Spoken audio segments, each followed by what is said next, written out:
Welcome to the Nomad Network, your first stop for complete and comprehensive Chicago Bears football coverage. Dive deep into analyses, updates, and all things Bears. Subscribe to our YouTube channel today and never miss a beat. Thank you in advance for your support. We promise to bring you the best because together we're unstoppable. Go Bears!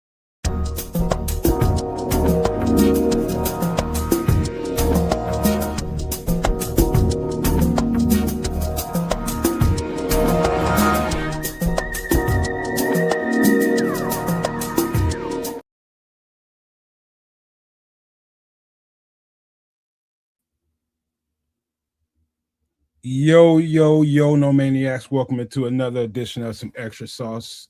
And we got a show lined up for you guys tonight. A lot of stuff to talk about. Of course, some Bears and plenty of that stuff with 10 days out. Getting pretty exciting, man. I can definitely feel it in the air for sure. You know, my bones always tell me when it's time for football, and I definitely feel it in my bones.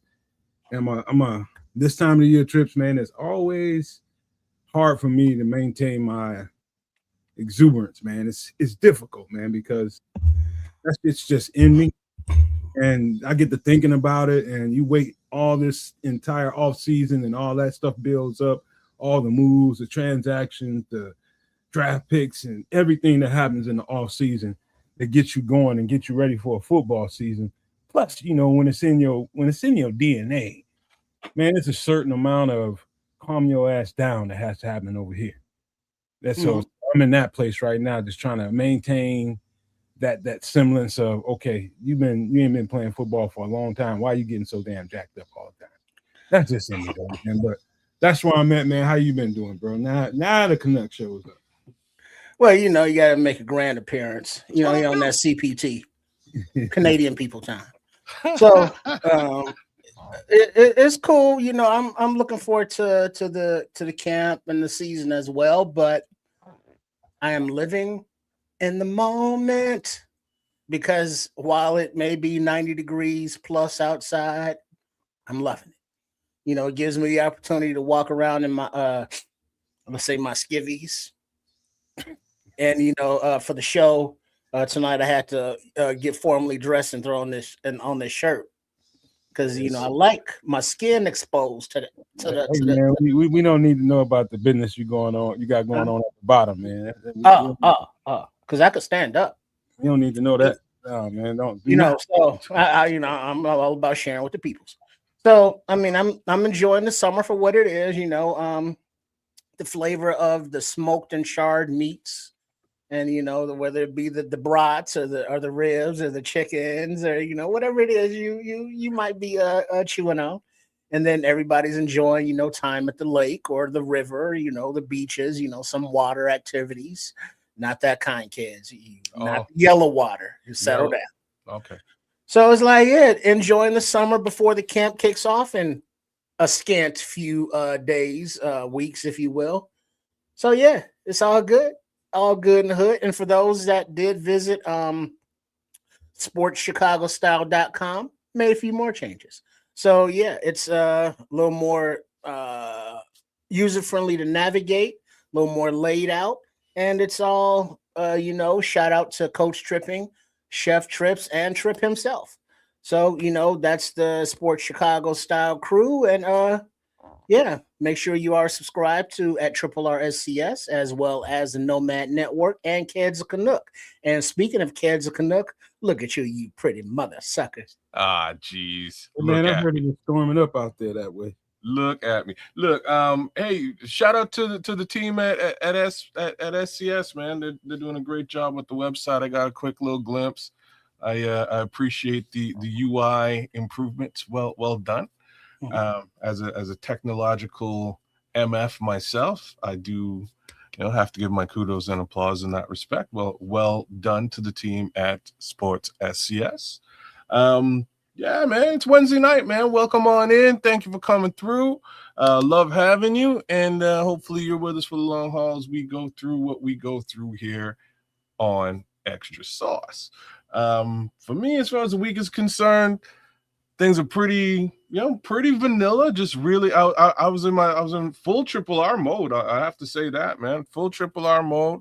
skivvies and all that, just trying to beat this heat. So I feel exactly the same way you do today, man. I just threw my jersey on one time. I haven't been rocking anything other than shorts. And here we go, man. We like to keep our audience with us. So I put a damn shirt on it. We don't need to see the areolas. You know what I mean? Nobody needs to see all that. So here we are, man. It's a beautiful day in Canada. Although today I should ask, did y'all get was it smoky out there for you guys today? Nah. No. What up, Smitty? No smoke. No smoke. Okay, we got some of that wildfire shit going on. Like for me, I'll never understand it. I'll never get it. Out west, I get it because it's all trees and it's dry. You know, the further west you go, the drier it gets. Where I'm at, man, is a valley. So long story, it's a valley and a swamp. It's just water everywhere for the most part, and that causes mad humidity. So like on a hot day like today, it's extra hot. When it's cold, extra precipitation. It's just a little bit of a thing. But then like wildfires on top of that, like who? You know what I mean? Like it's so. Are there actual Canadian wildfires? Yeah, is what I'm telling you. That's what I'm telling. Like in this general vicinity of the world, and where I'm at, I can't even. It doesn't make any logical sense to me. It's Mother Nature and it's the planet saying, F you humans, because what is it? Utah, Colorado, Wyoming area. There's wildfires burning domestically here. Okay, I wouldn't expect like Utah maybe, but definitely not Colorado. I wouldn't have expected Colorado because then again, elevation maybe, right? Good thing you said. I saw about a week or two, about maybe a 2-week forecast, maybe about a week and a half. Y'all should be dealing with a good steady amount of rain here right about now or coming up soon. So that might help. Well, shit just got rid of flooding, so they can't have too much rain. No, you know what I'm saying? So like we're good with all that, but I'm saying it's wet over here, and it just blows my mind that there'd be wildfires. Yo, shout out to Midnight Aim. Thanks for coming through, Midnight and 18 Benjamin Williams. What it do? Benji. But yeah, man, yeah, just weird for me. I'll never understand it. It doesn't make much sense. But I got up this morning. I had a business call, and I was on with some folks. But they're just about 2 hours away from me, and they're like, "Yo, you been outside? Is it smoky where you're at?" And I was like, "Actually, I went outside for about 5 minutes, and yeah, it's smoky. I don't understand it." And we had this, general same conversation, but it was a much better conversation than this one because it turned into a multi-million-dollar deal. There you go. But outside of that, $5. you know what I'm saying? Hey. Cloud chasers, everybody, man, that just busted up in here. Midnight. Smitty Q, who else just busted up in here? Ben Williams too. Ben Williams is here too. But yeah, man, like that's been my day. Outside of that, just enjoying regular life, regular business, trying to sharpen my pencil, as my man Richard Pryor used to say, and make a little, couple of bucks here this summer, man. Because if all works out right, I'm trying to see a game, man. That's what I'm trying to do. I'm trying to get out to where y'all at, see if I can catch a little bit of Soldier Fields action before they wind up in Hammond. I'm messing with y'all, but like, who knows where they wind up? Wash forever. Well, it's that's the thing about the change of the possible, well, definitely leaving Soldier Field, but possibly leaving the state. Is like, most of us have gotten over, or some of us have gotten used to the fact that, like, whatever, but for those like yourself who never, graced Soldier Field in person, many of us in the area, we take it for granted because we've been there so much and we've been by it so often, whereas yourself coming from, Canada, it's like, man, I got to see Soldier Field, before they're not there no more. That's why because then, things are like different historical wise and shit. So it's like, shout out to everybody internationally, because I remember when BCP brought over C-Dub from over there, Europe or wherever the fuck he's from. And, he came over here and just had a good old time. So a shout out. I hope you do get down here and then bring that $5 with you. Yeah. So that's my hopes, man. My birthday's on the 28th of September, so that's a Monday night game. I'm hoping. I know I'm in Toronto for the week before that on some business, so I'm hoping I can clean that up, maybe fly right out of Toronto, and head on over to. What is that? The Eagles game? Yeah.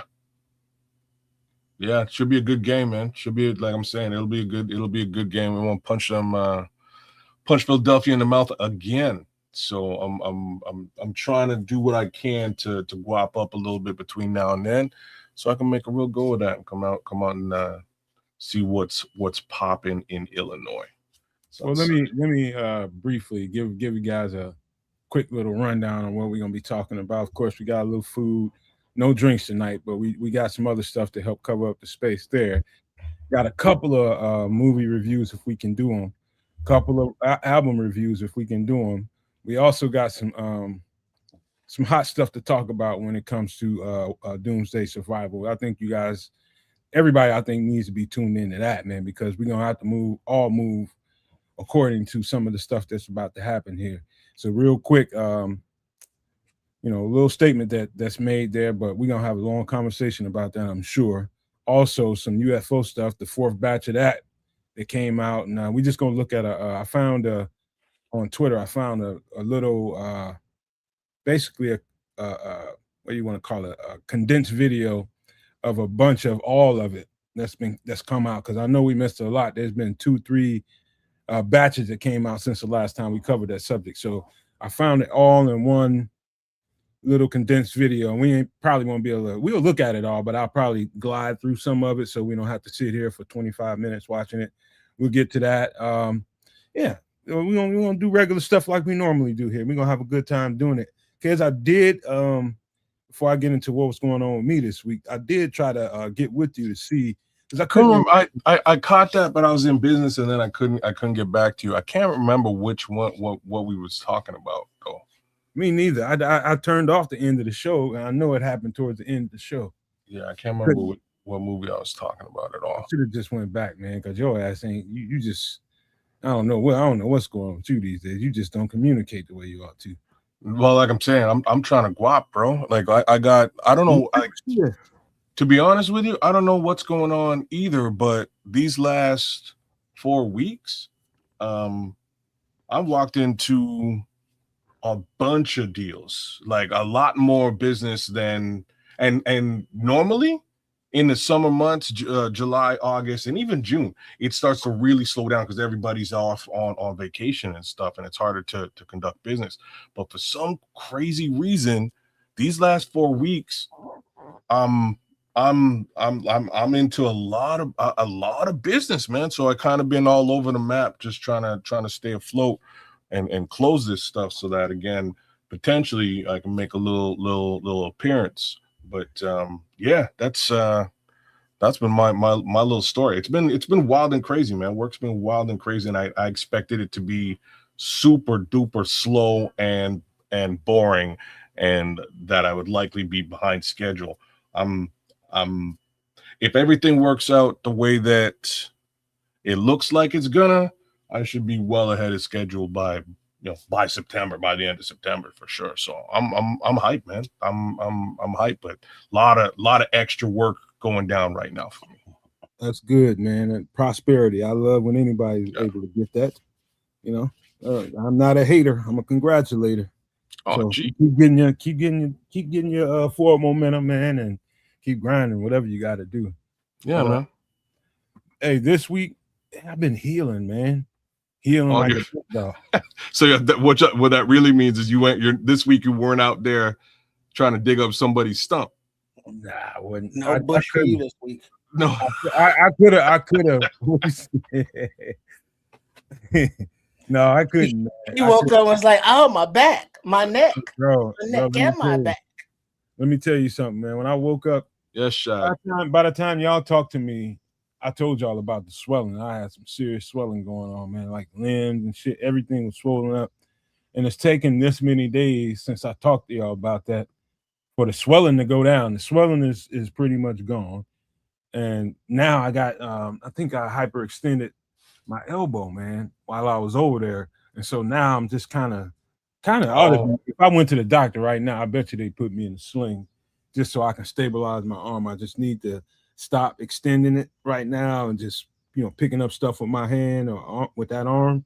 Yeah, just gotta rest it, man. Like you could put it in a sling, but I know you, man. You'll you gotta isolate it sometimes, but you know, your ice, your heat, but then you still gotta, you know, I know you don't want to, like, you don't want to force the issue if it's injured, but you still gotta get that range of motion in there. We gotta work it out a little something. We got Iranians in the cut. That's wild. Welcome in. Everybody's welcome here. Damn. But, I'm Canadian. We all don't agree. Come right out, man. I'm from Canada. We all don't agree with what this dude is doing, but that's a whole other conversation. A whole lot of shit going on here too. We may get into some of that later. Yeah, but like not at the beginning of the show. Y'all know alternate between heat and ice. You doing all that? Not yet. I'm about to go there, but do you know what a hyperextension is? Yeah, that means you went beyond push it too far. Range. Yeah, man. Yeah. So it's basically a flexure inside, not a flexure outside. My accent is like y'all in Iran. That's interesting. Yeah. It's I should be over there doing stuff, but it's better just to go ahead and heal first. I'll probably be over there early this week though. Probably early this week. I'll probably be over there. If you hyperextended it, then you should probably actually have it in a sling. I know I should. Yeah. I've seen cats that got hyperextended elbow, and well, don't be knowing you should and then don't do it. Or at least get a tensor. You have a tensor floating around? I got a lot of shit floating around. It's probably in a box or something. You know what I mean? Like I could have bet that you had a tensor. Oh my, that's man. I'm sorry to hear that. In the comments, we just gotta watch how we say the words. Yeah. Keep the comments coming. Just watch the words you put in the comment section. I'm sorry to hear that, bro. I am too. Yeah, it's fucked up all the way around. Yeah, you said it. But yeah. Find a tensor will probably set you straight, man. At least you'll be able to use the arm a little bit. Yeah, man. It's bro. I can't wait to get back out there and get some more of that bread because it was really good money. Oh yeah? Oh yeah, man. You get money. Yeah. Do you think you're going back? But you see how long was you? A week? Yeah, I was going a week. And now you've been laid up for a week? A lot of the stuff right now seem like the job is going to be in and around the city. And so right now until the next, whatever happens, you know what I mean? But man, dude, it's good money. You can't really turn it down. If you one of those people that's willing to, put your body through a little bit, man, and you know how to do certain things and keep yourself safe while you're doing it, you can't beat the money.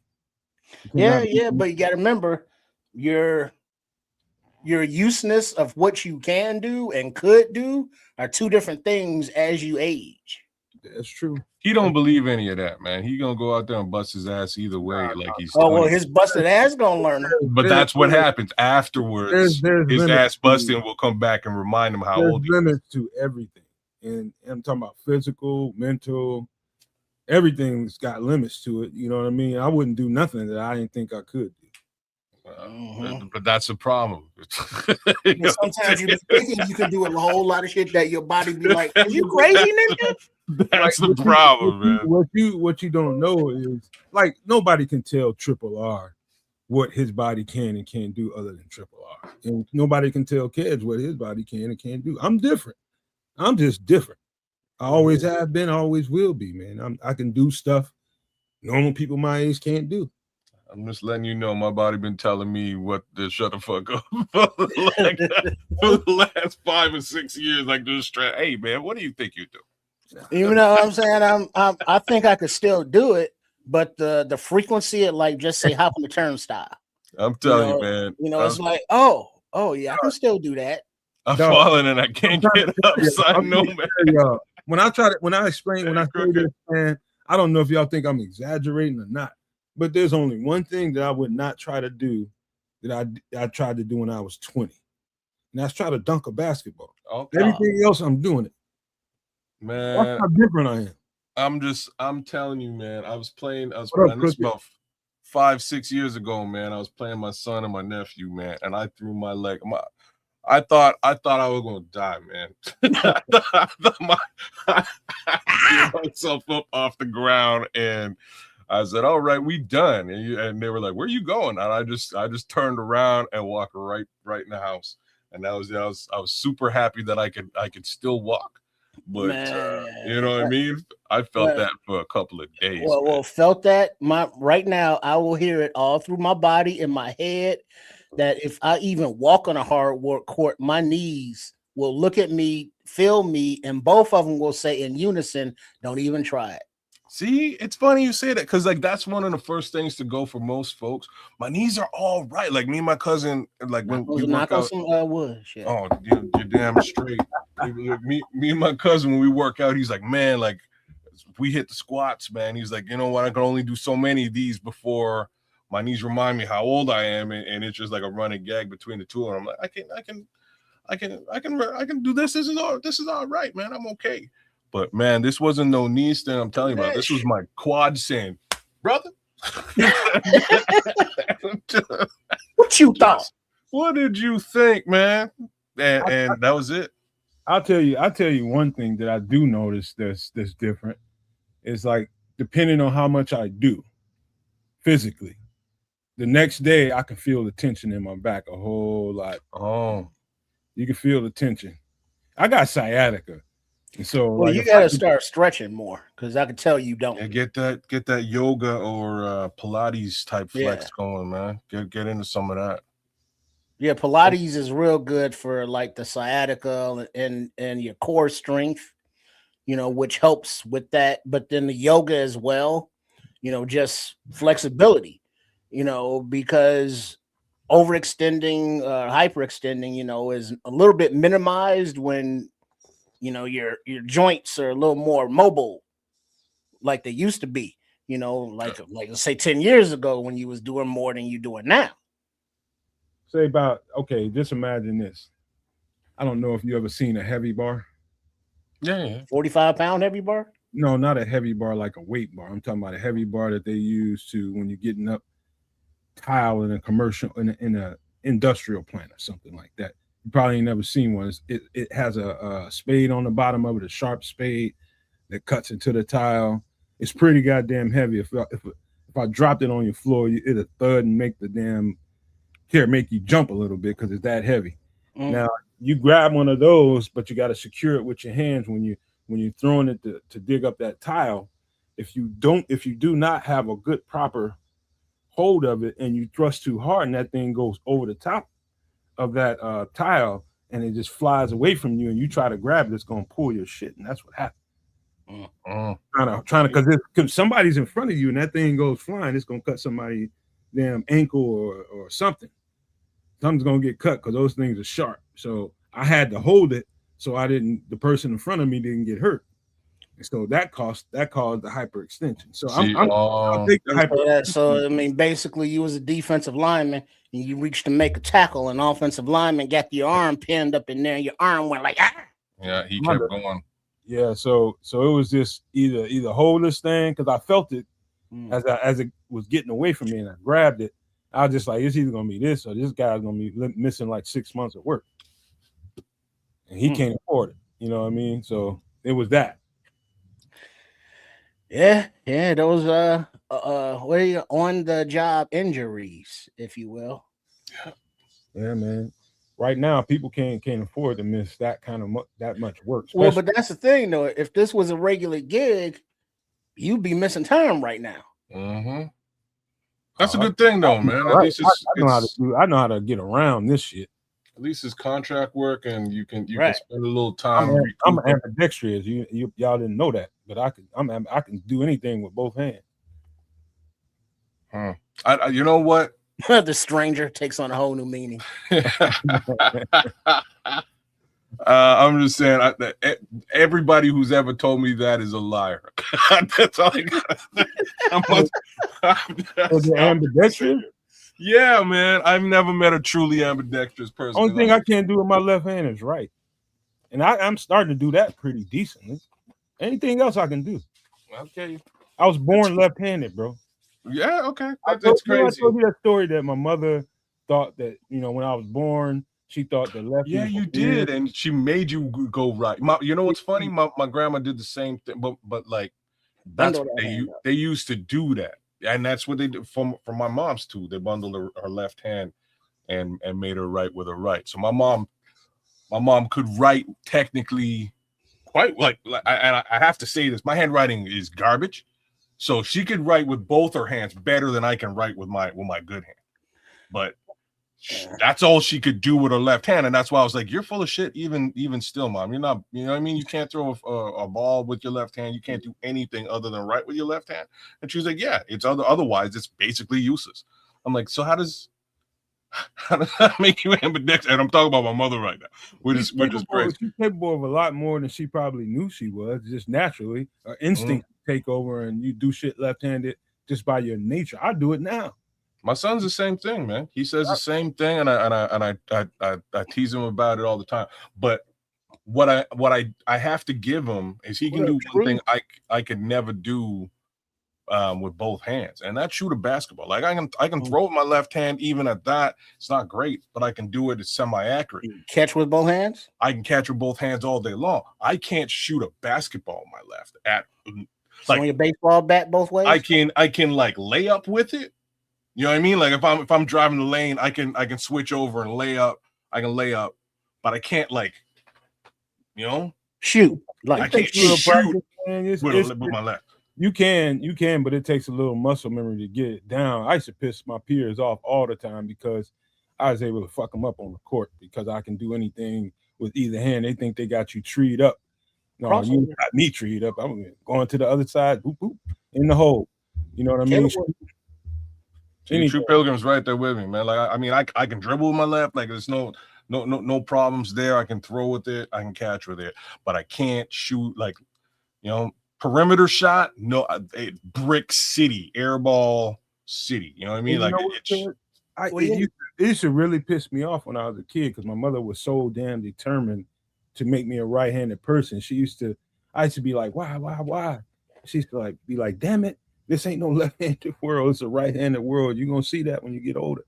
And she was right. She ain't wrong, bro. She's not. But here's the thing with that is I was editing some video for Trip Kundo, and part of their philosophy is knowing how to, throw whatever strikes, punches, kicks with both hands, from both stances, whether it be a right hand fighting stances or left.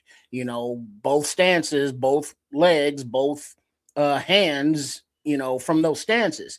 And then also something that a lot of people don't think about is when you are training, whether it be for a self-defense thing or a martial art, or even if you are a concealed carry person, you should always train with your other arm, your non-dominant arm.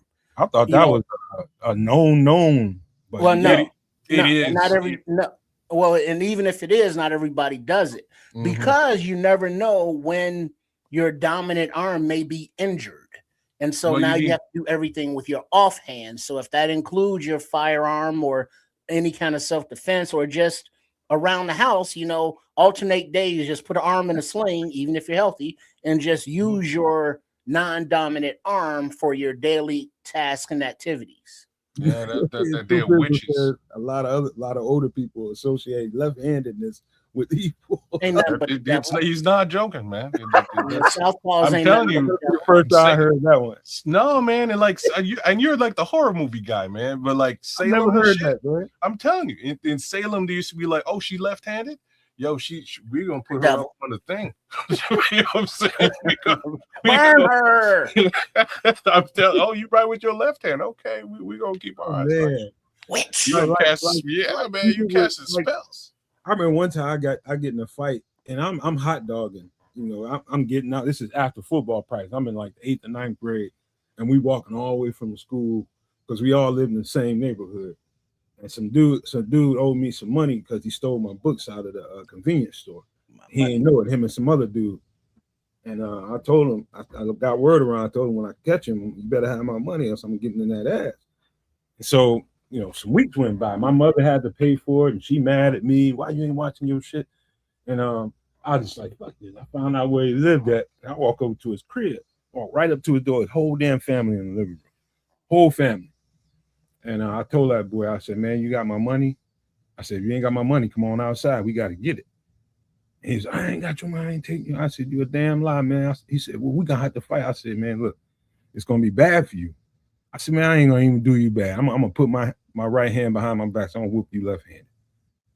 I guess he thought that was sweet. He took his shirt off, and I just jabbed the shit out of him until he couldn't take it no more. Busted his mouth all up. I just was jacking his ass up with my left hand. He couldn't even move because every time he got ready to do something, jab right in his mouth, pop, lighting his ass up. But that's that ambidextrous shit. And, you never know who you're running into. I can punch with the left hand. I can kick with the left foot. Everything. Because what you do, kids. You switch to southpaw and you tap the right jaw. See, that stuff I can do just because of like the little bit of fight training that I've had over the years. I can definitely go left with my punches. Kicks for sure as well, because I played a lot of soccer as well. I played about 13 years of soccer, so kicking with either foot, no problem. I've done some martial arts as well over time. So I'm I can go, like, the one thing I can't do for sure, you know what I mean? Just can't do it is shoot a basketball. Oh. And it makes me mad. Like, to be frank with you, it makes me super mad because then I would have been super dangerous on it. I was pretty bad MF back in the day, but super dangerous if I could go the other way.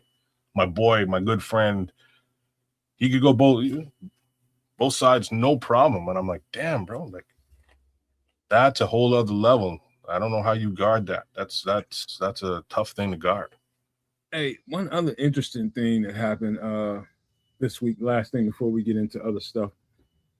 My girlfriend, you know how you got it. Your girl is I don't know how your girl is, kids, but mine, she plays tough pretty well, man. Tough chick, man.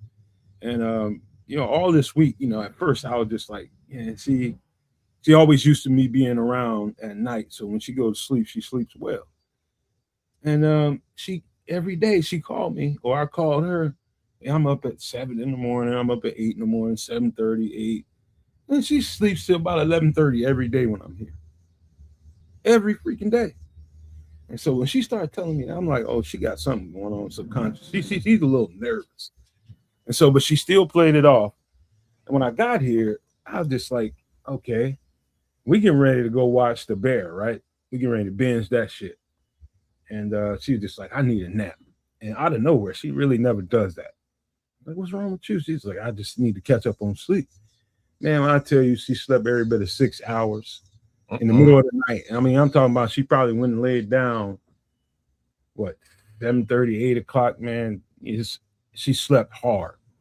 And so, that took a toll on her, me not being here. I live in the hood, man. So I live in one of them like places where it's like that. You know what I mean? But we safe over here. People don't fuck with us. But yeah, that's in her subconscious. I felt bad for that. But I asked her, I was like, you're gonna be all right if I gotta go for 3 weeks or something like that. You're gonna be all right if I gotta, stay for an extended period of time. She swears she's gonna be all right, but I don't know, man. You can't miss that much sleep. I know what you're talking about. I laugh at that here. My wife can be like that sometimes too. And the reason I laugh at it is because I moved out of the hood. So I'm no longer in the hood in any capacity. We have a nice little spot. It's about 15 minutes away from the hood where my kids grew. Not 15 minutes. Like it's you could walk there, man. It's like a 5-minute walk from the hood, but it's in a nicer upper scale area. Long story short, in the hood, out of the hood, ain't nobody walking up into my crib. It's like, and this is like just the general You ever see, like, you may or may not have seen this, but either one of you ever see Bowling for Columbine? Bowling for Columbine? Yeah. I don't think so. I worry more about the people in the suburbs than I do here. I'm just saying, in this movie, so Michael Moore at some point goes to Canada across the border, and he starts walking into people's cribs. Just opening the door and walking in their cribs in Canada. Hey, I just wanted to see if your door's unlocked. Just walking in. That's a Midwest thing too, you know. Okay. People not in this part of the I was just gonna say I would not suggest that in the Midwest hood either. You know what I mean? Like I wouldn't suggest it, and I'm not in the Chicago area, but I've heard Iowa people. I've heard people. Man, I'm just saying it's a little bit less. It's a little bit less worrisome to me. I do, like, there were times in the hood where things got a little sideways with other people, and you never know. So you know, the real upside is I've had a dog for many years, and that also helps. You know what I mean? But just not something I have any sort of worry or fear about. We've got you know, enough cameras and things along those lines to take footage if the footage is required. But you know, just, you know, if I'm gone, I expect everything to, you know, I expect to basically come back home and everything's status quo. And you know, she does have some anxiety sometimes in those situations, but you know, I kind of play them off because it would be so obscure for something to pop off on, like where I'm at. Like where I'm at is my street is surrounded by 4 schools. You know what I mean? Like it's a very, very suburban situation, and you just wouldn't. I just wouldn't expect something like that to go down unless, like, straight up, unless it was like somebody had a personal vendetta against me and wanted to get at me personally. Here's the thing, kids, and let me just, and I don't want to put shit in your subconscious that really shouldn't be there, but it's something to think about. Now I'm just telling you now. There's more zombies running around, just roaming around. What do I mean by zombies? People out here with the combination of a bad drug addiction and mental health going on at the same goddamn time, just strolling around looking for opportunities.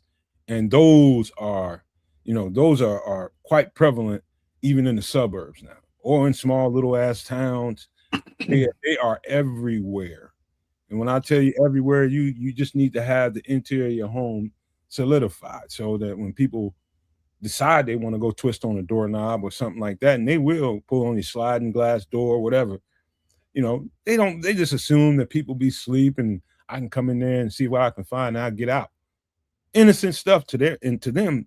But you know, people that are on drugs or bad off in their mental health, they're not thinking normally. There's no rationality to that. They just want to get something and see if they can go get the next whatever. It's terrible, man. But that's alive and well, not only in the inner city, but out in your little small towns, out in the suburbs, but everywhere. Man, I wish you were lying. Like I know that exists around here. Like again, there was a couple of dudes, and we're only 5 minutes away from that from the project that my kids grew up in. And there's a couple of dudes like what you're describing out there. There's a few of them. We had to keep our eyes on them during that period of time.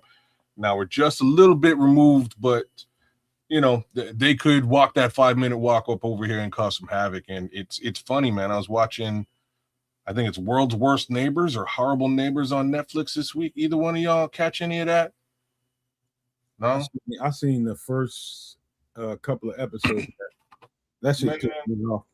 Bro, it is exactly that. And it should. Some of the things that go down, like there's 2 episodes where it's just somebody. Hold on. Before you explain that episode or 2, is it just me, or is it now? Do you find it that neighbors are becoming a little more territorial and standoffish? I'm noticing that, not in my vicinity, but you know, people in different places, like especially in the suburbs, they're getting like they're like all kinds of microaggressions over a little bit of space, or I don't want you to park here. I want you. That kind of microaggressions is what it is.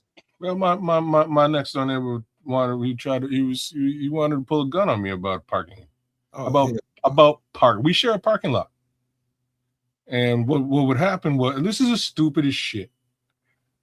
Dumb stuff. So to start out moving in, I don't really mess with too many of my neighbors. Like my neighbor over here used to go to high school with me. I've known him for for a long time. We go way back.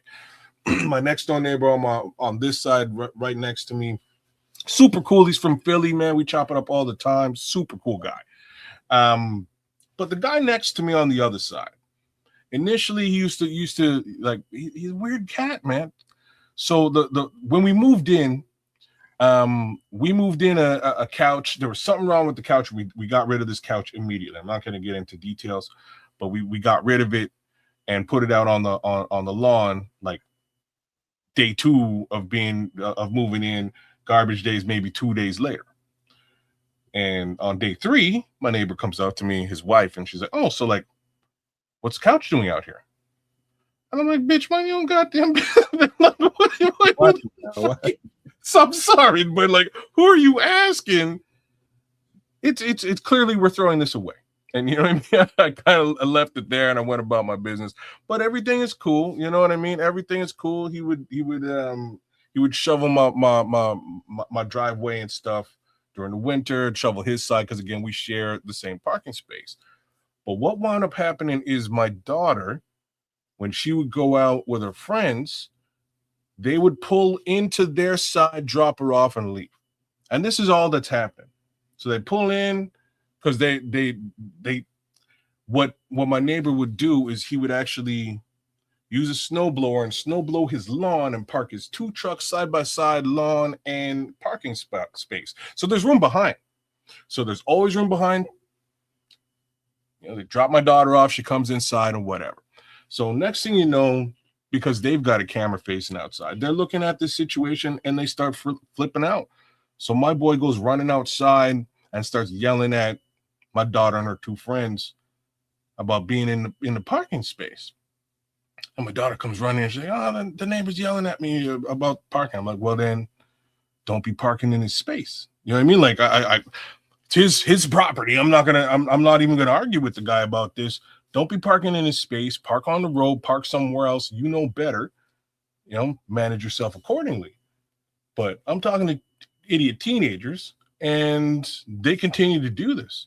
So next thing I know, it happens again, maybe 6 months later, and my boy is gone. Technically, it's not his parking space, though. No, it's his parking space, man. It is his parking space. It's his part. Like, don't get me. That's why I said, like, respect the man's stuff and don't park there. But these are kids that they're only going to do, 45% of the stuff you tell them, if that much, right? It's just facts. So my daughter's in the wrong. They're in the wrong. But this is petty stuff we're talking. We're like, where we get to, this is really petty. Nobody's getting hurt. So the reaction was over the top is the issue. Way blown out of proportion. So I come out now, my daughter comes running. Oh, she's like, "This guy has jumped in his truck, used his truck to block us from leaving. My friends can't leave, and he's saying he's going to call the police." And I'm like, "Well, like, what are the okay? You know what I mean? Like, the police are going to come up there and go, 'Sir, move your truck so they can leave,' and y'all going to leave, and they might have a conversation with you. That's about all that's going to happen. So if that's what he wants to happen, cool. But either way, I'm going to come outside. I'm going to talk to this guy, see what's going on." And as I go outside, he's pacing around the front of the car talking about how he's going to go inside and get his gun. And I'm like, whoa, man. What are you doing? I'm like, are you threatening my daughter with physical assault over a parking space? Is that what's going on? Because I'm about quite like this man is about 5'2". You know what I mean? Like just to put this square. Like, if I put my hands on you, I'll destroy you. But if we're talking about your clack, we can go do that. That can happen as well. You know what I mean? Like we can do that too. So I come out and I'm like, "Bro, are you threatening my daughter?"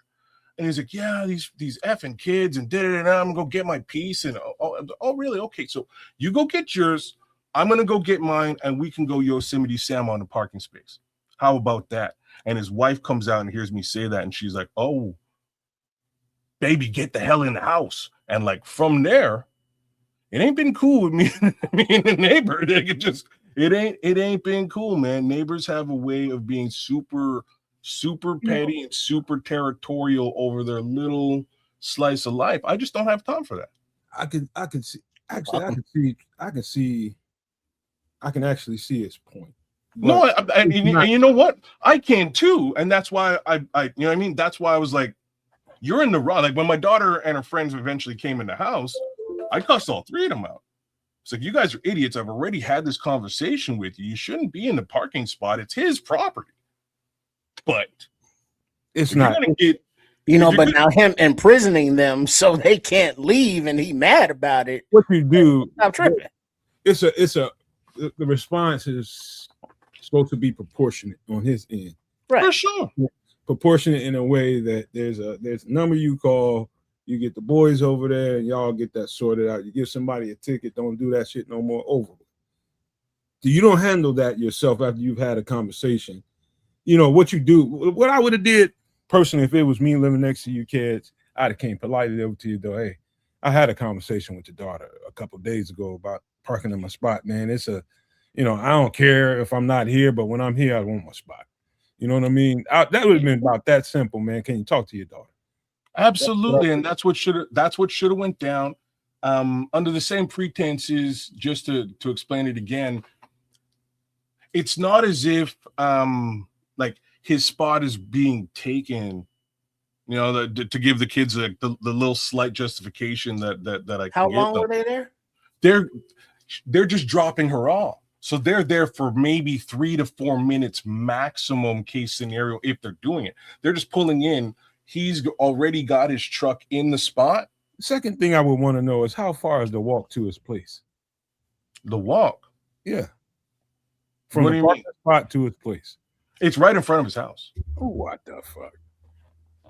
That's just territorial for no fucking reason. Like, so my garage, we share the parking, the pave, you know what I mean? The pave way up to the garage, his garage, my garage, they're connected. Oh, man, see, that's just, you know what I mean? Like he's just being a jerk for being a jerk's sake. And again, I can respect that because it's your property. And I'm telling the kids, yo, it's his property is all the reason that he should be to be upset about this situation. But real talk, to even consider some level of physical retaliation for something as ridiculous as this is just foolish. He's just tight. He's just tight about some other stuff that he won't tell you. Oh no, it means his wife. It's like, you know what it is. Like, you know what I mean? It's the wife. The wife is saying, hey, like there's somebody in our parking spot. Go get them out. Go deal with it. And like the thing that made it the funniest is my brother comes by maybe the day after, or if not 2 days later. And he doesn't know about any of this. And he comes and he parks up in that spot. Right? He parks up in the spot, goes to the door, knocks on their door and is like, hey, if you don't mind, I'm going to park my car here. Is that all right? And the wife looked him up and down and was like, yeah, that's fine, sir. And like shut the door. And he came in and he was like, hey, yo, what's up? Yeah, man, I'm parked up next door. It's cool. I talked to them. And we're like, you did what? We were just about to go Rambo in the parking lot yesterday. And you went over. Oh, man. And he was like, what? So I had to explain the whole conversation to him, the whole situation. I was like, dude, I don't believe you went and knocked on these people's door, man. So, well, I didn't want to park on the street, man. I drive a Benz. Man, you just got to make sure that you don't have no pettiness neighbors. It's like, you got a dog, all of a sudden, they throw like assorted chocolates into your backyard or something. Oh, no. You know what they were doing? So, like, as far as pettiness is concerned, this man and or his wife were letting the air out of my tires. Oh, damn. In the winter. They would get up. They'd get up in the winter, let the air out the tires, jump in their whip and go off to work. I'd get up and I'd jump in my whip and try to, you know what? I just happen to have my own little pump, my electric pump, and go set that up and do it. But like, what was it threw me for a loop for a while. I was like, why is this one the one tire that faces them goes down all the time? Like, why is it this tire? These are new tires. Why does this one go? And then I seen this little douche pop his head up one early morning and jump in his car. And that's when I realized, oh, he's letting I caught him. See, coming out of the hood, next step is like, oh, tomorrow morning you about to get an ice pick to all 4 of your joints. Well, then I don't play that. I don't play all that microaggression shit. Dude, I've been through a couple situations like that. One, when I was in the street, man, I had a dude I can give $40, man, and keep my hands clean.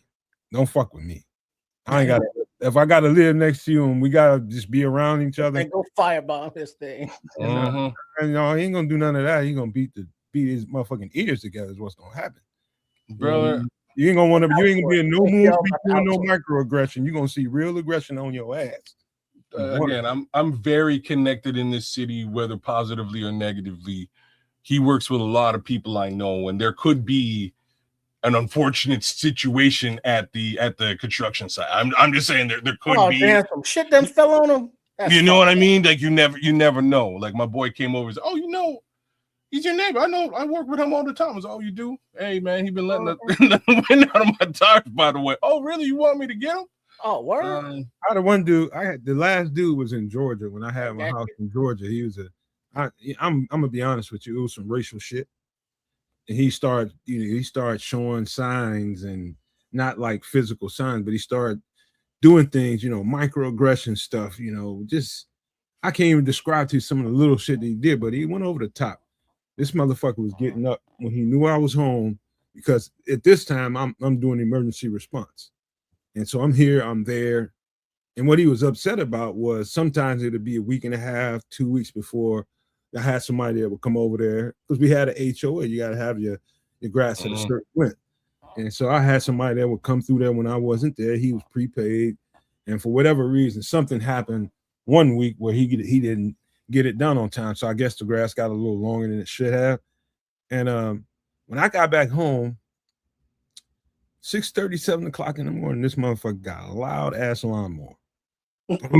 He's cutting like 7, 8 times right there by my side of the house. I know the grass is cut over there. A couple swipes in that little area, you gone. He's over there for like 15 fucking minutes going back and forth, back and forth, back and forth. And I just came outside, when somebody wake up and roll out the bed, come at you, and that motherfucker mean business, man. He's pissed. I was pissed.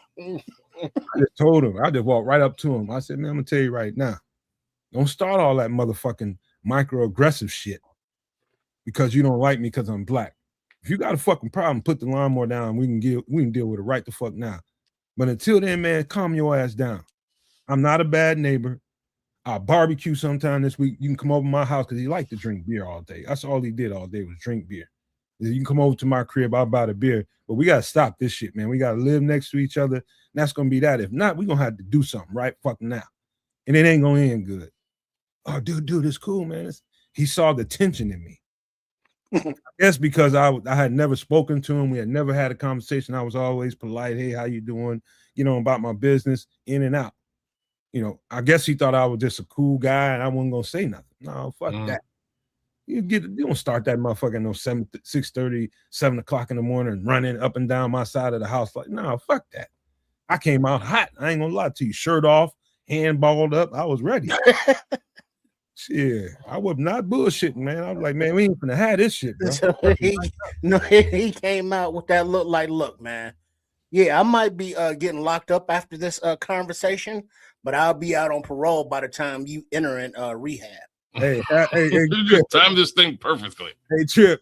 So he probably was scared to death because I had braids at the time, and the girl was just over there the night before, took down half my braids. I had half up, half down. Oh, damn. Looking like some old you're confused. Minister Society type shit. Shit, he was terrified, bro. I seen the fucking fear in his eyes. It's like, this what you want? This really what you want? He's really not a hood ninja. He was looking like his eyes said, no, I really don't. I was like, well, chill your ass out, man. Come over here when I barbecue. He's like, well, it's different online when I do this. Nah, man, then it's funny you say that because that's the type of dude this dude is, man. He out there at 6 a.m. with a snowblower. When it snows, he's out there crack a crow's piss. He's out there just running that thing, and it's loud as all get out. And like I'll get up and I'll go out and I'll look, and like if he's doing my side like he used to do it, I'll go back to bed and it's cool. You know what I mean? It's no big thing. All right, well, you're doing something for me. Like I don't have to pay attention to it. Now he just does it angry and only does his side. So what's cool is my brother-in-law does some of that snow removal on his own, like as professional in the area. So he just comes by my crib, whoop whoop, does my stuff one time, and he's out with his snowplow, like with his whip. So quick and dirty. I don't pay $1 for it. I'm no worse for wear, and it makes him so mad. Like I know it makes him so mad. So long story short, fuck my neighbor, man. That's all I gotta really say. One of these days, man. Stalking ass wife. Worst thing in the world. Long story short, for me, and I encourage you kids, try to find a bridge if you can. No. Sometimes kids, that requires being the bigger man and giving a little bit more than your proportion.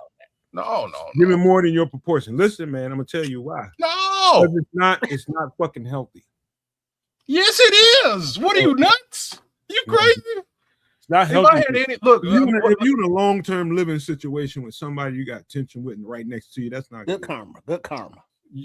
Look, there are karmic relationships under which I would do everything that you're suggesting because I respect these people and I, may benefit from having them in my life in some capacity.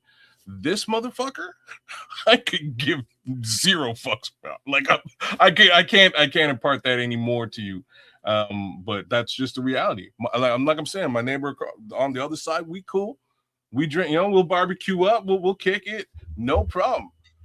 I just know that this guy's a douche, and I have no time for that. No, I don't have a minute for it. I hear you, man. You know what I'm saying? It's about that simple. So, hey, long story short, for me, that guy ended up being, I ain't gonna say he was a good person, he wasn't. But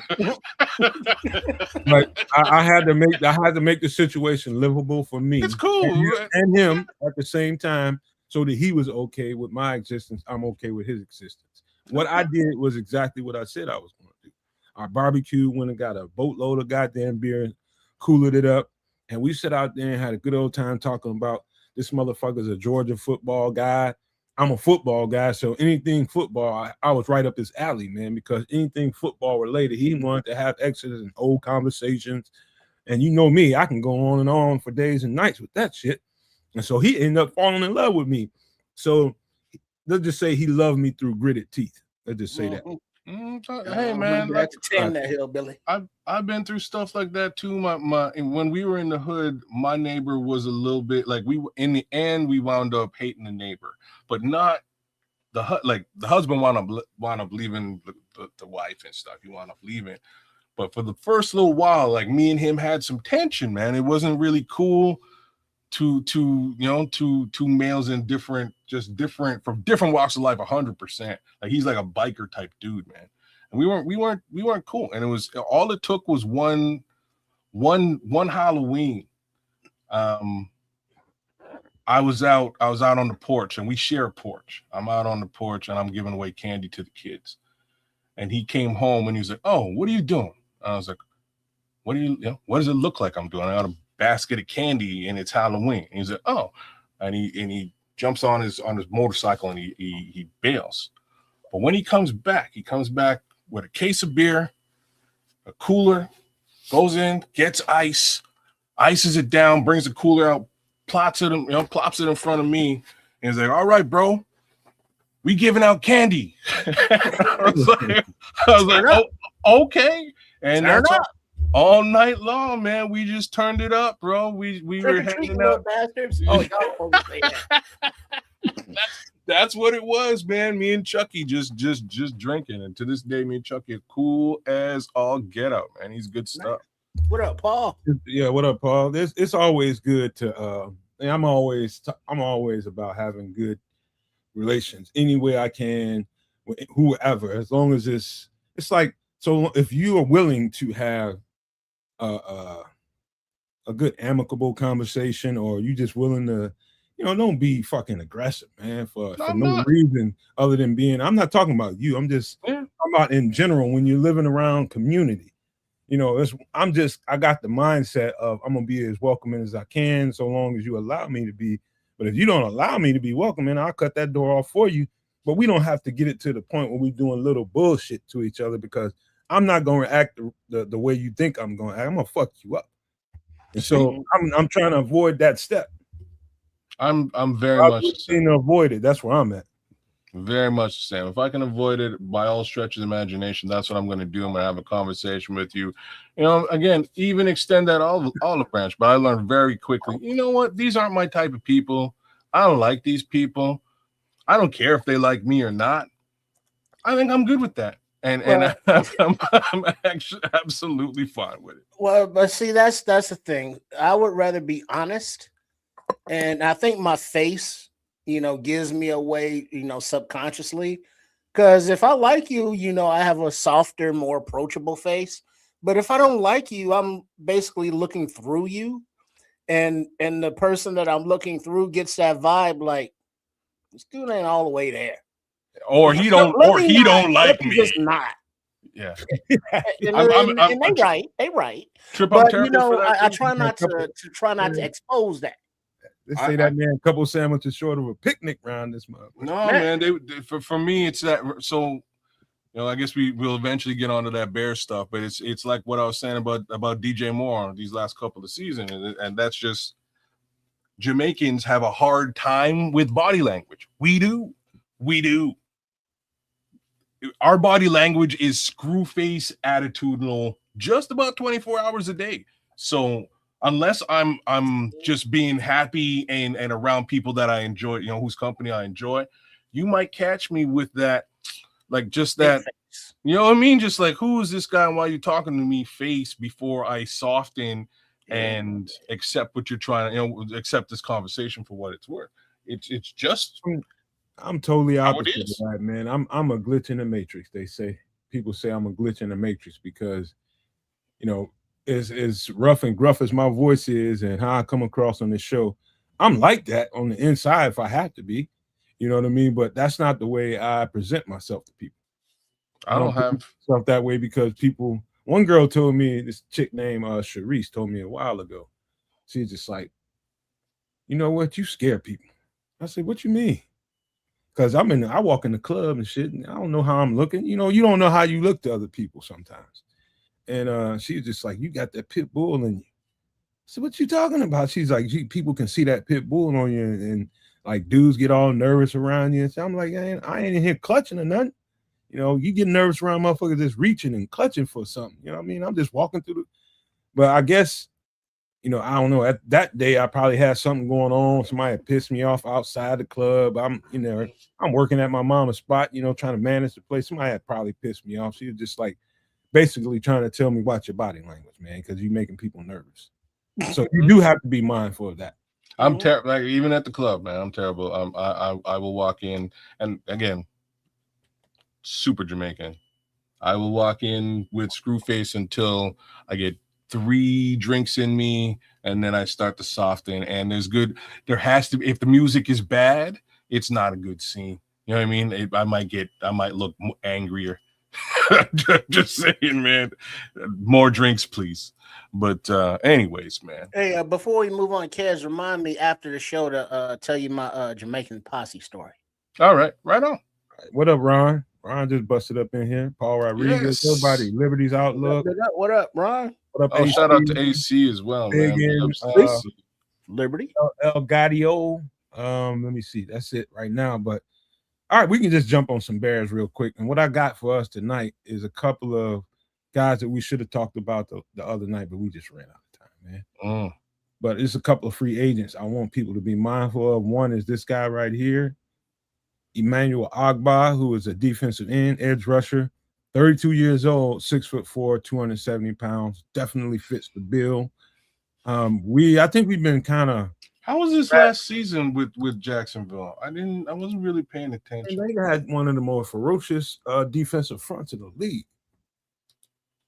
He's always he's a let's just say in the world of really good edge rushers, he's average when it comes to that, or slightly above average. But he's great. He said he would help the rotation quite a bit. He's big, he's long, and he's got good edge. I mean, he's one of them older edge rushers, a little bit older now. He's one of those dudes that keeps getting better with time. He keep putting more and more in his bag. Because I remember how raw he was when he first came into the league. I think he played with Detroit maybe a couple years, but he might have. I mean, that might be the wrong dude. But they had a guy similar to his skill set. But this guy, no Detroit. He was in Cleveland from 2016 to 2019. Then Miami, and then the 1 year with 2 years with Jacksonville. He's I think he's good for about 6 or 7 sacks a year if he gets enough reps. And that's qualifying for a guy that's going to be kind of like a supplement to your pass rush. That's qualifying right there. So he had a bit of a down year last year. Now, he must have been injured. So he only played 13 games. He got the 1 sack. 15 total tackles seems low to me, looking at the rest of his trajectory from his previous years. You always gotta measure that in proportion to how many reps he got. That's why I went right to reps right away, right? So reps, snaps overall, okay. So snaps overall 323. That's I believe the lowest in his second lowest. Holy crap! His stats are very interesting. So in 2023, 246 snaps, 5 sacks. That's pretty good for, you know what I mean? That's pretty good for a relatively low amount of snaps. Following year, 732 snaps, same amount of sacks. Go figure. Then you get to 2025, 323 and a single sack. So that's why I'm saying he probably suffered some injury there, because again, it was only a 13 game showing for him. 28% of snaps he played that season. I think that if he was at Jacksonville, what was he at, Jacksonville or Cleveland? He was in last year. He was in Jacksonville, so it might just be rotation situation. No, they just got a couple of young edge rushers. That's what I mean. Young tight edge rushers too. As a matter of fact, they just got nice pieces up front. Yeah, they do. Them and Cleveland have had that for nice depth for quite some time, and so they're going to be they're going to be a sleeper pick out of the AFC. You know, hear me say that now. They're going to be a sleeper pick. They've got great things going on that defense, and the offense is finally starting to click as well. So, yeah, that's why he's quiet. That's why he's quiet, Paul, because he saw 32 and he should shut down. He just mentally shut the fuck up. I was gonna say, like, I made sure not to say. I made sure not to say the age. Yeah, because I saw that. It was like, well, it's all right. Here's where I'm at. I get that it's a temporary situation, and it's like just for this year, but it's not exciting, doesn't get my blood pumping, because I'd rather have a Ute, coming up that has a higher upside than, what Mr. Ogba has, left in the tank. Yeah. I'm just not enthused about the left in the tank guys. Well, here's the thing about that, Trips. I normally, just on its face, what you said makes all kinds of sense.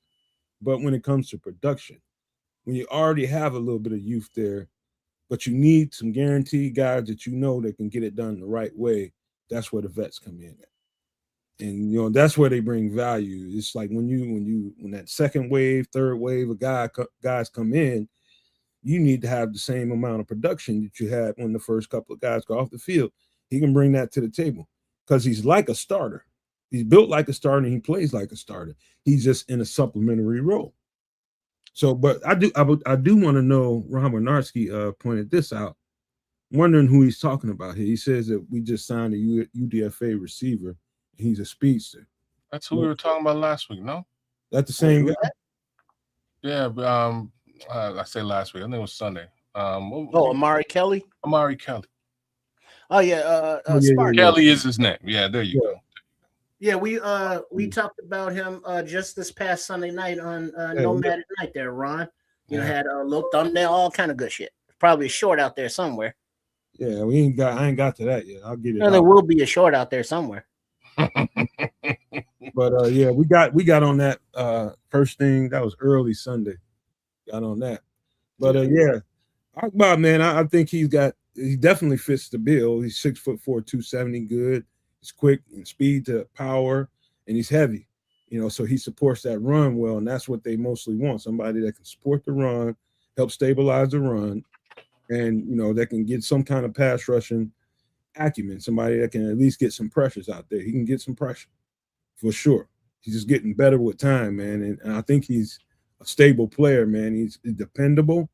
I just like this piece out here, man. He's just one of several that we're gonna talk about. Not tonight. We got one more to talk about, but there's some guys out there. Don't think the tank is empty, man. And you know, you can get some help and you ain't got to spend too much money. But here's the next guy, probably an upgrade from Agba a little bit, some people might say, but there's Derek Bennett, 30 years old. Barnett. My fault. Barnett, 30 years old, 6'3", 260 pounds, a little bit quicker, a little bit more lean, a lot more pass rushing ability. Let's just say he's a little above average defending the run, but everywhere he's gone, he's held his end of the bargain up. I would say, just looking at him playing, I know he's listed at 260, but he looks more 265, 270 when you see him on the line of scrimmage. Because it's hard to, why I say that is because when you got him next to a defensive tackle that's a legit 300-pounder, you can hardly tell the difference between them. And that tells me he's playing at a heavier weight. And so the 260 might be a little fleeting.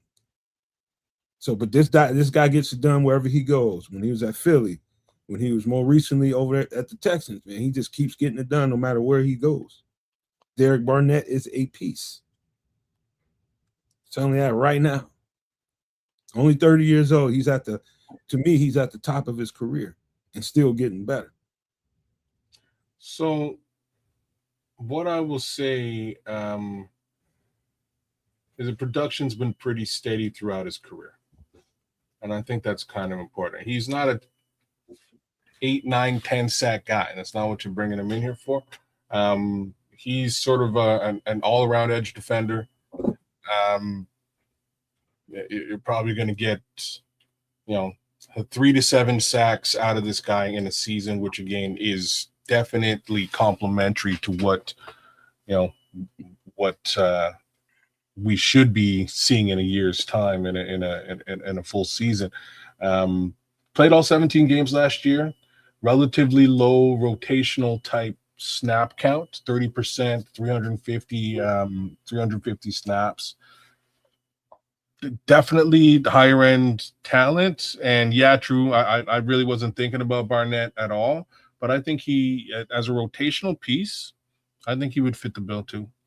Now, question, not that, any of us can answer it for sure, but, why the mercenary career? Why hasn't he been able to, catch on to a team and stick, for a while? And second part of that question, at 30 years old, does he want another 1-year deal, or is he looking for like a 2-3 year, a little more guaranteed? It depends on. I can answer that a little bit. Depends on where you get drafted and how you come out of that first contract. If you didn't get extended out of your first contract, your first rookie contract, and get let's just say at that time he's still kind of young and coming along in the game, and it's hard to tell whether this guy's gonna start really plateauing and really, really getting it when he's coming out of his rookie contract. How many times have you seen trips us let go of players right there at the end of their rookie contract, and the next thing you know, boom, they take off the second place they go to. Leonard Floyd. So the thing about this guy, and Leonard Floyd has continued to go, a year here, 2 years there, a year here. That's how it would be. Leonard Floyd is much more of a true mercenary in capacity than even Derek Barnett. So Derek Barnett's only played for two teams, right? He played Philadelphia for 6 years, which means that he did get a contract in the middle there. He did sign a 15 mil plus contract, which is more of a prove it situation because clearly there was a bit of a question mark. Why there was a question mark in 2021? He only secured 2 sacks. Mind you, had a 46 tackle season at 720 snaps. The following season, likely injury, played 1 game, 12 snaps, zeros across the board for tackles and for the another thought is too. He's probably out for Vic has only been there probably less than a handful of years. Yeah, I mean somewhere around 3. Maybe that was a peak. Maybe when did Vic get there? Would have been 2021. No, 3 or 4 years. About 3 years ago. I'd say about 3 years ago. And so sometimes that happens when a change of schemes come and they start changing over the different pieces like that. So scheme change in 2023 would make sense, right? So that's when he goes to Houston. Yeah. See, that makes a whole lot more sense than anything to me. They just change schemes and plus he was injured the previous year. So Vic that was, you say, is that 2022 we're talking about, you said? So 2022 is the year, is his down year. Well, that's the year pause. He tore his Achilles in week 1, 2022. That sounds about right, right? So he has to recoup. If Vic's coming in 2023, I believe the defense changed from a 4-3 to a 3-4 in that case scenario, right? And if that's what went down, he probably wanted to shift and move talent anyways. So off Barnett goes to Houston and plays well for the next few years. I'm not going to say he was a superstar. I am going to say that his snap count is very low at Houston.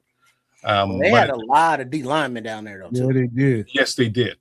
And a lot of young D linemen, too, who would really take up that. And veterans, man, because D'Amico Ryan's he likes those vets, man. Yeah. He likes those vets. He likes a nice little mixture of them. And he gets one of the things I would encourage you two guys and all the Nomaniacs out there listening to us right now.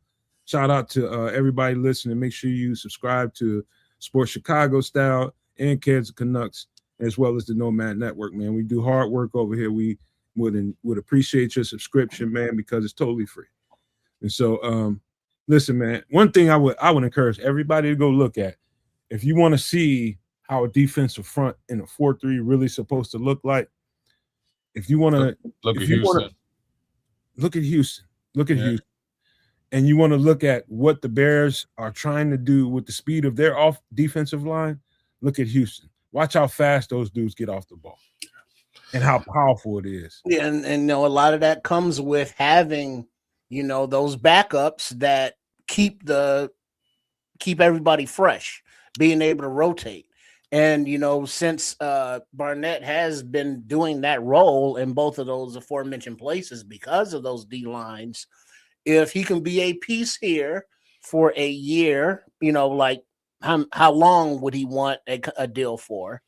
I wouldn't be mad at him, for a year, in the rotation.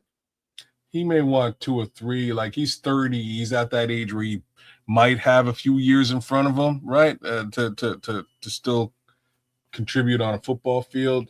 I don't know, Trip, whether the Chicago Bears is really looking for somebody long term, quote unquote. At the most, he'll start off with a year, but if it's really good when he gets here, I can see him getting extended for a couple more.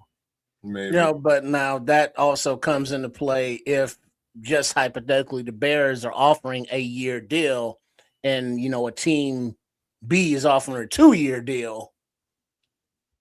Now does it become a bidding war, or is it like, go ahead and good luck, Mr. Barnett? It all depends on this shit can go a lot of different ways. But if I was living somebody like Derek Barnett's life and it's kind of out of a U-Haul and you can't really get comfortable anywhere, what you want to do is wait until you got to find the perfect spot so you can really maximize your value. Not only your value, I'm talking about dollars and cents, but you always got to think ahead to your next check and your next contract. Where can I go to really maximize my value? Where can I really get down? Chicago is a place where he can really, really make him some more money.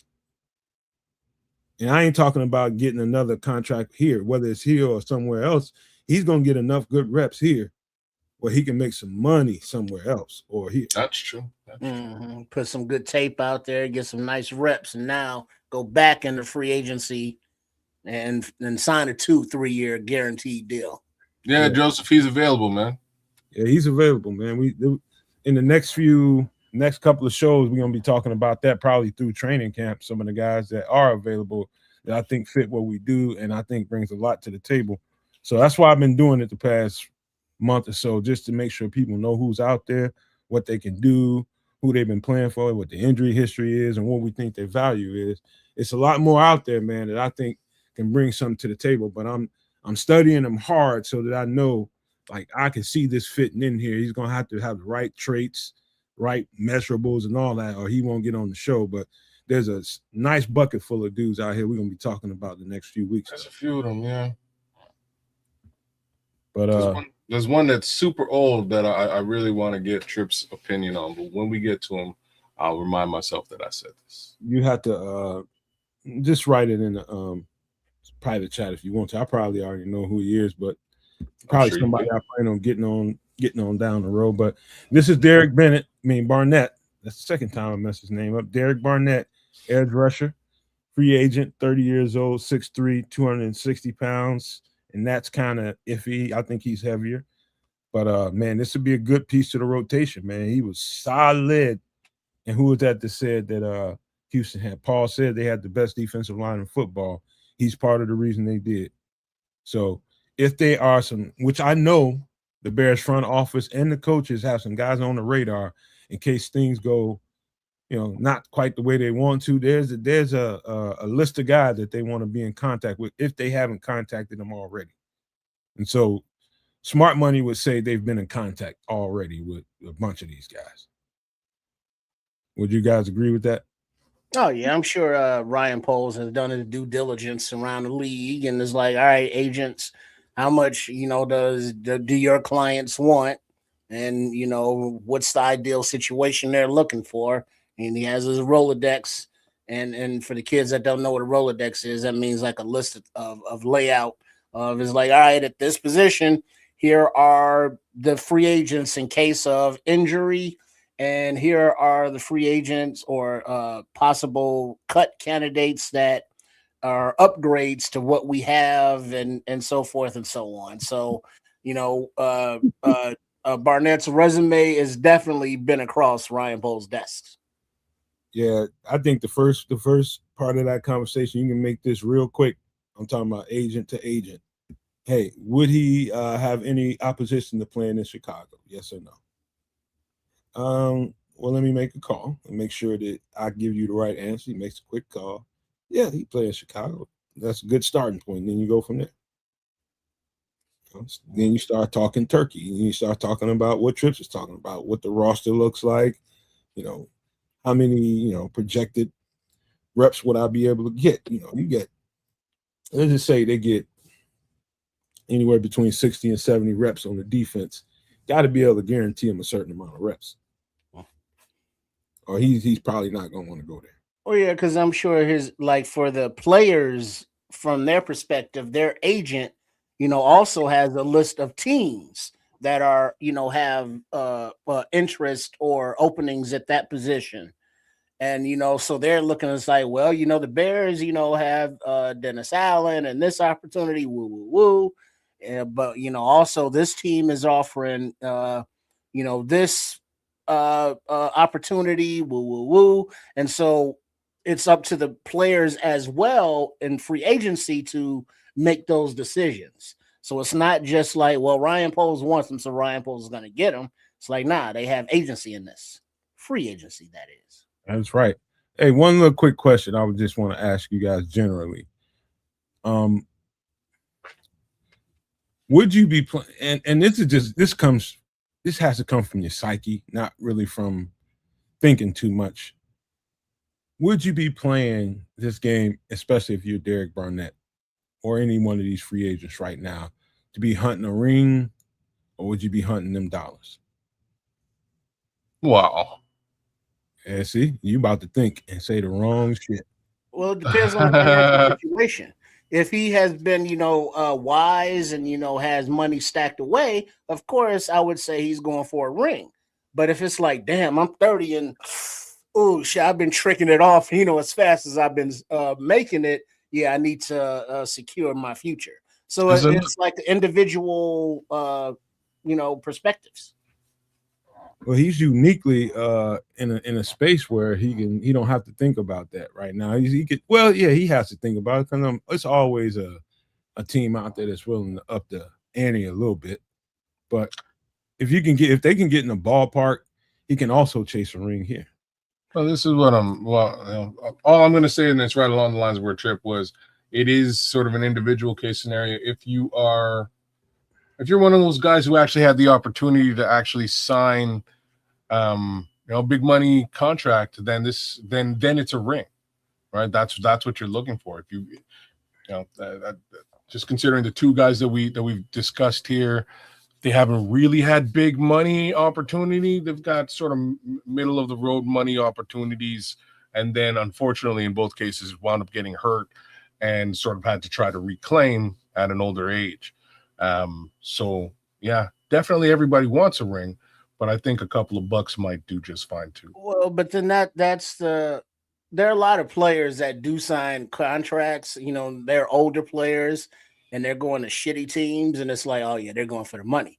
Mm-hmm. But then that brings up the question: would you rather be the best player or the best and most highly paid player on a losing team, or the lowest paid, worst player on a winning team? Well, Trips, you know what, man? It's like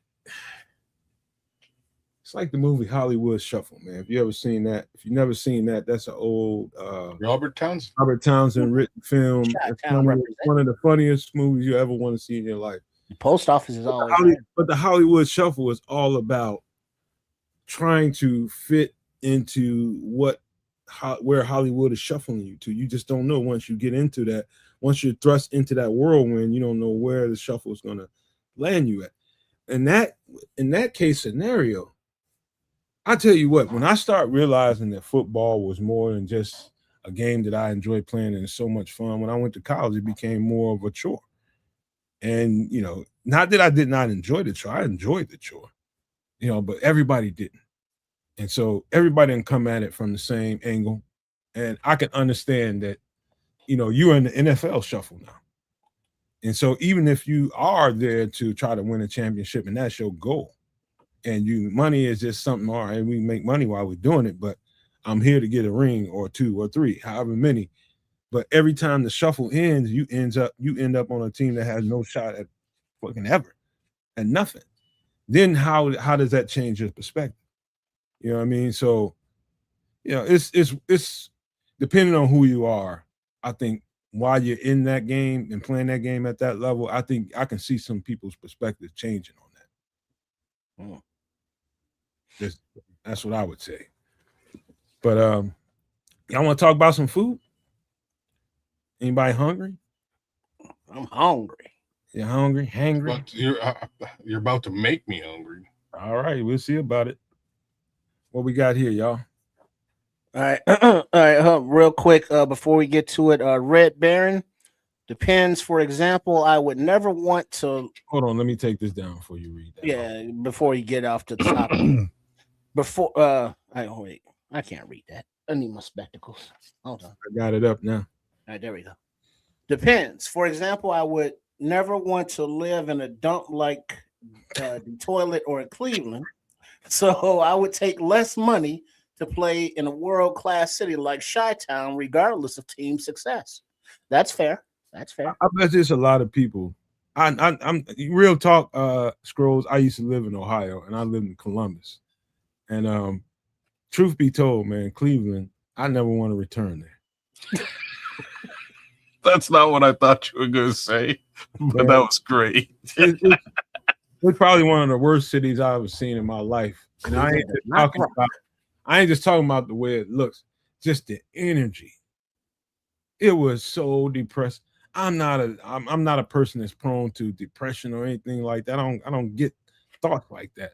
But I had to take a kid to court over there that I was mentoring. I took him to court. I had to go advocate for him, and I could not wait to get the hell out of there. After court, I had to take him over to his fucking aunt's house, and everything was just shitty in Cleveland, man. It was terrible.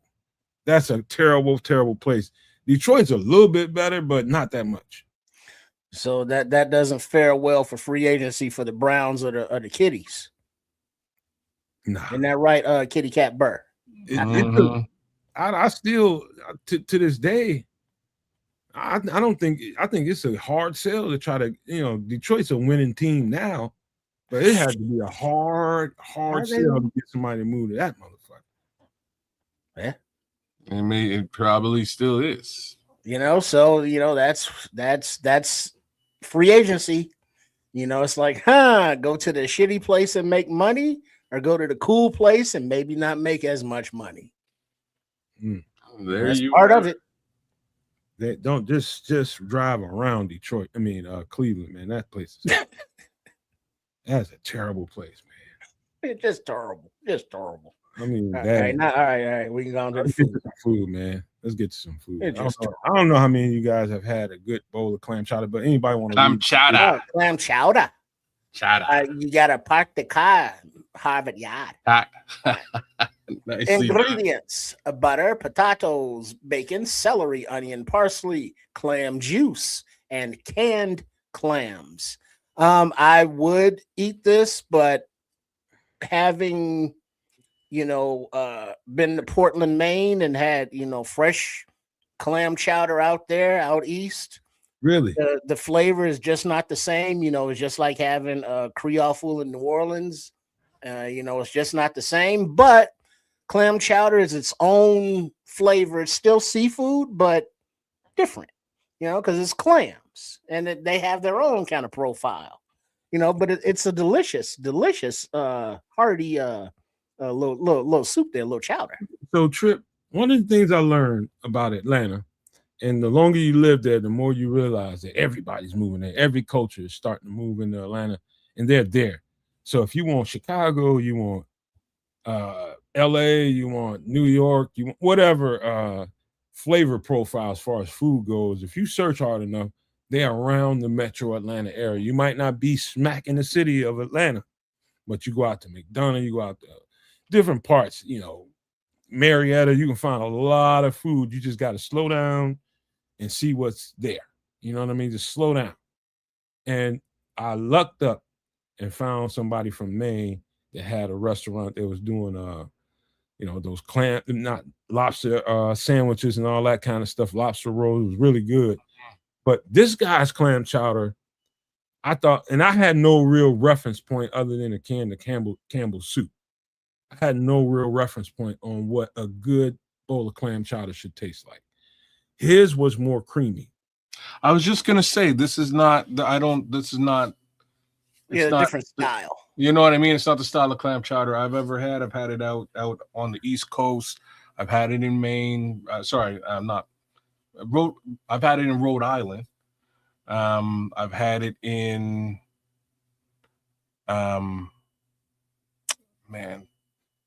I've had it somewhere else, and I'm trying to think. Did you enjoy it? Sometimes I love it, actually. I've heard people say it's too fishy, and it was not for me. Well, I have no problems with some. Like I eat fish all the time. I have no problems with that whatsoever. Get your mind out the gutter, you. I've had somebody that I know.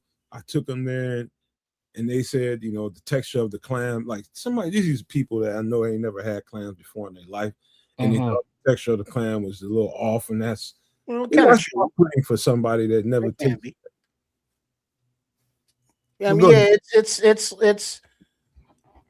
it depends on like the creaminess of it, or more of a watery kind of based, and then the if you overcook the clams, they will get like really chewy, and that could be off-putting to people.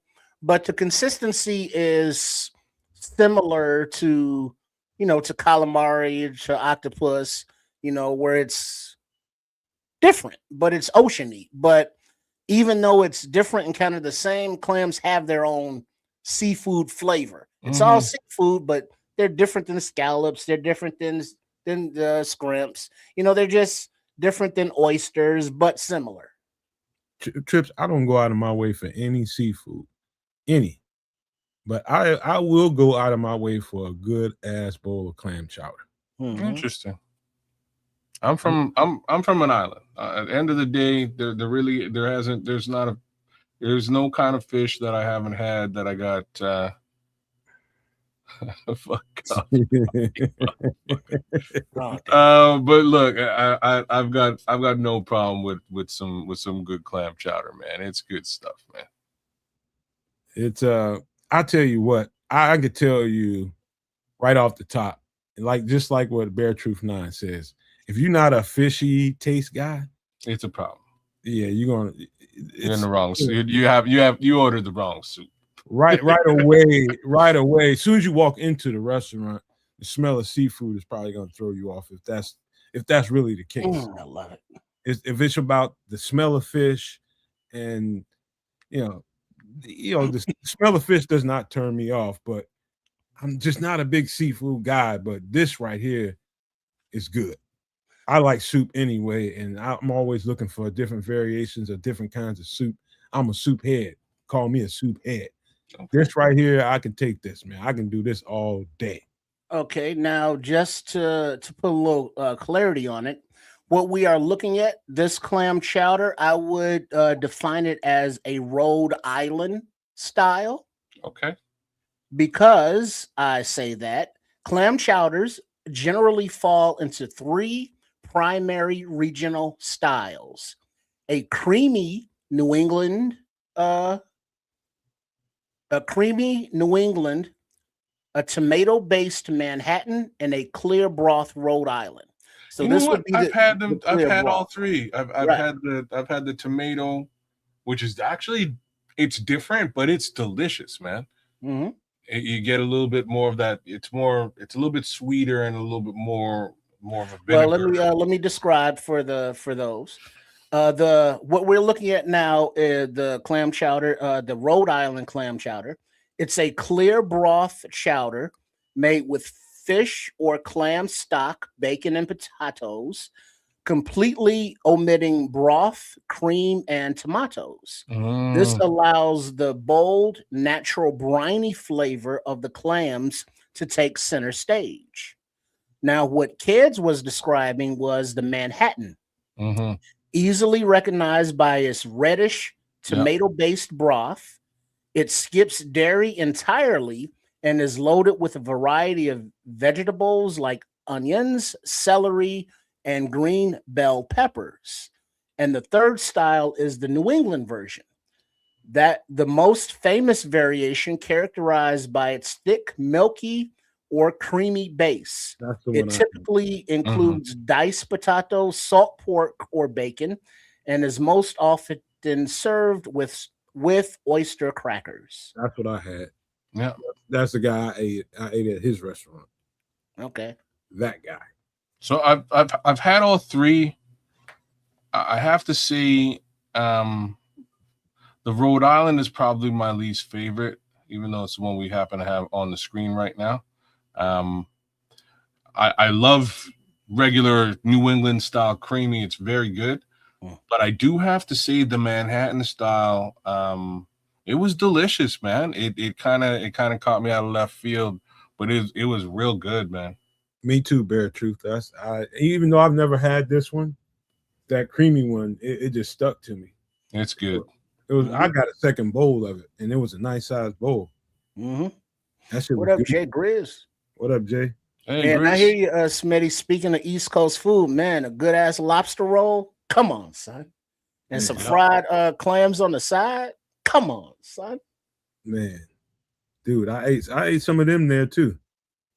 That's what he do, Jay Grizz. That's what he do, man. So kids, I already know the answer to yours, but you can answer it anyway. Would you consider yourself to be a seafood person? Yeah, for sure. Yeah. Like I said, I'm trying to. There's like one. There's only a couple of.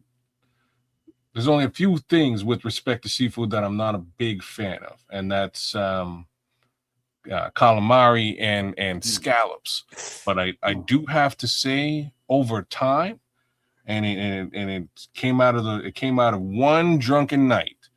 I'm a little bit better prepared for scallops today than I was earlier in my youth. I found scallops can be very fishy, like strong, and also a little bit chewy, depending on how you cook them. Well, but see, that's the thing, kids. Depending on how you cook them is a key statement. You got because, like, just Chicago wise, Goose Island is a fried fish place, and so they fry them. And so the fried calamari, it's a different kind of breading, but it's delicious.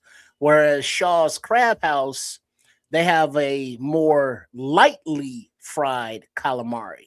Okay. And so it's a totally different batter, and they're both fried, but it's a different flavor. And the calamari in the Shaw's is a little bit more, I would say, tender. So I mean, there are different ways to do them up, just like this clam chowder. So, you know, unlike Red Baron, you know, who likes to put his, you know, face in a place at high tide. You know, actually, that's Ron Winarski as well. He says he likes his favorite is the bearded clam mixed with rice, and now I'm a little bit worried about the rice in his bearded clam. That's usually not rice, Ron. Hey. That's what I'm just gonna overwrite that conversation. Award you. I'm gonna overwrite that conversation because that's disgusting, man. Hey, that's Red Baron. One thing I remember the guy telling me, and this is just some regional shit going on, and I don't know if it's that way for everybody that's running a restaurant. This guy was there he's fairly young in the business in Atlanta, so this is his second operation in Atlanta, and he was running into a problem exporting and importing them and having them fresh. So quite often, it's a long way from the ocean. He had it's not that far. You get it from Florida, no? No, that clams are usually a northeastern thing. Yeah. Okay. All right. It's definitely a northeastern shore thing, and he said quite often he has to turn to the can or the jar, and he says that some people notice it, some people don't. You know, the real clam chowder heads notice it right away because it's not the same. And so what he did was he started pouring the water off and get it imported real clam juice, cooked clam juice from the East Coast, and having that shipped over. And he said nobody knows the difference now. So he pour all the juice off of the can or the jar and put new fresh, you know, clam juice into the mixture. And he freshen said, that up. Yeah. I was just like, that's fucking creative right there. That's thinking right there. Yeah, I mean, it's just like in a beef stew, you know, adding beef broth, you know, as opposed to water or chicken broth or, you know, vegetable broth. You know, clam chowder has a little of that clam juice up in there. Oh yeah, they're just going to reinforce that flavor profile. I'd say that's a good idea for pretty much any can, almost anything, but especially for seafood. Throw the juice of that shit out. If you can. So I'd pour all that shit out. You know, but that's just me, you know what I mean? I'll take some canned green beans and canned corn and use that juice or something like that. But for stuff like seafood, nah, I'm not trusting that. But yeah, I'd probably buy this out of a jar before I bought it out of a can. Because jars just hold up better. But that's clam chowder. Any last thoughts on that? It's delicious. Oh, this might even be better. All right, beef ramen soup. Somebody just mentioned ramen. Yeah, man. Jay Grizz was just talking about it. Jay Grizz, there you go. All right, ingredients: soft-boiled egg, of course. That's for the individual bowls, not the main pot. Remember that. All right, beef broth, the just aforementioned. Kimchi. Hello, how you doing, girl? Chili oil, green onion, gochujang paste, gochujang, beef paste. Ooh, a lot of flavor going on here. Sesame oil, ramen, and chuck roast. A little beef in there. So it's a stew. It's a soup. It's a beef ramen soup. It's got all the different flavors in there. It's packed with your proteins. You got vegetables. Got a little kick with a little chili and a little spice with the kimchi. You know, this is a good post workout. Build your proteins back up type of soup. First thing, let me say this: kimchi is a definite palate choice. That yeah, it got too much twang to it. Yeah, kimchi's like, a girl I'd like to meet but not eat. You know what I'm saying? Yeah, don't the Red Baron ain't never had that. I don't know. I mean, never met eater. That's his motto. Mm-hmm. As soon as you greet it, that time. But yeah, kimchi. A little goes a long way. That gochujang is gochujang. Somebody let me smell that, and it's very fishy. But when it comes together in this broth, I had never had a real bowl of ramen soup in my life until I went to Vegas. And in Vegas is also a place that you can find every community of food. That ain't even right. Kimchi smells like Andrew Billings in the fourth quarter. Hey man, there's a lot of people that will try to score points with you, trying to get you to open up your palate. Try this, man. Hey man, nah. Why are we doing all that for? Man, we don't need that shit going on. No. I don't care what that is. I ain't eating it. But man, that kimchi is definitely a personal choice. I'm not thinking. Yeah, it is. And now, as far as the gochujang paste, if you don't have that, you can substitute either oyster sauce or fish sauce. That's what I thought. Well, I would substitute it with both, like oyster sauce or both. Yeah, oyster sauce or something like this to me is a must. I would go with that instead of the gochujang paste. Gochujang. That was as close as you're gonna get from me. And the fish sauce, it's a beef broth, but still, like fish. I don't care what it is. If it's some sort of ramen / pho, I'm putting fish sauce in there. It's just, you know what else I'm putting in there? You know what else I'm putting in there?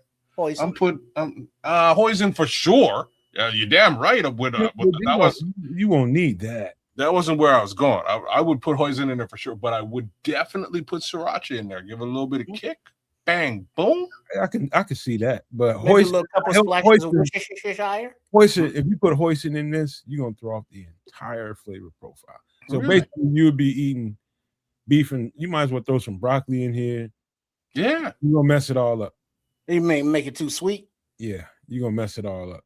Mm-hmm. I only know that because I never had a real bowl of ramen until I got to Vegas. And once I ate a real bowl of beef ramen, I was just like, oh, this is what everybody's talking about. Now, if you eat a real bowl of beef ramen, ain't no way you put no hoisin in here. If you do, it's going to be very, very, very little because you're going to mess this whole flavor profile up. All the work that they did to make that beef be the outstanding flavor in here, you're going to mess it all up. So I'm going to give you the realest. Oh, snap. Shit. I'm going to give you the realest thing. I'm not a fan of ramen. As much as I love soup, there's something about ramen noodles that do two things for me. The first thing it does is it makes me feel poor. I just want to let y'all know it really does. It really makes me feel like I'm broke.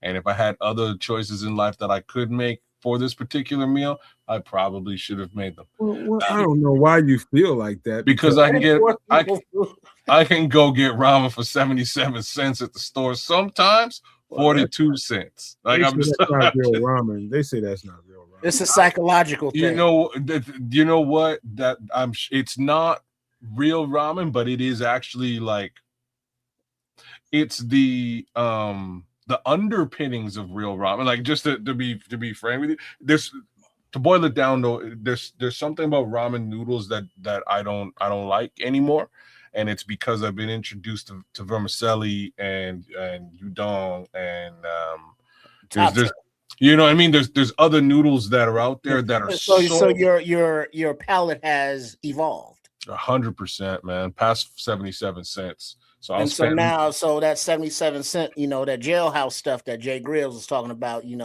that's not first world problems. He said, "What is this 77 this bullshit ramen? Where's that $5? That's good stuff, Smitty. If it ain't $5, I ain't eating it." That's like penitentiary. That's like penitentiary problems. People don't like ramen no more. It's like, lab make fake ramen. That's awesome, Smitty. That's fun. Hey, I know. When this, because the bowl that I got damn near looked exactly like this when it got in front of me, almost to the T. And the first thing I noticed is, what the fuck is this egg doing in here? And somebody that was with me was just like, just leave it there. Just leave it there. Just eat your soup. And it just was sitting around in the soup. Protein. Until I got to it somewhere midway through it, I got curious enough about it. I picked the son bitch up and I ate it. And I bit off of it. And it just blended right on in. Mm-hmm. So I don't even know how to describe the taste. It's like a deviled egg meets Asian food. I don't know how to describe that taste, but it was fucking good. It didn't make any sense to me on its face when I first saw it. I was about to just throw it out. It's like, what would I need a fucking egg in here for? Well, the thing with the egg and why you have to put it in the individual bowls is because it degrades and it absorbs all of the soup flavor into it. And then as it degrades, now you eat the egg that's absorbed all the soupy flavor, and it's a perfect mix and combination. But you want that in the individual bowls and not the main pot, because you don't want it to disintegrate in the main pot. Y'all, okay, so you got to go find biryani. I don't think we've done biryani on this show yet. Go find biryani for next week's show or the week after that. Write it in WhatsApp. I'm gonna throw it at you in the private chat, man. But WhatsApp. And WhatsApp. Okay. I'll catch you later in the week with it. But it's something like it's not a soup dish. It's a rice dish, but it is kind of similar in scope as to what we're looking at here. There's a biryani spot nearby me, and me and some of the homies went, and it blew my mind, bro. Like, just the sheer amount of food they gave me. I ate for a solid 3 days off of this one order, and most importantly, a little bit of egg here, some depending on what type of meat you're getting, et cetera, et cetera. You'll see it when we put it down, but it's similar, but Indian style as opposed to the other Asian, if you will. And for those that may not have tried, been to a actual ramen restaurant, try it, because it's a different experience. The ones with the hot pots where you actually cook your own at the table, with all fresh ingredients, and so you put in what you want in it, and then you actually boil it right there at your table and serve yourself. They got some good ones in Chicago, man. That shit made me so mad, Trip. I don't know. Man? I mean, I went to the restaurant and cooked the food my damn self. What the fuck am I paying y'all for? Well, that's the experience. Huh? That's the experience. That's some damn foolishness. Don't tell me it's the experience. Come on, man. That big ass hot at the table. It wasn't like, oh shit, don't touch that. My sister loves the hot pot. She put it in, and they bring the fresh ingredients. You know what? She goes all the time. I was so mad. That's a winning fucking formula, because it's a lot of people out here that even though it's ass backwards. It is totally ass backwards. At least you're admitting it is, right? Like, but people go for that shit. Like, motherfucker, you could have stayed at home. My sister loves it, dog. She loves it. Hey, you want to come down to the hot pot with me? Where? All right, we'll go. We'll roll. So me and the whole family rolled with her to the hot pot, and I was like, shit. I'm expected to cook the food myself. What did I come out? What did I come to the restaurant for? Man, I was very upset, and I have not been back. I'll be frank. It was good though. Don't get me wrong. It was good. It was delicious. So a concept like this kind of That's the point. a concept like this throws me for a couple of different reasons. Because for one, I think it's an accident waiting to happen. Number one. Number two, I remember. I'm old enough to remember movie theaters when you couldn't. Like I've been in movie theaters in Atlanta and in Columbus, Ohio, where you can. It is almost like you sitting in your living room. You can order liquor. You can order like whole meals and shit. You can sit there and kind of stretch out and enjoy a movie experience like you in your living room, kind of damn near, but with a bunch of people around. But I was just like, I hear about stuff like that. I'm just like, damn, really? Do I want to do that? Until you experience something like that. Man, it threw me for a loop, man. But I'm a Bear Truth 9 across the board. I'm a full guy, man. You catch me messing with some pho at any given time, man. It's really grown on me. Great soup, great vegetable profile. Love that shit. Kids, do they want you? You know what I'm saying, Paul? Like, who do I tip? Do I tip myself? I should tip myself. I didn't know what to do, bro. These motherfuckers just open the doors and just sit back with toothpicks in their mouth and watch you scoot in. Watch you do. You go Come on there, cook that shit up, y'all. Hey, you want to do them dishes on the way out? Gratuity. That's hilarious, man. Driven, is that somewhere in Atlanta or Columbus? Or drive-in? He's trying to say drive-in? Oh, drive-in like movie theater? Oh, yeah, I've been to a drive-in. Oh, I'm gonna own a drive-in one day. That's a dream. That's a bucket list shit right there. Oh, okay. Southwest Highway. Yeah, I want to drive in. That's like my. If you want to hear one of the number one things that I want, I got a throwback kind of mindset when it comes to that. I think there's still roller skates. Roller skates. I think drive-in movie theaters are. I think they'll never die. I think they will never die. Like roller skates is something that won't ever die. There's something about that. So drive-in restaurant or drive-in movie? He's talking drive-in movie. Yeah. Yeah, I've been to one. Mm-hmm. Been to one. You know, I'm just young enough or old enough, I'm not sure which, to remember, hiding in the trunk of friends' cars on the weekend nights to get into the drive-in. And then it's like, we hope we don't suffocate. And then once we get in and, pop the trunk, and we get out and it's like, hey, let's kick it. And then it's like, damn, everybody in the car and we got a crowd in. So this is one of Bear Truth 9. I'm gonna take this image off right quick just to show you. See this background? This is probably the first background I ever made. It's probably the first background I ever made. One of the first graphics I ever really made. And this whole entire show is set up around the theme of being at the movie theater. Or drive-in movie theater. This whole thing, I don't know if you guys ever really noticed it because it's always on the screen, but this is exactly what a drive-in movie theater experience was like when I was a kid. So for me, I've had a couple of interesting spins on the drive-in. So like the project that I grew up in, as from the ages of 3 to 5, was right just across the street from a drive-in.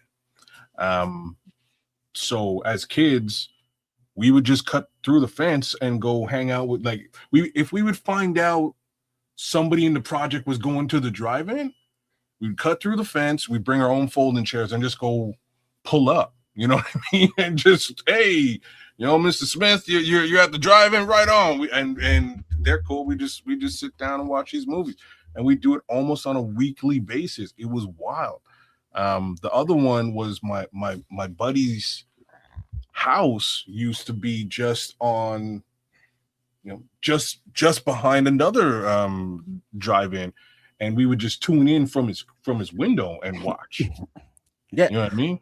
Well, there was I think it was on Southwest Highway in Chicago, that in the front of the drive-in, like where the red is under the screen there, they had like a children's playground area.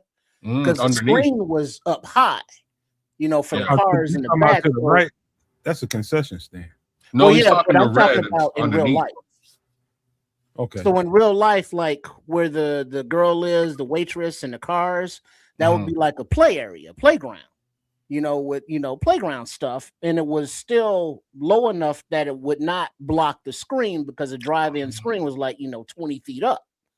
So the kids could go play up there, and they had the sound speakers up there as well. So if you were on a drown out the lawn kids chair, not in the car, where you had the thing on the window, so you could go up and watch the screen from up there if you look straight up. But you walk past the cars, some of the windows be all steamy, some of them be bouncing up and down and stuff. It was just an experience. Hey, I've been to one. Where is that? Somewhere in Park Forest or some damn where, I don't know, somewhere a little north of here, right in between here and the city. And man, dude, I love the intermission. You see the intermission up there with the hot dog dancing, and let's all go to the lobby. I love that shit. I love that. Get ourselves a snack. You want a hot dog? You want a Coke or Pepsi? This is Pepsi country. And you want some nachos. That's pretty much what, and some popcorn. That's all I want. Maybe some pizza. All that shit smells good up in there. All of it. And it's just the ambiance, man, of it all. There's only one downside. There's no downside. There is. There's only one. What? The only downside to the drive-in theater case scenario is mosquitoes. Oh yeah, because it's summertime in the evening. Yeah, only one. Like the place I went to, there it was all cleared out. Like all you heard was gravel under you, and so it wasn't like a whole bunch of trees around. So I don't remember having a mosquito issue. So my whole the country like that. I'm living in swampland, right? Like I was saying earlier on. So there's trees. The one that I grew up at, it was all graveled out, right? But it's surrounded by pine, like surrounded by forestry, 100%. So you get up in there, you're in there for an hour, 2 hours, you're watching a movie, guaranteed you're basically eating a lot. Here's a good thing, kids. Now they have portable bug snap zappers, battery power. All you gotta do is charge your joint up, bring it with you, sit it, and you good. I've seen those. My brother, like I was telling you before, that's just like he loves them. He'll go outside and just like that's entertainment for him, man. He loves that shit. You know what I'm saying? He was so happy when he got his, man. Because like the years before, he had one of them rackets. You ever see them like them plastic rackets? You can just swing it. Like a fly swatter, but electrified. But electrified fly swatter. He loved that. He would just walk around the house with that, man. But now he's got his more professional setup. Well, his Beartooth 9 said he lived in the desert, so it was too damn hot for mosquitoes. Oh man, it's different out west. Well, that's rattlers though. But then I was gonna say you got rattlesnakes and scorpions. You go out west. That's one of the first things I noticed. No mosquitoes out there. Bro, I asked my uncle, man. I was just like, dog, I ain't seen it. I've been there 3-4 days, and he lives out there. I was just like, man. I said, I ain't seen a motherfucking mosquito since I've been out. He's like, God, he said, damn, if you even see a mosquito, your ass brought it in. Ain't no fucking mosquitoes out here. Followed you from the East Coast. Yeah, man. No, but that's Smitty Q. The trips had tunnels underneath the actual screen that you drove when they're coming in. Yeah, that's right. It's like, the entrance was on the other side of the screen. So when you drove into it, you went under the screen basically into the lot and turned around and faced it and shit.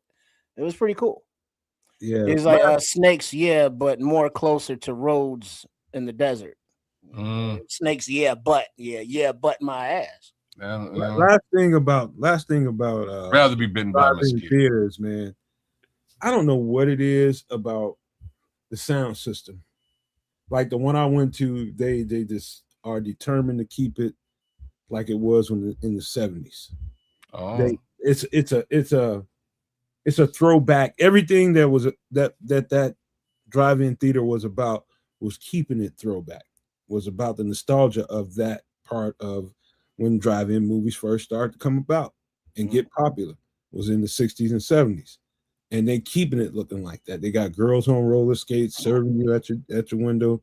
Even the sound piece that you hook into your car is this big steel metal thing that you got to hook on your window and shit. Crap. And I like the way it sounded while I'm looking at the movie. I just liked it. It was different than sitting at your home with all that great surround sound and beautiful, everything that comes with that. I just liked it. It was just something about it that I enjoyed to my soul. It was cool because you could go out but be in, because you were out of the house but you were in your car, and then the speaker would mount on your window without breaking it, and then the waitress girls on their skates and shit coming from the little stands, they had the side of the car, where you put your food, your food or your tray of food, and it would rest on your door. On the door. Right. So you just reach out and get your snacks, your shit. And then, the new school, they made the sound come over your car radio. I was gonna say, because that's all I'm used to is the new school one with the car radio. That's how me and my friend were streaming it out of his room. You know what I mean? So we would just tune into the right station. It was just a little bit choppy because you kind of need to have that.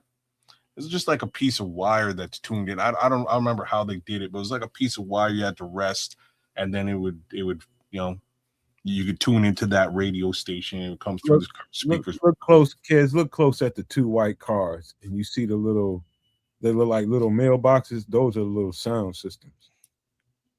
Right there, so they kind of hang up there. Okay, I see what you're saying. And then you bring it closer to your actual vehicle.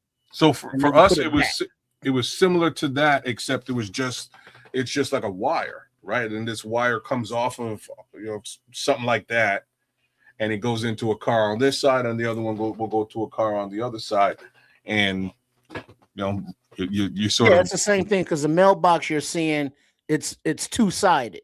So the side to the white car will go to that one, then the side to the black car extends out to that one on the passenger side. Yeah, same general idea.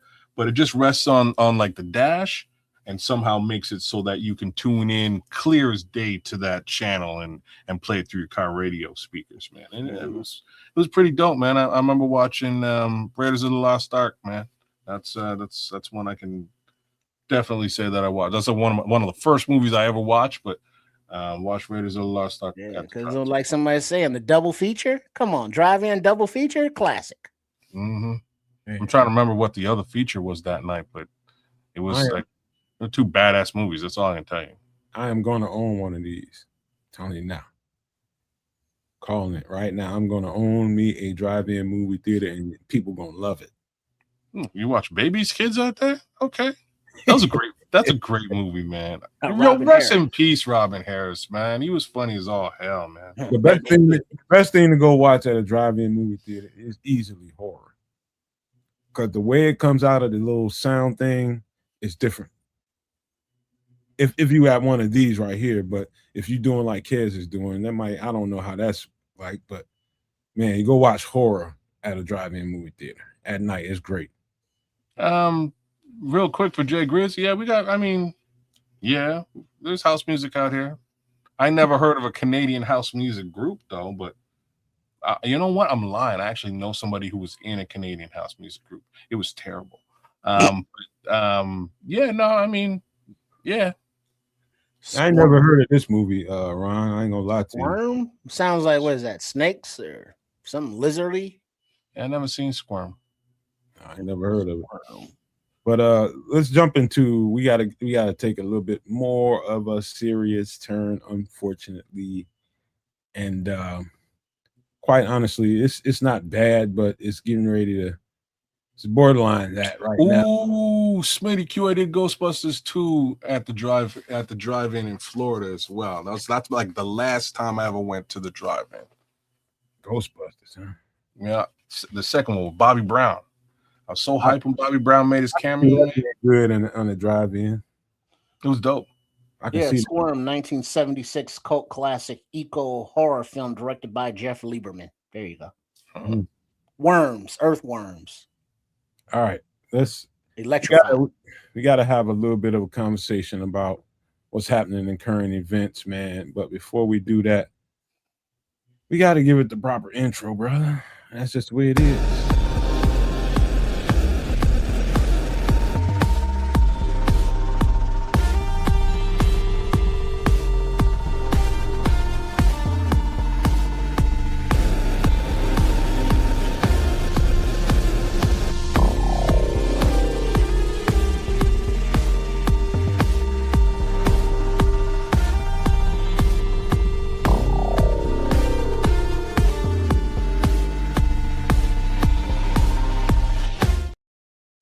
All right. Anybody want to read through this, and we'll slow down and have a decent conversation about this, because this is real deal Holyfield right here. All right, I'll do it. U.S. strategic oil reserves as of 7/14/26. The U.S. strategic oil reserves are down to around 319.5 million barrels, its lowest levels since the early 1980s, from 714 million. Crude oil usage at this rate will most certainly cause energy and gas prices to spike in the very near future. Economic instability is almost inevitable if the conflict continues to rage. So as I said, the 4th of July was going to be that date, and it was. That's when we started to get into the dipping into the oil reserves. Now, I don't know how tied in the current events everybody is, but I noticed a spike in the action in the Middle East as far as we were concerned. We started to be more aggressive after the 4th of July. We started to be more aggressive and started to do more attacking. We was kind of playing, kind of like here and there, and kind of Israel was doing some stuff, and we were kind of trying to stay out of it. And there was a so-called peace negotiation being had and being agreed to until, Israel started doing some stuff they shouldn't have done, and then it just opened it wide ass open. And now here we are. We are in our reserves right now. We are in our reserves. So think about it. Since July 4th, and this was yesterday when I made this graphic, since July 4th, 10 days since we made that, we went from 714 million barrels to 319. So you do the math. Once we run out of this, and we won't run completely out of it because they can't suck it all out, because of it takes oil to get it out and power to get it out. There's going to be some in there, but it's not enough to run the country. And so the alternative means to us getting crude oil is sparing, because this country can't pump it fast enough. There's not countries in the world that can pump it fast enough and get it to us fast enough than these places in the Middle East, which is going to be bad. What we're dealing with right now, because everybody is seeing a dramatic lowering of gas prices all of a sudden. That's because we're in our strategic reserve. They're trying to get it down low for the time being, because they know it's going to spike like an MF. Before we know it, crude oil will be $200 a barrel and more. We're somewhere around 120, 125, I think. Last time I checked, it's going to go well over 200. So that means it's going to cost us, not only in the U.S., not only in Canada, but everywhere, more. If you're not one of these countries that's getting it fairly easy. And so life adjustments are going to have to happen. And so I would advise everybody, if you want to take any kind of advice from me, is to start paying attention to the current events and start getting ahead best as you can with anything oil related that you can get ahead of. You can't get ahead with gas, because you're going to always have to go to the gas station and pay that price. But if you can, I'm just telling you, I think it's going to get this bad. If you're a person working only one job and you're maintaining a good amount of stability, but if things start getting a little bit more expensive, which they will, not only gas prices, but prices in general for most things that require plastic, you better start thinking about getting something to supplement your income. I'm just saying. I'm telling you right now. because the thing is, like the buddy that was in the chat earlier from Iran, we as a people that have to deal with the higher prices and stuff, or deal with the repercussions of what our quote unquote elected officials do, whether we like it or not. We gotta deal with it until the next election, if there's one, or if it's fair or whatever. But having to deal with reality is eventually gas is gonna, or oil is gonna run out anyway, because it's a finite resource.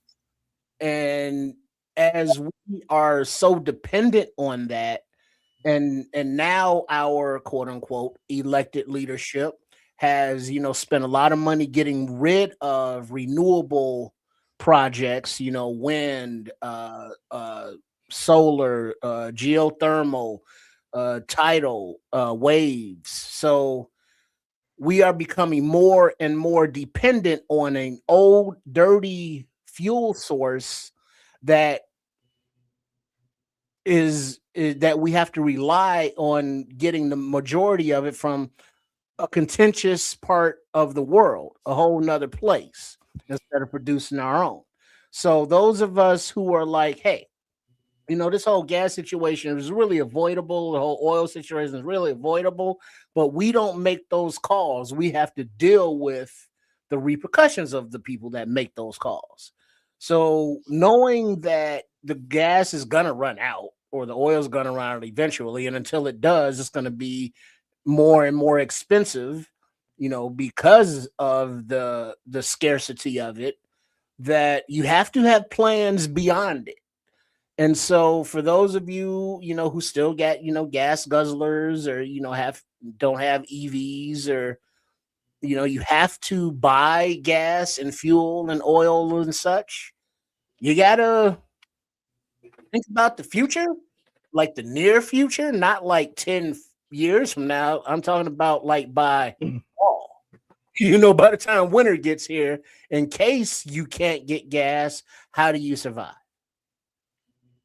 Man, I hate this topic, bro, because it's so foolish to me, and it's obviously a real life situation for all of us.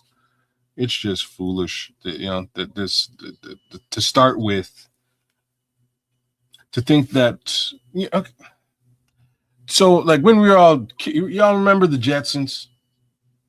Yeah. Like the Jetsons Meet were George way. Jetson. Thank you. The Jetsons were way ahead of the shit. They had briefcases that turned into whips. You know what I mean? Like we are so behind, so far behind where we should be in just the general trajectory of mankind, that I look at this situation. I'm like, I don't believe that we're stuck fighting over a fossil fuel when there's so many other fuels that we could be leveraging in so many different capacities that are also cost effective. Hey, let's build one, but let's make it so uncost effective, so expensive that people cannot really purchase or buy their way into utilizing it.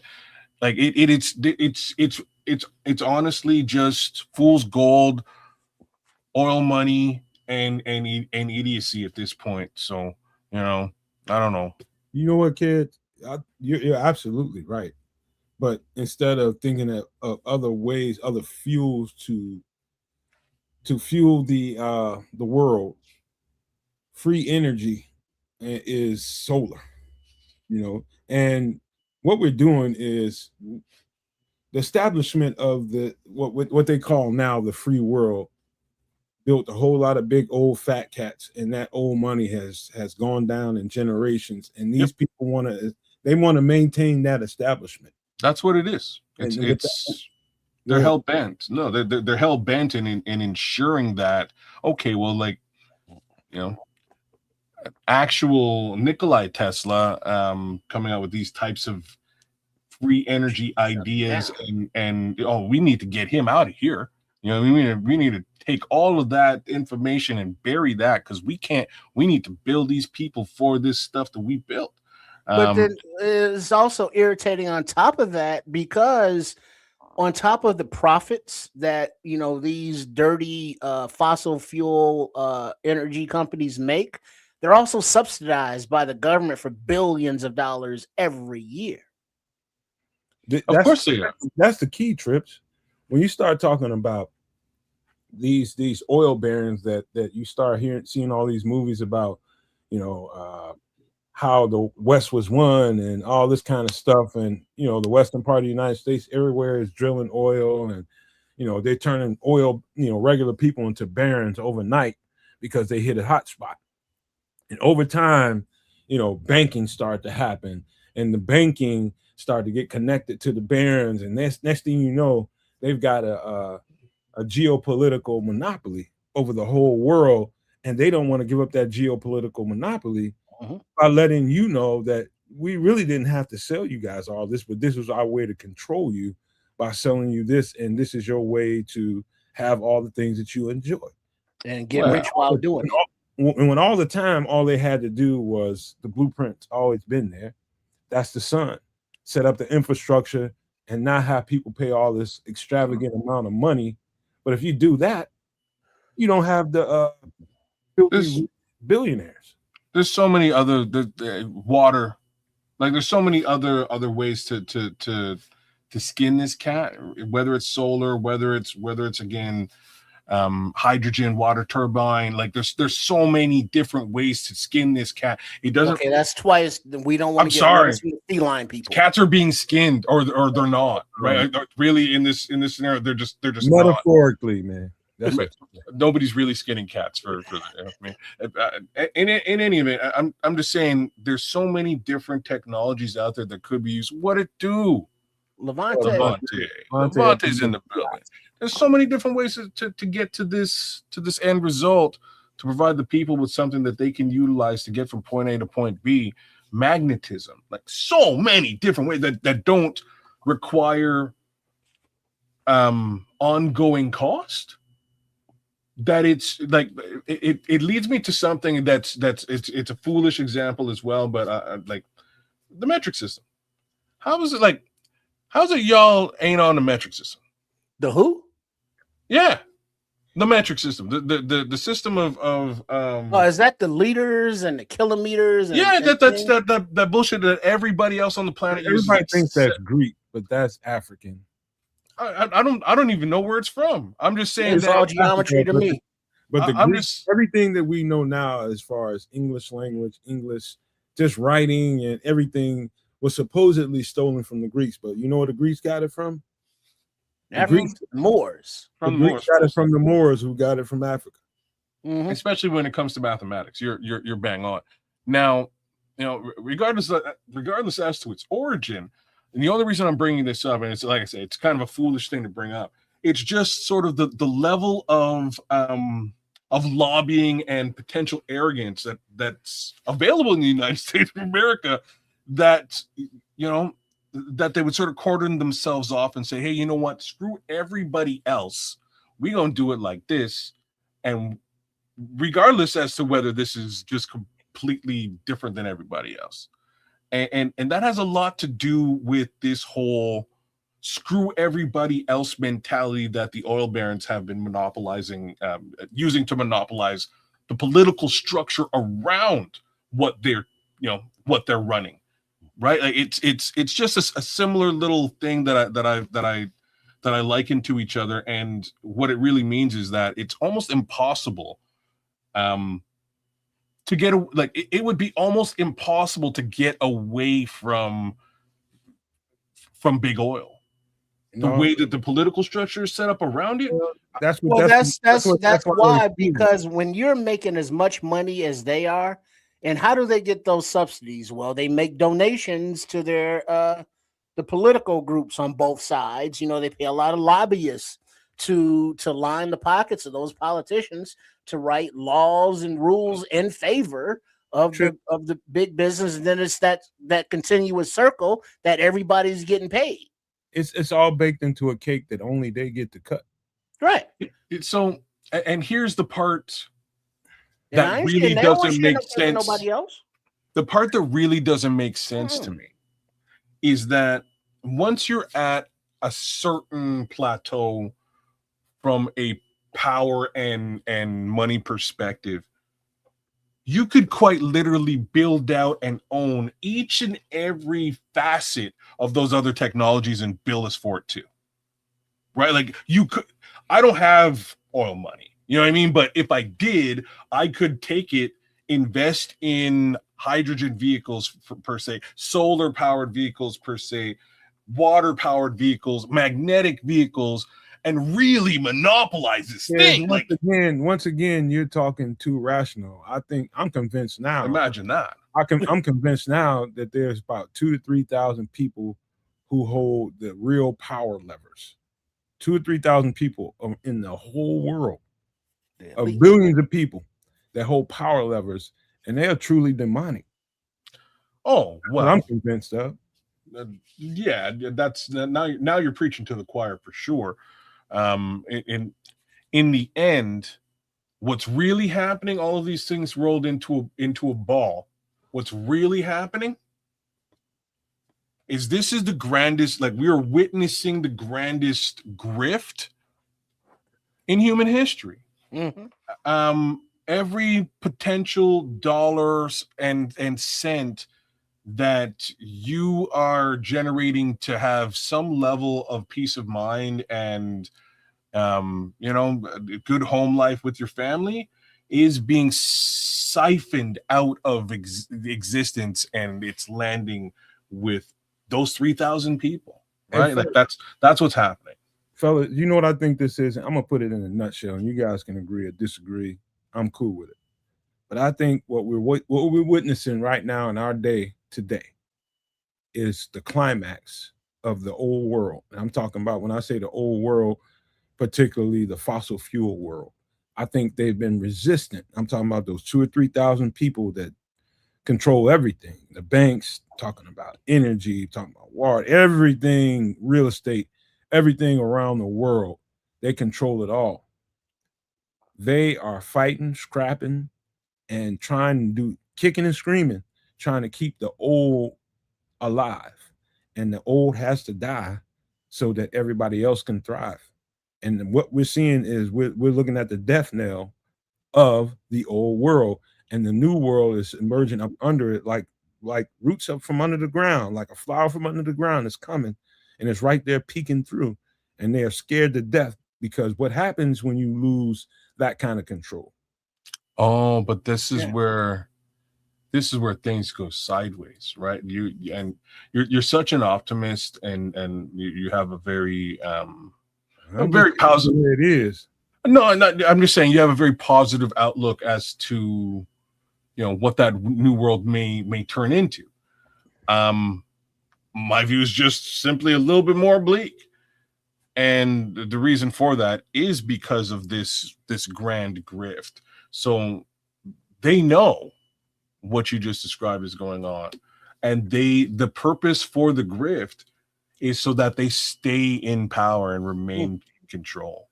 Oh, yeah, their trump card is war and fear. Well, but now also, I mean, there's excuse me, there's a lot of different things that we're all talking about under this one topic, this one heading. But remember that here, domestically, kids, there are a lot of octogenarians and old fuckers, basically in the leadership roles, in the government, and 80, 90 years old and still running for re-election. While there's a younger generation who understands what the internet is and AI is and all this stuff, are like, hey, our future is more our thing, because you old people that are trying to hold on and cling to power, y'all ain't gonna be here anyway. So y'all are messing everything up on your way out, and we're gonna have to fix this stuff. So there's that going on. And then there's the whole not re-litigation, if you will, but eventually you're gonna have to pick a side, because now we're back to the battle of North versus South. The Rebs versus the Confederates. And it's basically that. There is no middle ground. It's pick a side, and it's either you are for the discrimination and subjugation of other people, or you're for more freedom and let people, do them and leave you the hell alone. Before we go down the road of complete politics and how people vote, I don't want to go there. And I understand where you're at, Trips. I'm talking about what would happen without people in the way trying to keep this decentralized power structure that is run off of fossil fuels. Imagine what happens if that's waned out in our infrastructure. I'm talking about the United States, Canada, and all across the world was more centralized on solar energy.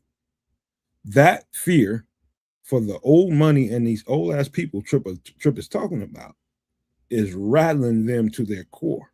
Because you know what happens if that's not there? Those people are not there to pull the levels of power. They become vulnerable. People will get them, like physically get them, or they go to jail. All kinds of consequences are waiting for these people. And so when we get done talking about all this other stuff, that's probably the biggest fear of all. What happens to me if I don't have this amount of power? If I'm not lording over these people the way I've been doing it financially, geopolitically, in any other way we can, if we don't have that kind of power, what will they do to us? That's the what did Ice Cube say? That he heard payback was something. That's a Well, payback is, but if that was the goal, no. Well, there's a inherent problem with what you're describing, and it's just that mostly you. The inherent problem is just like who's doing the payback and how. Like we can't even, like, just from what Trip was just saying, like we can't even come together we can't even come, let's be real. So we can't come together with the given races on the planet. We can't come together from a political perspective. We can't come together to recognize that this grift is going on and we're losing ground across the board, white, black, green, purple, Republican. I know where you're going. I can tell you right now, what we're talking about right here on the screen is the beginning of the pinch that's too tough and we can't take it no more. That's a universal pinch right here. And that is a universal, okay, if we can't agree on nothing, man, we can't. Listen, when people, I don't know about you, but when I'm looking around me and I'm seeing people with some of the better jobs, I'm talking about regular, schmegular paying jobs, people that's making, more than $25, $30 an hour that can make a pretty good living. At a time, kids, that was plenty good enough to kind of support whatever you had going on. You can drive the nice truck, nice new vehicle every year, and you can, you got pretty nice home and you're good. Now that's not even enough to manage your life because the energy price is about to spike and they've been spiking. The food prices are going crazy. The gas prices are going crazy. And you can't even, that's not enough. And people are having to give stuff away so they can get cash to get to the next month. Wow. That's the unifying tie right there. What you're looking for, that braid that binds us all up, when everybody starts to feel the pinch too tough, it'll always be that element out there that will be just so rooted in race and that kind of divisiveness. That's going to always be there. But most people, they'll be heading towards like, this is enough. We can't take it no more. This shit's got to stop. What's funny is just on that road, bro. What's funny is just where you are in this particular, like me and you have had this conversation behind the scenes between the two of us, and it generally goes in a different direction. But I don't know where the unity there is going to be, if there is any unity. This grift is happening now. They're telling us that potentially they're eating babies and stuff to top it all off. Nobody gives a shit. Everybody's got the come on now. You can't say that on live. I mean, come on. It's not. I'm not doing it. Somebody's doing it. You got to reword that. Hey man, I don't know how you say that any differently. I'd love to hear the politically correct term for that. In any event, I'm just saying there's all kinds of effed up things that are going on, including this grand grift and everybody's head is in the sand, right? Everybody's head is in the sand. I got to put my food on my table. I got to keep the lights on, so somebody else going to deal with it. Same token, I don't necessarily like my neighbor. He's X, Y, and Z, and we won't get together. Allegedly, Jay Grizz. Allegedly. But you know what I'm saying. It's very tough to have a genuine optimistic view in coming out and around this situation in some level of a positive light, because let's be real now. I have a very, like, this stuff looks a lot more purposeful. Oh, absolutely. Than happenstantical. Oh, it's absolutely purposeful. Okay. There's intention behind all of this. Right? Like if this is intentional and purposeful, then there's no doubt about that. There's no if you can agree with that and you have no doubt about that, then we are royally screwed. In your mind, I mean, when you start thinking about it in a way, kids, when this is the difference between you and I. When you speak, when we have these conversations, I can tell that you speak in the present tense and what you know structurally to be normal. And to understand what I just said, it is what is versus the possibilities that are out there that could be fleeting, and you just don't know exactly what they can be. And that makes your mind go to, okay, if it's not what I understand, what the fuck is this? And we're in trouble. I think you've been that way. No. Mine comes from, quite frankly, years of study of these things. And what I mean by that is, so we're going to take this situation that we're talking about here. It's given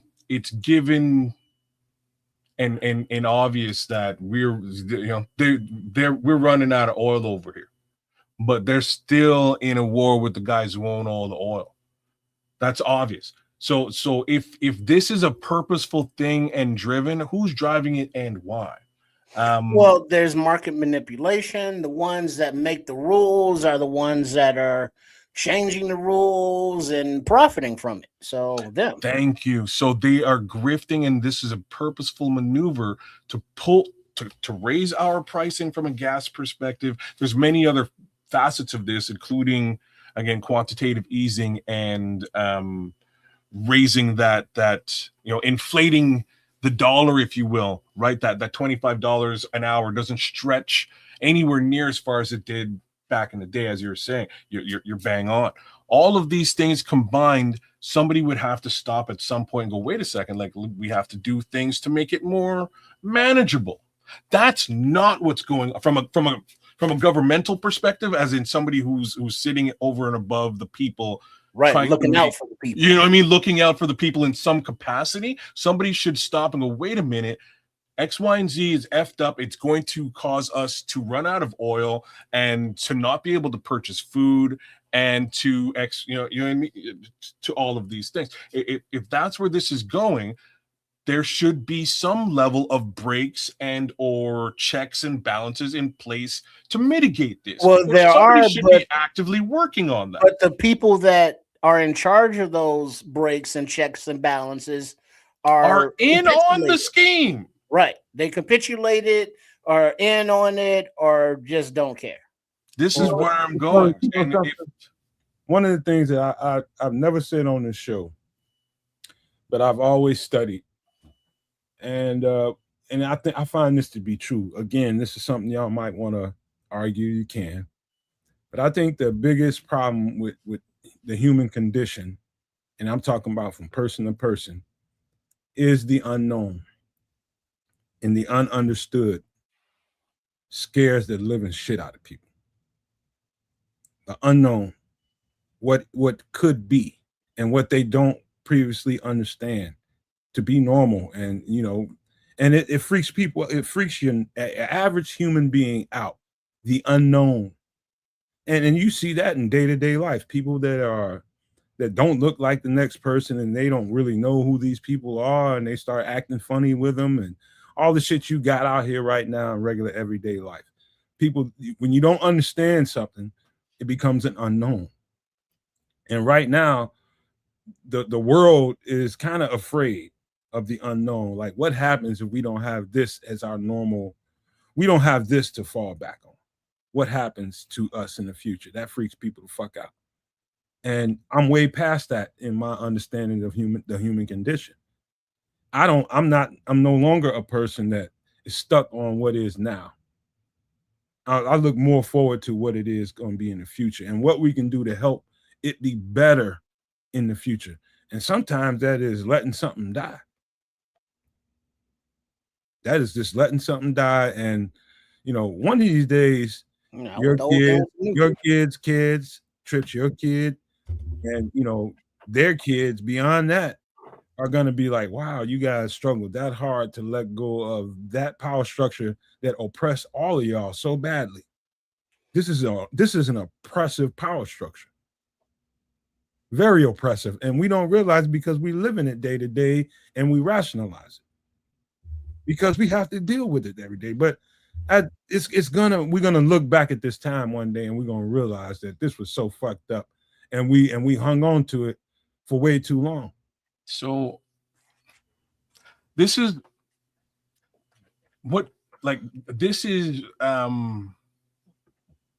well described. Like what you're sort of putting out there is well described in Aldous Huxley's Brave New World. It's slightly touched on in 1984, but better described in Brave. Who was that author? Aldous Huxley is the name of the author. In Brave New World, basically, it's more or less set sort of after that death, if you will. Okay, after that old regime has crumbled, and it's much closer to where I think we're going to wind up than anything else. And what I mean by that is in Brave New World, they kind of zero in on this one character, and he's ass out. He's living in the desert. It's him and his mom. His mom is hooking. You know what I mean? Like whatever you got to do to make a buck to survive type situation. He fixes stuff. He gets a couple of bucks here and there. He has to go and scavenge and make things to survive. Like there's the land is desolate. We'll call it Arizona, but it's more like nuclear Arizona after something went down. And they're just living off of what they can to get by. But unbeknownst to them, there's an entire full society just hours away from them, just outside of their purview. And this is basically where the affluent wind up. You know, the protected, the folks who've been grifting, who took advantage of the situation that we're in. These people create their own society. The society is based on keeping everybody on pills and drugged and under control. And they live it up and everything's cool. Nobody beefs. It's completely locked down, super controlled, super taken care of until this guy shows up. And when he shows up accidentally, he comes to find out that the guy who runs the show is actually his dad. And his dad kind of realizes, oh, snap, this is my kid who's been out there all this time. I knew I left this kid. He looks just like me. I'm going to kind of take him under my wing and try to integrate him into society. And he tries to do this integration. And what winds up happening is, for the first time ever, somebody unalives themselves. And when they go and do that, it kind of sends repercussions throughout the entire society because nobody could understand why somebody would do that because everything's quote unquote perfect. And this is the only guy who's like, yeah, I've seen stuff like this before. I'm like a normal guy. I can understand why he did it. And then he kind of becomes the catalyst for unrest within this society and like more or less almost single-handedly destroys this society. And it's awesome that he does. because the society is completely controlled and it's only for the affluent, and there's an entire existence of humanity outside of this bubble that is just scraping by at the lowest. I've You know, seen in the that lowest story so capacity. many times, kids, and so many other just different ways of that story being done. I can't tell you how many movies I've seen like that. And to Wendy, even though I'm deleting your comments because of certain words in there, I hear you, bro. That's the only reason I'm deleting them, because you putting certain kinds of words in there YouTube won't let me deal with. But to your point, Wendy, that you were talking about, and I'm taking the gloves off right here. Let me tell you something. There's a cabal of evil motherfuckers that are really the catalyst of it all, sitting right there in the Middle East. I'm not gonna call out the country's name because YouTube will get you for that. But you guys know what I'm talking about. Right there in the Middle East, and they shouldn't be there. They shouldn't be there at all, but that's an evil, pure evil. I mean, when I say evil, unadulterated evil, that they are the catalyst of it all. Without them, when they are taken away from there, they will not be there. That place will not exist, not as it exists now with that name. It'll be there, but not with them controlling it. That is an evil cabal of motherfuckers that the world has never. I mean, these are some evil motherfuckers. And they are not, and they are, and when I say tied to every nation in the West, in Western society, I mean they are literally locked tied with them. Whether you're here, whether you're in Canada, whether you're in Europe, any parts of Europe, you are tied in with that cabal of evil motherfuckers. They are the instigators and why the world is continuing to be negative. They drive it. They live off of it. They thrive off of it. And that's the world of old. I'm just telling you that right now. They know it. And they're fighting to exist. What prevents what I just described from happening, though? Right? Like, what prevents if this is the world of old and they are fully in power, controlling all level of resources imaginable? What? Think about it this way, kids. This I know where you're going, but this will better answer your question. Just think about this in the terms of real estate. And you start thinking about who owns this, who owns that. Stop there for a second. Then you go to the world of finances. How much does this person have? How much does that person have? How is anybody else going to do anything because they own this or they have that much money? What happens when we deem that irrelevant? I don't give a fuck what you say you own. No, That's I'm gonna. No, that's not your shit, Elon Musk. No, that's not your shit, Peter Thiel, or whatever the fuck your name is. No, this is not your country, such and such. We decide that it's not yours. Who's so two things is who's the we, and the we that I'm saying is yeah, the people who can't come together and have a conversation and are split, divided by race, religion, divided by political regime. That's the people who can't come together under any circumstances. That's an easy, low-hanging fruit. But if you look at every way that it could not happen, you won't never get there. I'm not. I'm just pointing out the dead obvious. The dead obvious is that this low-hanging fruit, kid. It's not. It is the stark reality that divides us all. It's reality, but it's also low-hanging fruit. It's two things at once. Sure, I agreed with you to say that it was low-hanging fruit, but once more, if it is the reality that exists and we cannot come together, there is no we.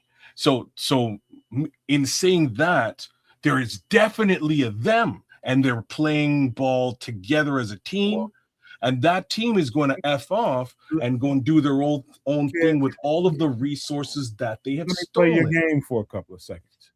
The people that you're worried about that cannot and will not assimilate with others, they'll get eliminated. They'll get eliminated. Trust me. Natural selection is gonna do that, and people will help that too. They won't be there to stop everything from happening, but the truth is, there's a handful. That's what they want. So be it. Those people shouldn't. They're oxygen thieves any fucking way. They're fucking stealing oxygen. You that hateful that you can't assimilate with people just because they look different than you? Get the fuck off the map. Tired of fucking dealing with you. They oxygen thieves, bro. So it's gonna come to that. But before that, it's identifying what the problem is in the first fucking place. That's the bigger picture. That's the macro view. The micro view is what you're talking about.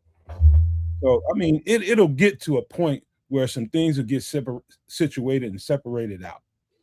And right now, what we have on the screen, we're talking about what we're going to deal with in the present tense. And this is just one of the first hurdles we're going to have to deal with. Is energy prices and how much it's going to cost you to live your life. And guess what? We're going to have to make some decisions on how we're living it. We're going to have to make some different ones, man.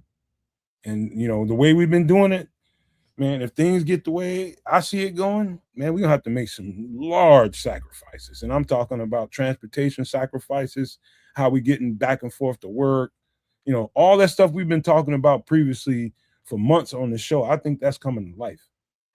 I wonder, do y'all agree with that before we close the show? One last thought about this whole thing before we go right ahead.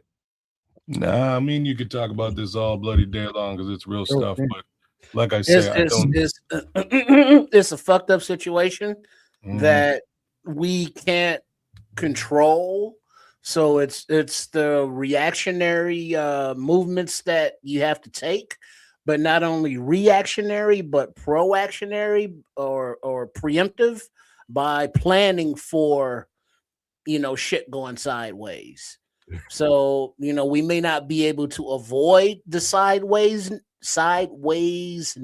of it all, but plan for it. So when it happens, you're not caught, between a rock and a hard place. Yeah. All we can do is, roll with the tide, unfortunately. So if that means getting yourself an e-bike, like I think Bear Truth 9 was saying earlier in the chat, getting yourself a Tesla, getting yourself a magnetic skateboard like Marty McFly, like whatever you need to do to get away from recurring cost in general, fossil fuels in general, solar powered stuff. If that's what you want to rock with, do it. Hydrogen turbines, etc.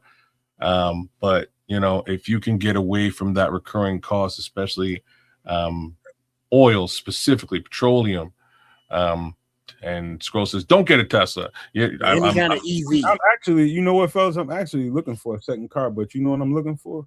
A 4-cylinder with a lot of backspace in it, like a hatchback or something, where I can, store some things back there. So they got vehicles out there like that.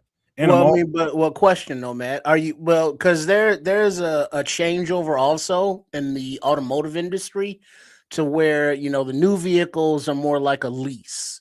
You can't work on your own shit, mechanically. There's a lot of computers that can be shut off or, monitored outside.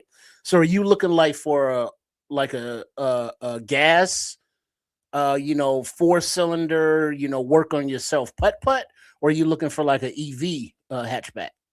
First, I need something for gas right now. I ain't reached the level financially today for the EV, but I don't think Illinois has the infrastructure quite the way it needs to be for everybody to be. Once everybody can have an EV, I'll be the first in line. I'll be the first one in line. But until then, right now, I know I need something that's real light on gas and that's gonna, get from A to B and get done what I need to know. I know we need to get you done. need you a Honda Civic then. Yeah, something like that, something down that neighborhood. That's perfect. I mean, yeah. But now I'm looking for something. I don't know if you've seen, like I've seen the Kia Souls, I've seen the Honda Versas, I've seen a few. Well, even Hyundai, they aren't like they used to be back in the 80s when they sucked. They've come a long way. Oh yeah. They still suck, but the warranty is rock solid. It's like a 10-year warranty on them things. So there's that. You could go look at Subaru. I was going to say just a RAV4, man. Toyota RAV4. It's probably exactly what you're looking for. It has a fair amount of room to store whatever you need to store. 4-banger. It'll get you to and from where you need to go. There's a ton of them on the road, so if you need parts, you can go find them. One of the higher selling vehicles in North America. And now Jay Grizz is saying Ford Present. Transit Connect. But I would That's another also one. remember that you do live in the Midwest and there is snow. So when you think of like a little putt-putt, you got to remember winter. That's so, the other you know, piece. maybe All-wheel you look drive. for like 4x4. I lived 3 cold, hard winters in this motherfucker with an old ass Ford Escort. And that boy, Oh boy. that bad boy, hey, only thing I need to do was change the tires. Once I changed the tires, that bad boy, and it was a standard. How many times do you have to shove That's got to be a yourself out front of the wheel snow? drive, right? Huh? That's got to be a front wheel drive, right? Yeah, them standards, man. Yeah. How many times do you have to shove your way out the snow? Every day, all day. I never had. I slipped off the road one time. I had to get pulled out. That's because I had to change the tires and I was being goddamn stubborn. Ball tires. Okay, well that'll do that for sure. I had no meat on them shits, man. But yeah, I mean the RAV4 is one of them things. It would all-wheel drive. You'll be fine. Yeah, all-wheel drive. Yeah, it would take good care of you in the winter. Lots of room. It's like a small SUV. It's not a big SUV. It's a pretty small one. I don't know what the landscape is like in where you at, kids, but here one of the advantages to have a car like that is we drive on pretty much flat land everywhere. But then also remember, you know, it's kind of messed up that you got to think about things like this. But Hyundais and Kias are also, you know, amongst the top of the list on vehicles stolen. I didn't know that. Trust me, I ain't gonna buy nothing that's attractive to no motherfucker. It's gonna be a used, nice, probably less than 100,000 miles on it. It's gonna be reliable and it's gonna have a lot of room to put shit in it when I need to. That's it, and it's gonna be easy on gas. That's the bottom line. That's the goal. And so it's a lot of vehicles that meet those requirements out there. It's just about finding the right one. Well, but that's when, you know, when your frequency is on a higher level, you know, like you keep it, and your karmatic aura is, you know, good, as the kids say, you know, you're going to come across, you know, one of these jobs where you're, you know, cleaning somebody's stuff out or helping them out. And you're going to open the garage and be like, hey, what that is? Oh, that's an old car I don't even drive no more. You want it? You know, here's a good price for you, if not free. And to that point too, also the flip side is not only you being proactive about it and just trying to, you know, understand the times also allow for good financial transactions to take place right now, because guess what? People need money. So you're gonna run across good deals everywhere. I see them every day. Pennies on the dollar. Yeah. And I ain't one of them type of people that's like a fucking buzzard and fucking vulture, just take advantage of people. But you know, this is the time we live in, man, where people just need cash. And they need it bad. Yeah. You know, so it's I mean, you don't want to take advantage of this situation, but you didn't put them in that situation and you're not making them do that stuff, and they have something for sale, you know, for pennies on a dollar. If you pay pennies on a dollar, there's no need to feel guilty about it. Hey, bro. Hey, Jay Grizz, I love Honda Odysseys. People, I know a lot of grown men that's just too ego-driven and too proud, and they probably just immature. They can't stand the thought of driving a van. He's talking about minivan. Those are dope.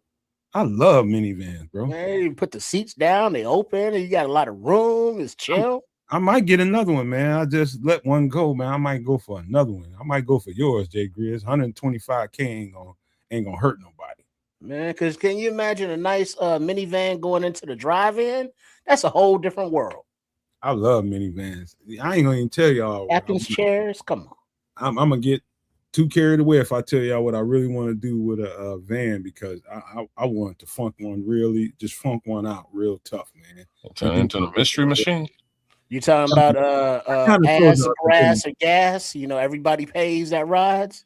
Yeah, man. I want to put some racing tires, some fat, wide racing tires on it. Put a different kind of exhaust on it so it kind of has a little roar to it, and give it a nice ass paint job. I think the shape of these vans, especially the one that Grizz has, like the Odyssey, there's another couple of them. I think there's one by Toyota that's real dope. The shape of them, they're so aerodynamic, and you can really funk them out, man. You can really funk them out. Scrolls, what's going on with the produce, man? Oh, kids. All right. So you're in Canada. You don't know, but we spoke about Elmo Musk earlier. But him and his Doge crew, when they came in the government, and they did a lot of cuts to a lot of different programs. One of those programs was the sterile flies that prevented the worms from eating the beef that's happening in Texas. But another one was the process to vet and verify and check the produce shipments, like where they came from, where they're going, and the scientific testing of them. Oh, okay. So since those departments were cut, there's been a rash of what's being called explosive diarrhea. And it's coming from the produce that is infected with whatever the hell it's infected with. And so because of all of the cuts, they don't know what's causing it. They don't know where the bad stuff is. They're blaming Taco Bell, and Taco Bell has always been an issue, but Taco Bell didn't grow this damn lettuce. So it's another issue that our quote unquote elected leadership have humped the bunk on. And so now in many different states, as people eat lettuce, which I wanted to get like some lettuce to make a salad. I didn't. So I got meat. You know what I mean? So now people are ill from eating vegetables, basically.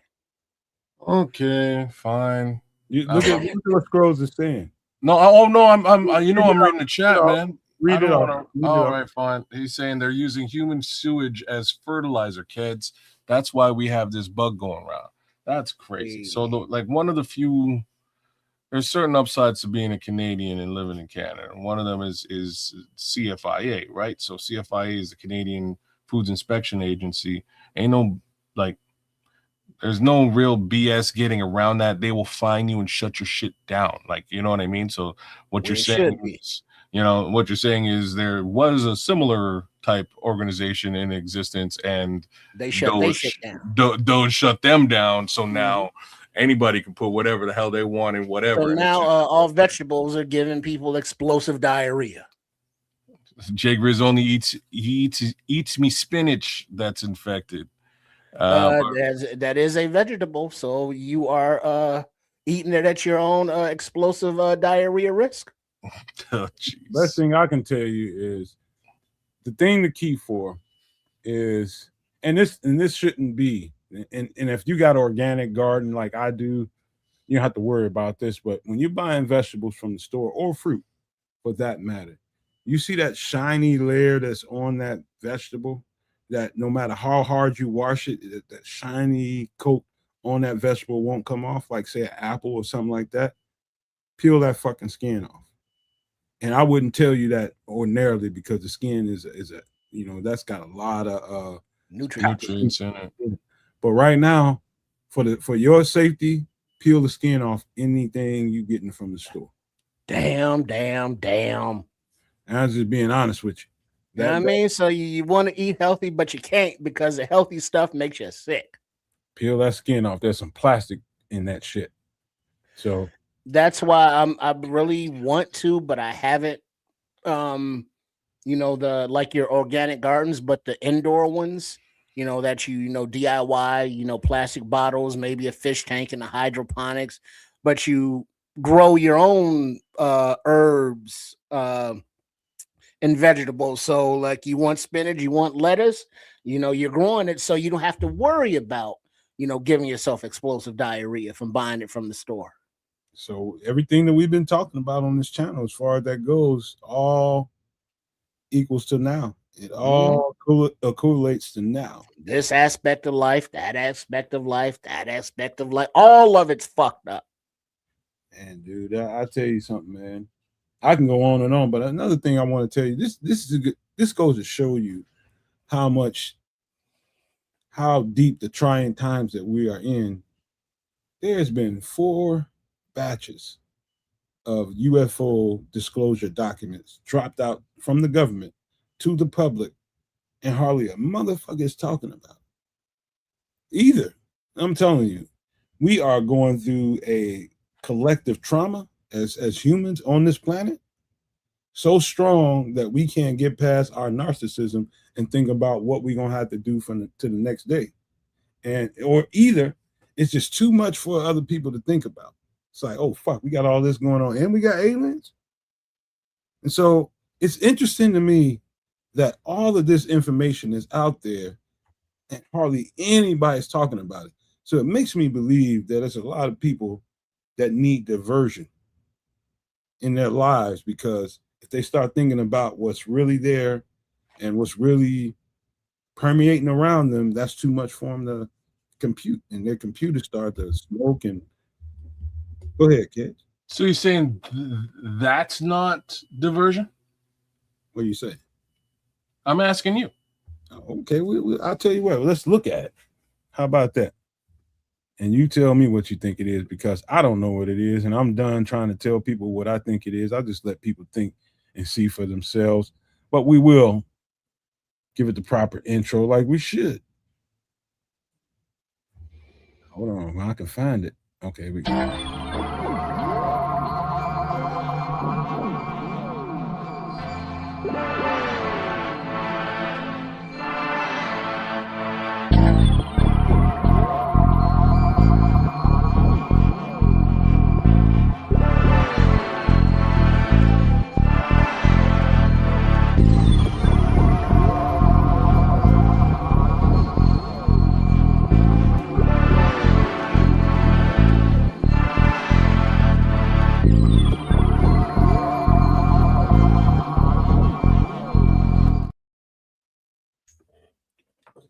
So let me see. Let me make sure we got it right in the studio. If one of y'all can maximize this for me, I'm gonna maximize it on my end. That'll help me out a little bit. So this is a compilation of pretty much everything that we've been missing for the last 4 weeks when they've been dropping shit out here. Let me see what the screen looks like. Thank you, fellas. Get back in there. All right, so you guys can comment as we go, because this is this video doesn't have any audio to it. So as you seeing it, speak your mind and be chatty about it if you want to be.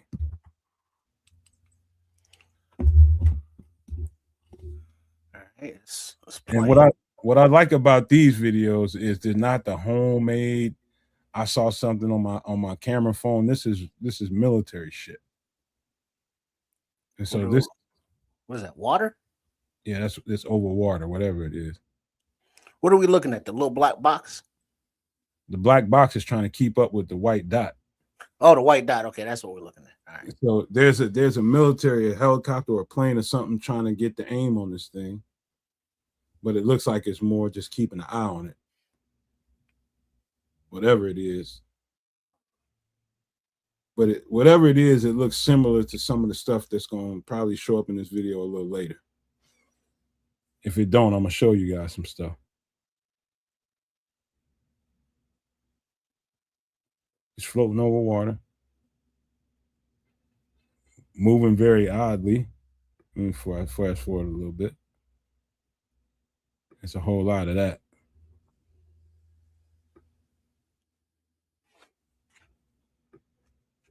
All right, here we go. Now it gets a little closer. But you really can't see the real shape of it, but you can see how fast it's fucking moving. Right there, hovering right above water. What does it look like to you guys?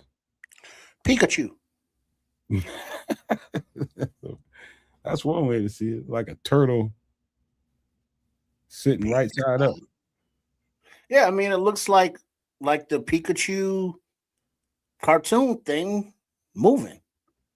You know, there's nothing like moving. There are no wings. There's no like motor, propellers. You know, it just looks like some kind of object just moving. No condensation coming from it or nothing. Yeah, and no smoke trail, no exhaust, no. You know, it don't know how it's propulsion. It's don't know the speed of how it's moving, but it's moving. It's something. What? Fuck if I know. All right, let's keep going. How big you think this thing is? It's hard to tell in proportion to what we're looking at. This is part of it might be the same video. No, this is going somewhere else. You see that moving on the left-hand side? Left-hand side. It's like a little cloud you can barely see. Now they see that? No. It's almost like a little cigar floating out there. Oh, like a little wisp, like beneath the green dots or some shit. Yeah. Okay. There it is. Yeah, there you go. Yeah, it looks like a long wing just kind of moving, like a flock of birds, but together. It's like the outline or the outside of something bigger, but all we can see is the lights of it. Right. It's like if it was like let's say if it was a flying saucer type thing, what you can see is like the front edge. Mm-hmm. Yeah. It could be something cloaked. It could be who knows? It looks like it's separate. It's almost like you can see separate little windows there or something. If you look close at it. It's something stealthed. All right. It kind of looks like a face. Maybe that's the shadows. Okay, we go into another video. This is over water too. See the little white dot? White dot. Moving crazy on the motherfucker. Oh, kind of like 2 o'clock, 1 o'clock, 12 o'clock. 12 o'clock now.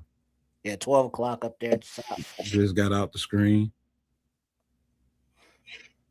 Let's see what they do. It looked like it stopped. Oh, there you go.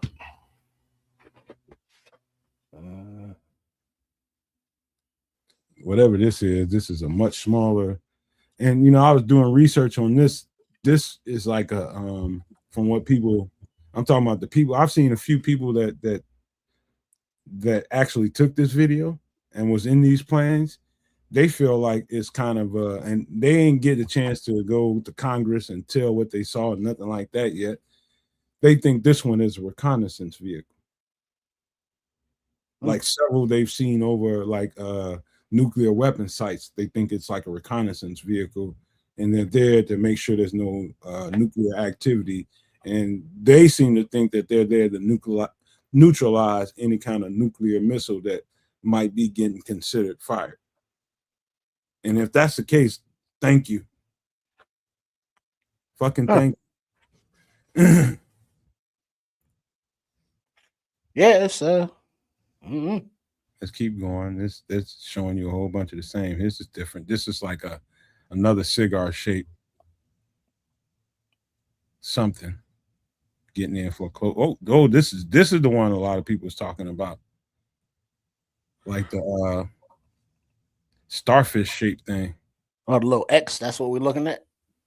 With like 6 little stems coming out of it. Yeah. A lot of people was talking about that. I mean, that's actually the shape of a big ass drone. Yo, what was that? The thing that went around the screen. I just saw it shoot something. Hey, some of this I'm looking at it for the first time. This one looks more vertical. I don't know what we're looking at. It's the little white dot.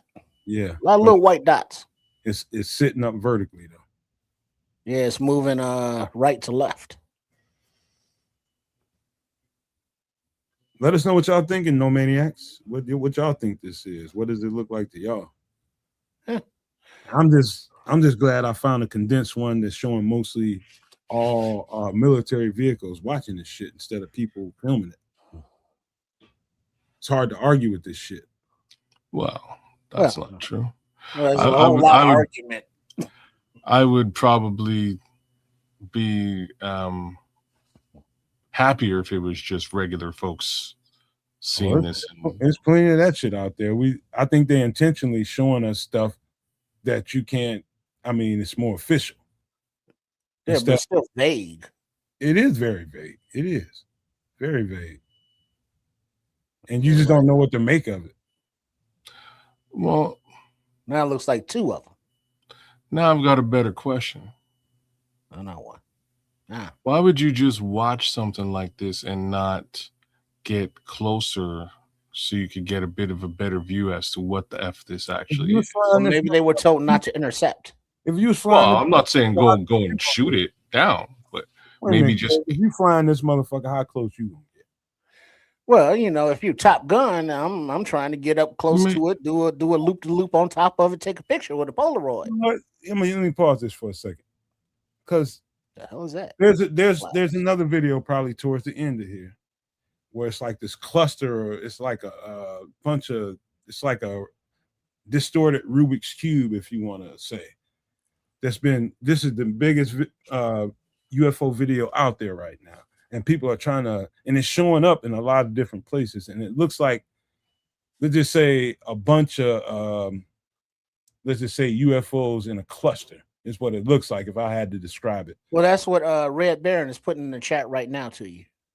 Is he? I can't see it because I'm guiding He this. says, Nomad, you should find the video of flight MH370 being surrounded by UFOs and then disappearing. I think I got it. I think I got it scrolled, but we're gonna see. But hopefully it's in this cluster, because I didn't see this all the way to the end. But let's keep going. But that's an interesting goddamn video if you ever want to see one. Hey man, we must have missed Foster Covers in the chat, man. Shout out to I Foster. saw Foster. What up, Foster? What up, Foster? Uncle Foster. Now, what are we looking at? Is that clouds? Is that water? What is it? Yeah, I'm trying to forward to the action.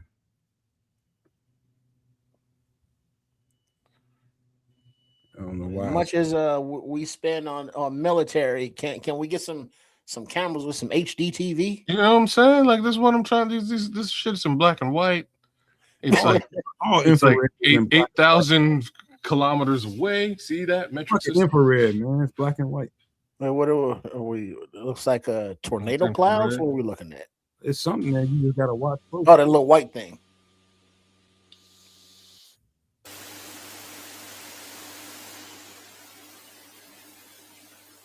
Oh, I saw it. I have no idea what's happening. There it is. Oh, there it is. There it is. Ooh. Moving from like 2 to 8, down right to left. So I'm going fast. Another one. This is all collected. This is just a whole bunch of them jammed together. You can let me know what they're saying in the chat. If they're saying something I need to hear. Jay Grizz is saying it looks like it's over water, and that might be a speedboat. Oh, I see that one. So this is the big release that the government put out, huh? Yeah. We ain't done, man. Okay, a lot of little white spots. It's a whole bunch of them. Settle down, kids. Keep it You going. got to get a rag for that. Clean that shit up. Oh man, yeah. I don't know, man. I don't know what. I'm trying to find what Rose is talking about. This is some crazy shit. And it looks like we're looking down at water. It's a dot he's trying to eyeball. Okay, there's a dot in the center of that square. Okay, there we go. Last station, calling street taxi again. Breaker 19. He locked on. He locked onto it, and the thing just moved. He locked onto it.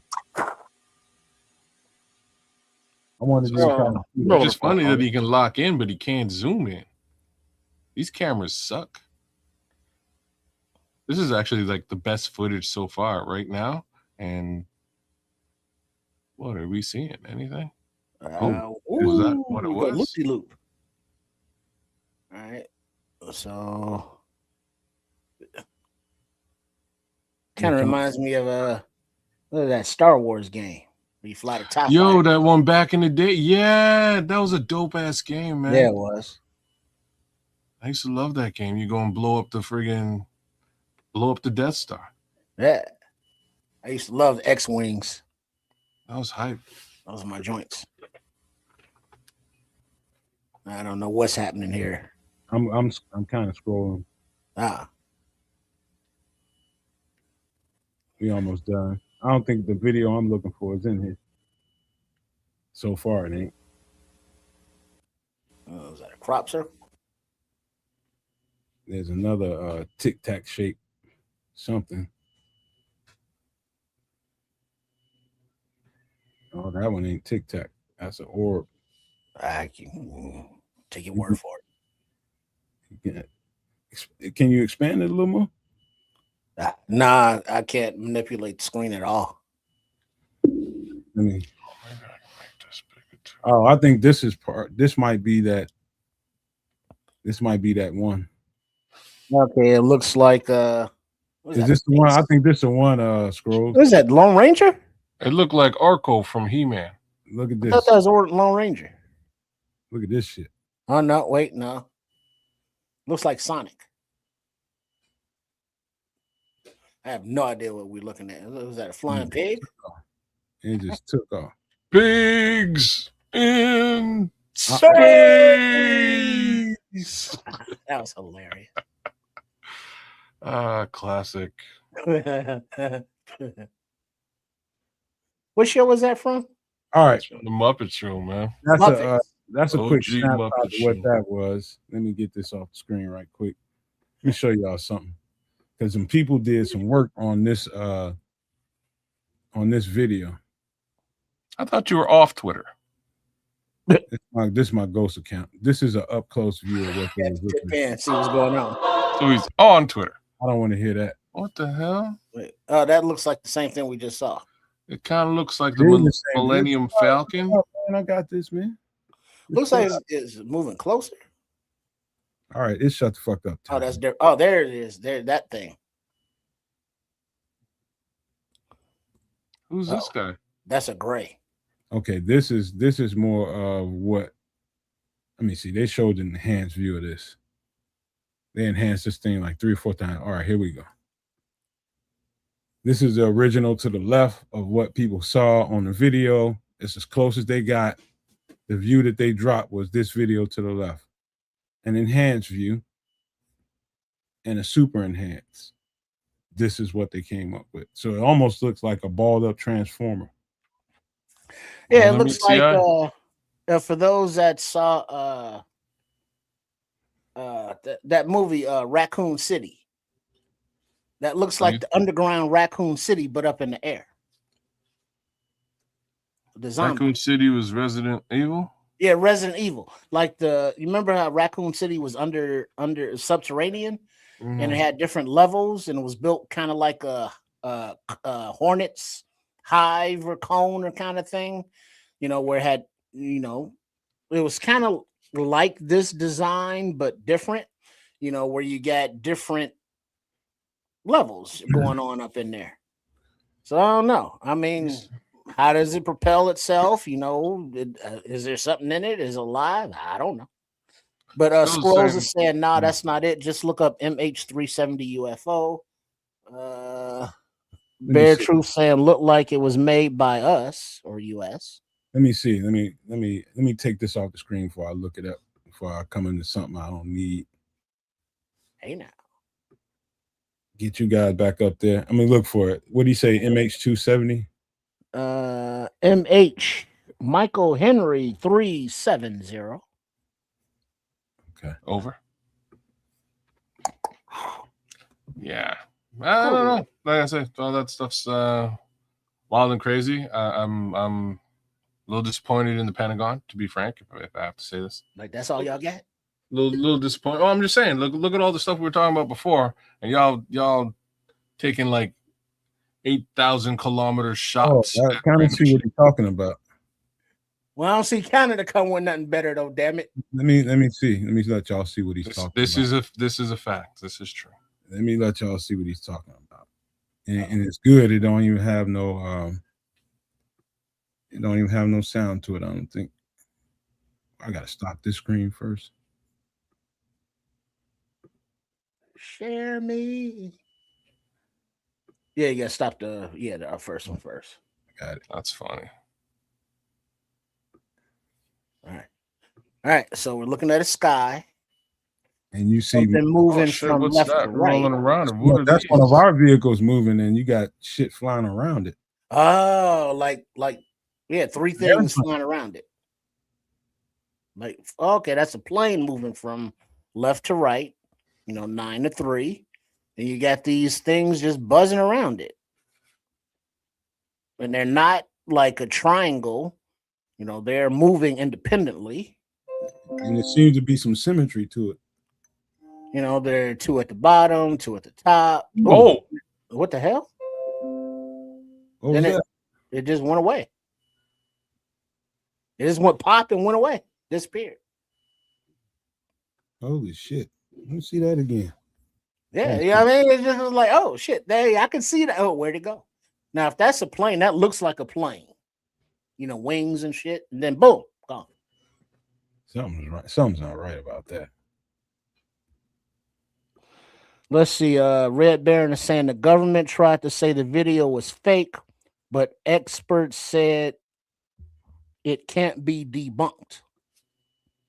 Because there it is, and then boom, flash. Yeah. So it's like it traveled back in time, or forward in time, or another dimension, gone. There's no debris, so it wasn't like it was destroyed and falling out. I want to see that. It went somewhere. It's like Marty McFly when he hit 90. Gone. Huh. Crazy. Yeah, see that explosion looked kind of comical. Well, I mean, are we sure it's not AIs?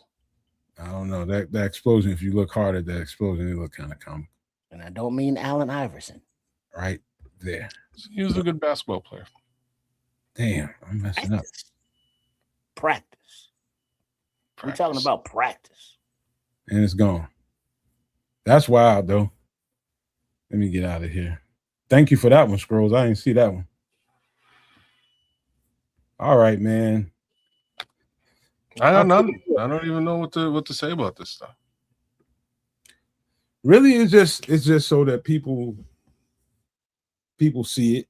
All the people that didn't get a chance to see it get a chance to see it here because we cover it sometimes. But I do think, even though it's right now, it's kind of trivial to a lot of people still, I think it's going to be a player soon. The whole conversation, it's going to be a player. How it becomes a player and in what form, I don't know, but it's going to be a player. So, here we go. We're going down that road. But that's that for that part of the show, man. What would you guys rather do right now? You guys want to review a movie? You want to do an album? Which one would you rather do right now? Let you guys call. Flip a coin or something.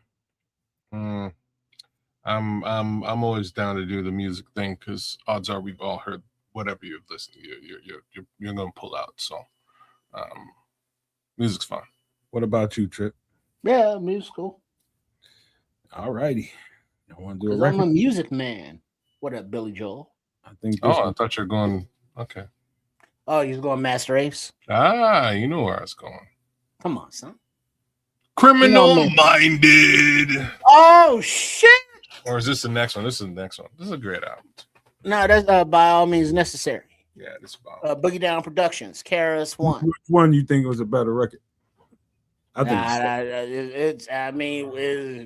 I don't think there is no better. There is just different. Yeah, well said. All right, Bear Truth 9 wanted to do a movie. We'll get you one in there, man. Don't worry. He'll do one of each. I think if y'all knew what the second record was, y'all be pissed. All right, well, hold on. Let me give you a for those that don't know, BDP or AKA Boogie Down Productions will always get paid. We'll take the wackest song and make it better. But KRS One, he's the leader, the main rapper. And this album that we're looking at now, By All Means Necessary, it's KRS One on the cover, looking out the window like Malcolm X. You know who was heavy on the production here? Say again? You know who was heavy on the production here? Producer KRS One. 1988 album. By All Means Necessary production was entirely produced by the group's MC and frontman, KRS-One. Nah. One. Hoo-ha! If it ain't this one, it's the third one. I think it was this one too. He just didn't get the credit on it. Like he didn't get the credit on self-destruction. He got the credit, but KRS-One was also credited, and he did the whole production. Well, yeah, because KRS-One's a very talented young man. Oh, yeah, he's a killer unaliver in the studio now. He's tough, but D Nice is tougher. My name is D Nice. The TR-808 is coming bright and early in the morning. But what are you looking for? A track list? Yeah, I got it right now. I was just in my own head for a minute. But the better of the two, list, if you're asking, it's 11 tracks. Number 1, My Philosophy. Number song. 2, You're Slipping. Number 3, Stop the Violence. Stop the Violence. Number 4, Illegal Business Controls America. Still does, kids. We're talking about that earlier. Number 5, Nervous. Number 6, I'm still number 1. Number 7, Part-Time Suckers. Number 8, the J, the I, the M, the Y, the J, the I, the M. It's Jimmy. Hold up. Number 9, Ta-cha. Different than Come to the Teacher. Number 10, Necessary. Number 11, Dope Beat. So yeah, a lot of like songs that are classics that hip hop heads would know, as we kids and I, were singing the song as we read the title. And KRS-One, though, his MC style was of many styles. He could come, with a little Rasta flavor. He could come with a little more intellectual flow. He could come from the hood, but he was all about his nickname or his moniker, the Teacher. He's all about unity. He's all about, black power and bringing people together and, fighting the man, and how the system is, bad. And this album cover with him looking out like Malcolm X, By All Means Necessary, as he, quoted, Brother Malcolm there many times, for the upliftment and power to the people movement. So he's always been about uplifting as opposed to tearing down or the negativity of hip hop or society. So I love me some KRS-One, BDP, rest in peace, Scott LaRock, rest in peace, Miss Melody. You know what I'm saying? So yeah, classic. Well, can I, if you don't mind, kids, I got a word or two for this. It's hard for me to imagine all the Boogie Down Production songs I heard, all the KRS-One songs I heard, and I don't remember him ever really cursing. I'm sure he has at some point, but curse words they're hard to find here. So as a young boy, his intention was always to be positive. For whatever reason, he was positive and trying to uplift the Black community at all times.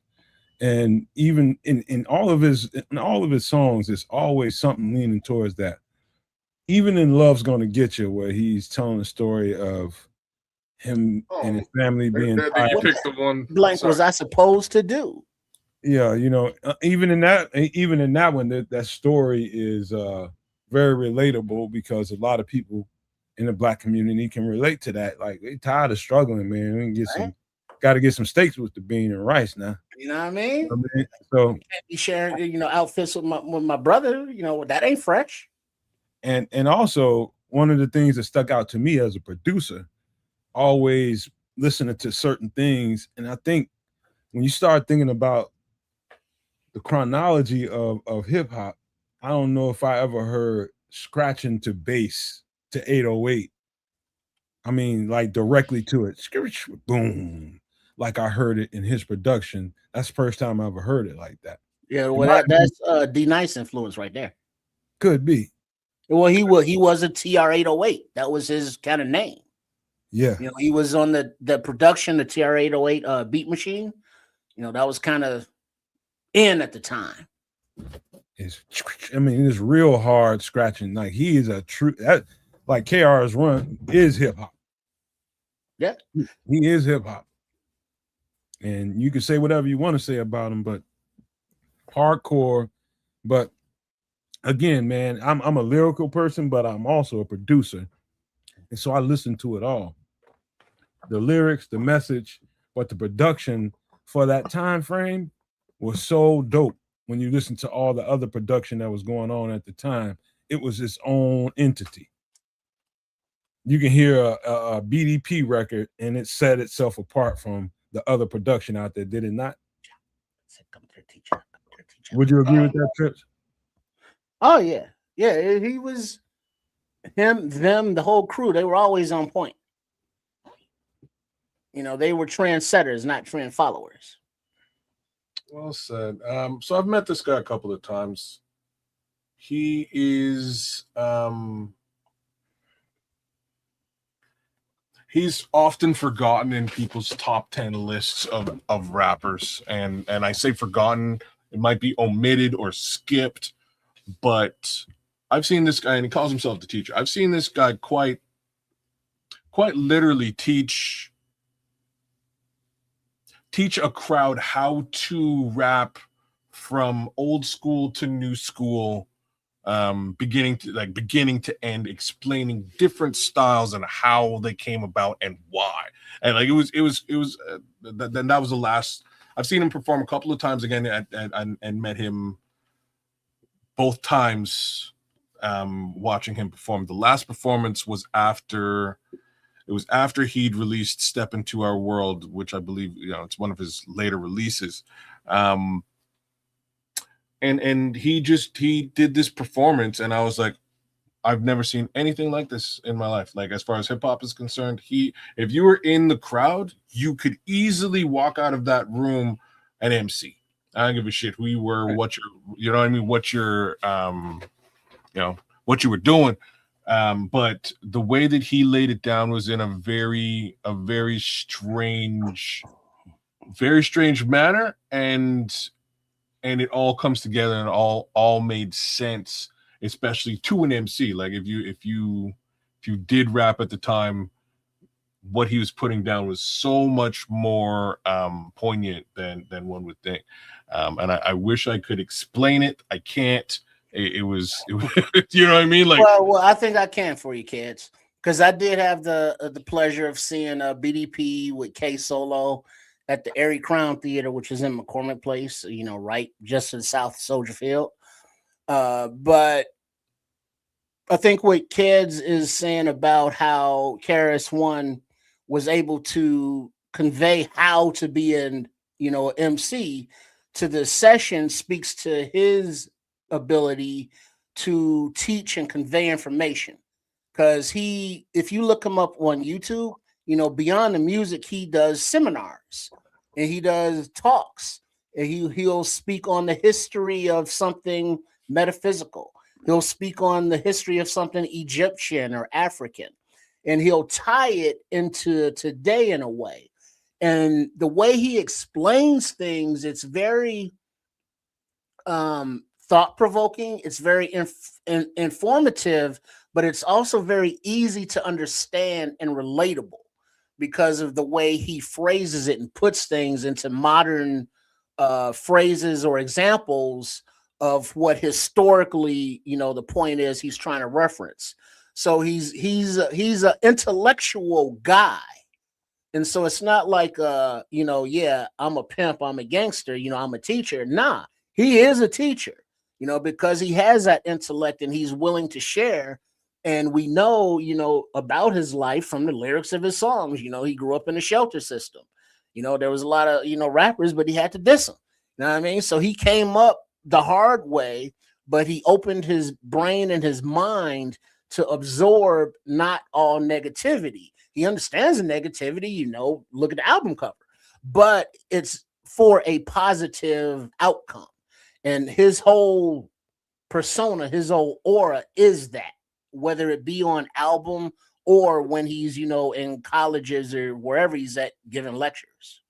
Well, I know this to be a fact because my godmother is a friend of his mother, was a friend. I don't know if she's still here, but she's an older woman, and I could have met him when I moved down to Atlanta because he was doing he was heavy in Atlanta, and something happened the day he was at my godmother's house, which is off of Cascade Road at the time in Atlanta. You know what I'm talking about, right there in the heart of Atlanta, and something happened. Something I can't remember exactly what it was, but I wasn't gonna miss this if it wasn't something big that was going on. Something big happened, and I had to move around, and I could not get there. But he was there waiting to meet me, and he found out that I was in the production, and he heard some of the stuff that I did. So he sat there for a while. I just couldn't make it.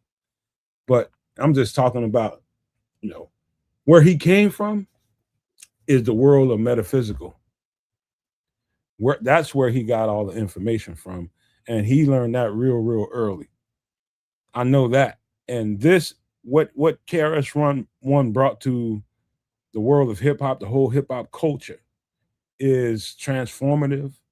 Him himself, he's transformative in the way that, like Trips was talking about. He does lectures now, and he speaks to, like, when kids met him on stage, he didn't meet him, but he met him. And the way kids got through describing what I just heard him say, that was transformative for him and a whole bunch of people that was there at that show. So that's why I say he's probably the most,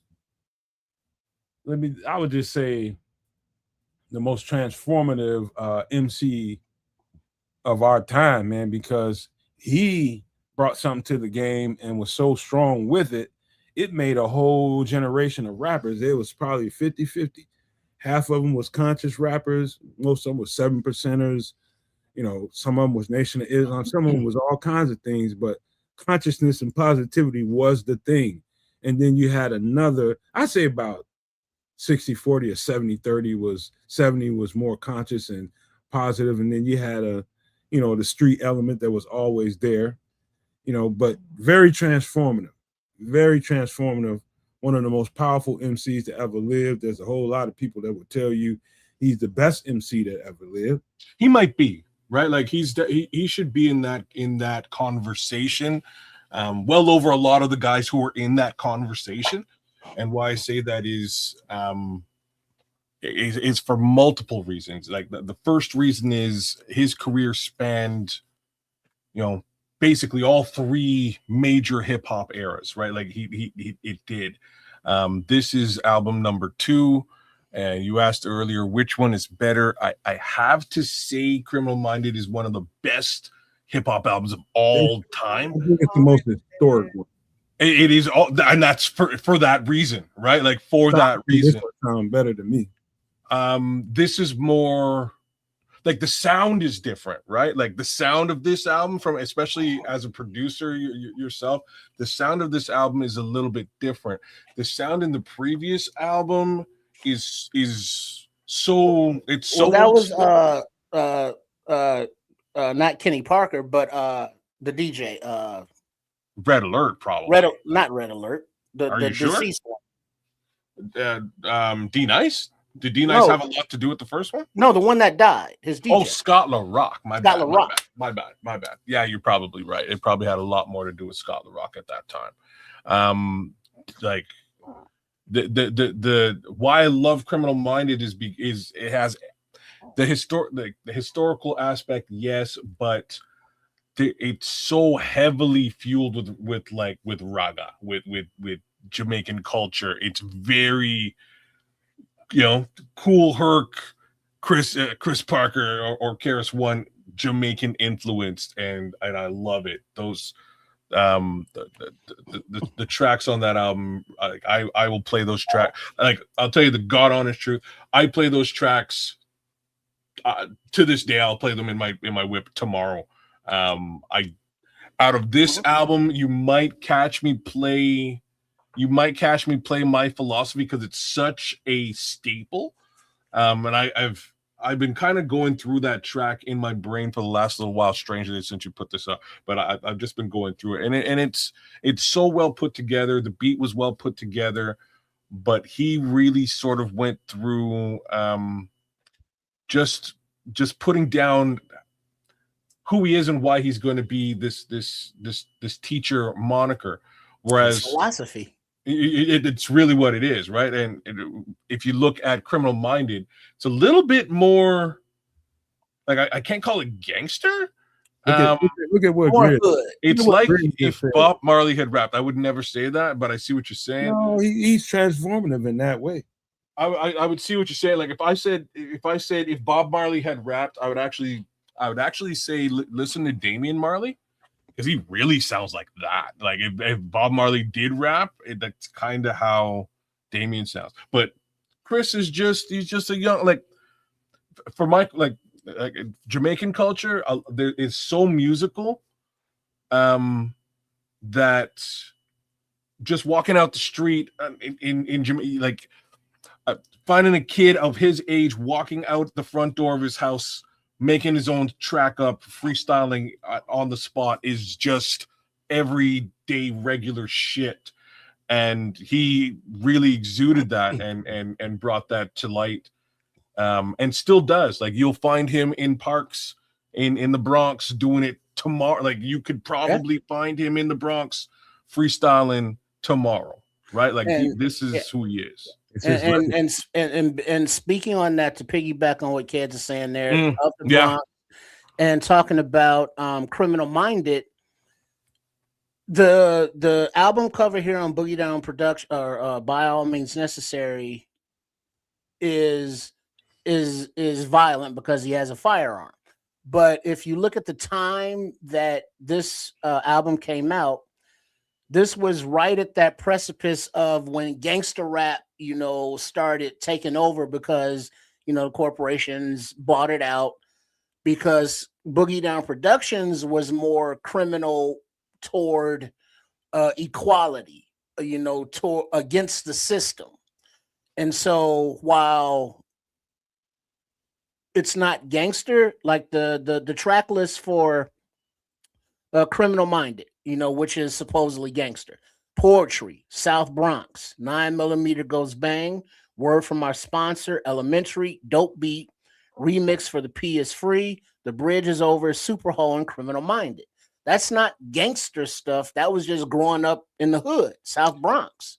And it was just violent at the time. It wasn't about, having a 9 to go bang robbing people. Was like, hey, if something goes down, I got one of those too, and it goes bang. So it's more about defense, self-defense kind of thing. You want to exist. Well, you know what I mean? There's other aspects to it too. Like he's a battle rapper too. Like I'm not gonna sit there and say that he's a gangster rapper, because he's not. He's definitely a battle rapper. He had like that whole Criminal Minded LP is really him setting himself up as a adversary for the Juice Crew. And the Juice Crew is originally Marley Marl and Big Daddy Kane. It's the Bronx. It's the Bronx and Queensbridge at that time. Yeah, that's really, and Queensbridge is represented again by Marley Marl, Kane, there's a proof.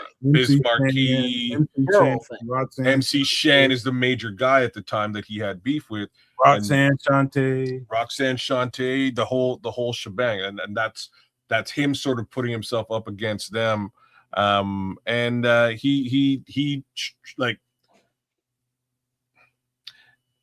He not only held his own, he probably had the better tracks, period. And like, let's just be real about this. The Juice Crew was super dope. Big Daddy Kane is one of my favorites. Master Ace is definitely in my top few MCs ever as well. But MC Shan's career was never the same, y'all. Like, never the same after this guy grabbed a microphone and was like, fuck these I don't think it was because of that. I think it's because the artist that came after him in that crew was way more dope. And so he kind of was overshadowed by all. You got Kane, you got Cool G Rap, you got Master Ace, you got Craig G, you got all these cats that's coming after him.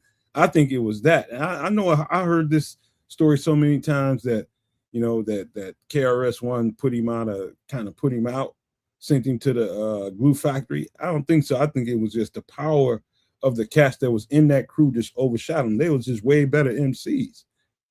Way better MCs.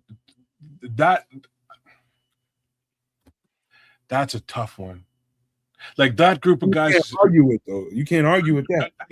I like it's like there's potential argument there, but I'll kind of leave it alone because I love those guys just as much as I love Chris, man. So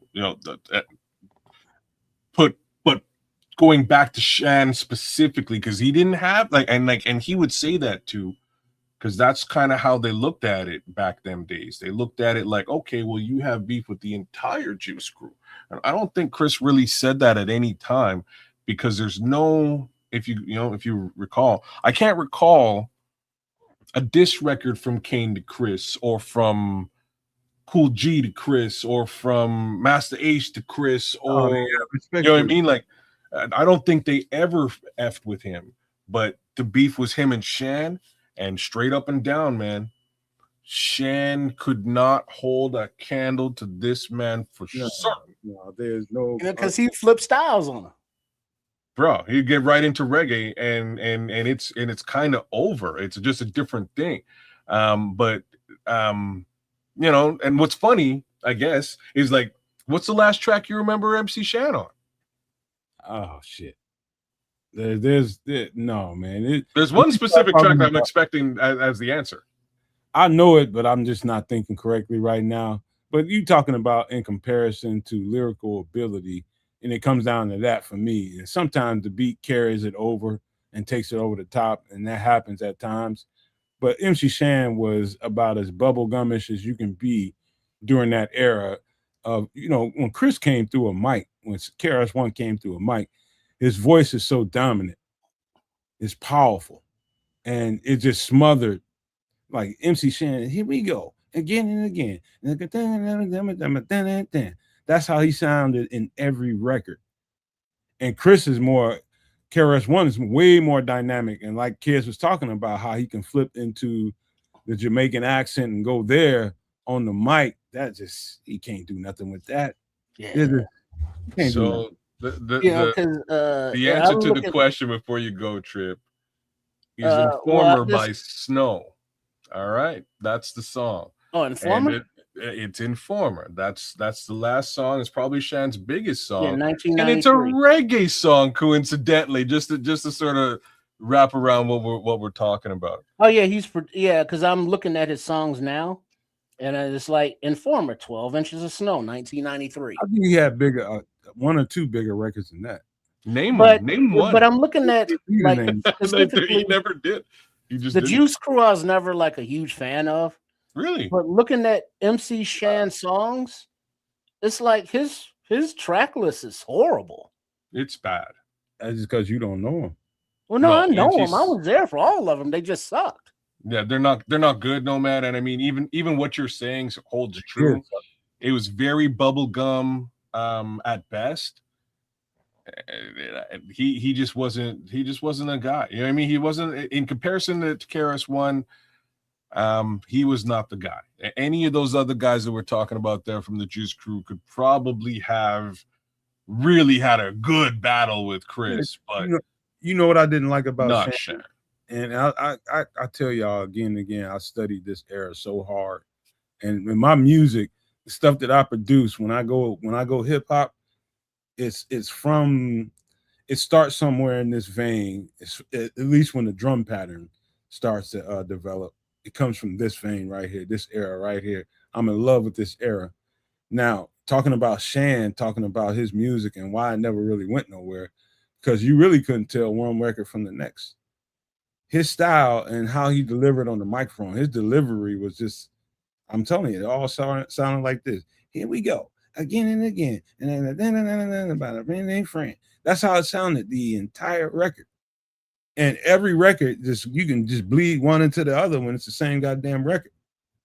And you ain't going nowhere if you can't flip styles and get more authentic with. I mean, he was authentic for his time. Nobody sounded like him, but it gets stale.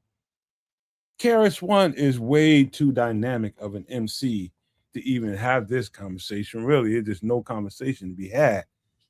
Now, you know, him, the Bronx, and the people in Queensbridge that was making all them dope ass records, that kind of you know, you throw Brooklyn into it, you know, that they'll have that shit for the next 2 eons. They'll have that conversation for the next 2 eons. Who was the dopest out of those boroughs? But you know, yeah, you know, people still argue, where did it start? It don't matter to me. It started. I'll let people in New York deal with that, but we know it started in New York. Well, yeah, I don't. South Bronx. Yeah, I don't care about potential origin in that respect. These guys are bigging up G-Rap, Rakim, and or Kane. I thought all of those guys were super dope, and they're probably each better than Chris to a degree. I would definitely say G-Rap is a bit of a cut above most of them. Like Rakim's different though. Like Rakim's another story. He's not Juice Crew though, to put that out as well. You know, Juice Crew, G-Rap and Master Ace, in my opinion, strangely, even above Kane, as much as I love him, those two rappers, yeah, man. Yo, no, seriously, very seriously. It's been hard. No, very seriously. Master Ace, if you don't know, like Master Ace is one of the dopest rappers again of all time. He's not no comparison. Come on, you talking about Big Daddy Kane, man? And I am. All right, man. Because Master. This is much more of a personal opinion than like a factual thing or anything to that effect. Master Ace never had the Big critical Daddy success. Kane is on the goddamn Mount Rushmore of hip hop. Yeah, but Big Daddy Kane is somewhat limited in his variations, in his ability to flip styles on them. Shit. You know, to whereas other MCs can change the flow or, you know, change the subject matter. Big Daddy Kane is, if it ain't about pimping, he ain't rapping about it. You need to listen to his first record, man. Hardcore. You need to listen to the first record real hard. No. Long Live the Kane. Just listen to that motherfucker. I mean, it's good, but I've listened to all of them, and I liked them to a degree. He doesn't have a variety. I don't want to bleed into a Kane conversation. We is talking about this. I'm talking about Ace, man. It's the style that Ace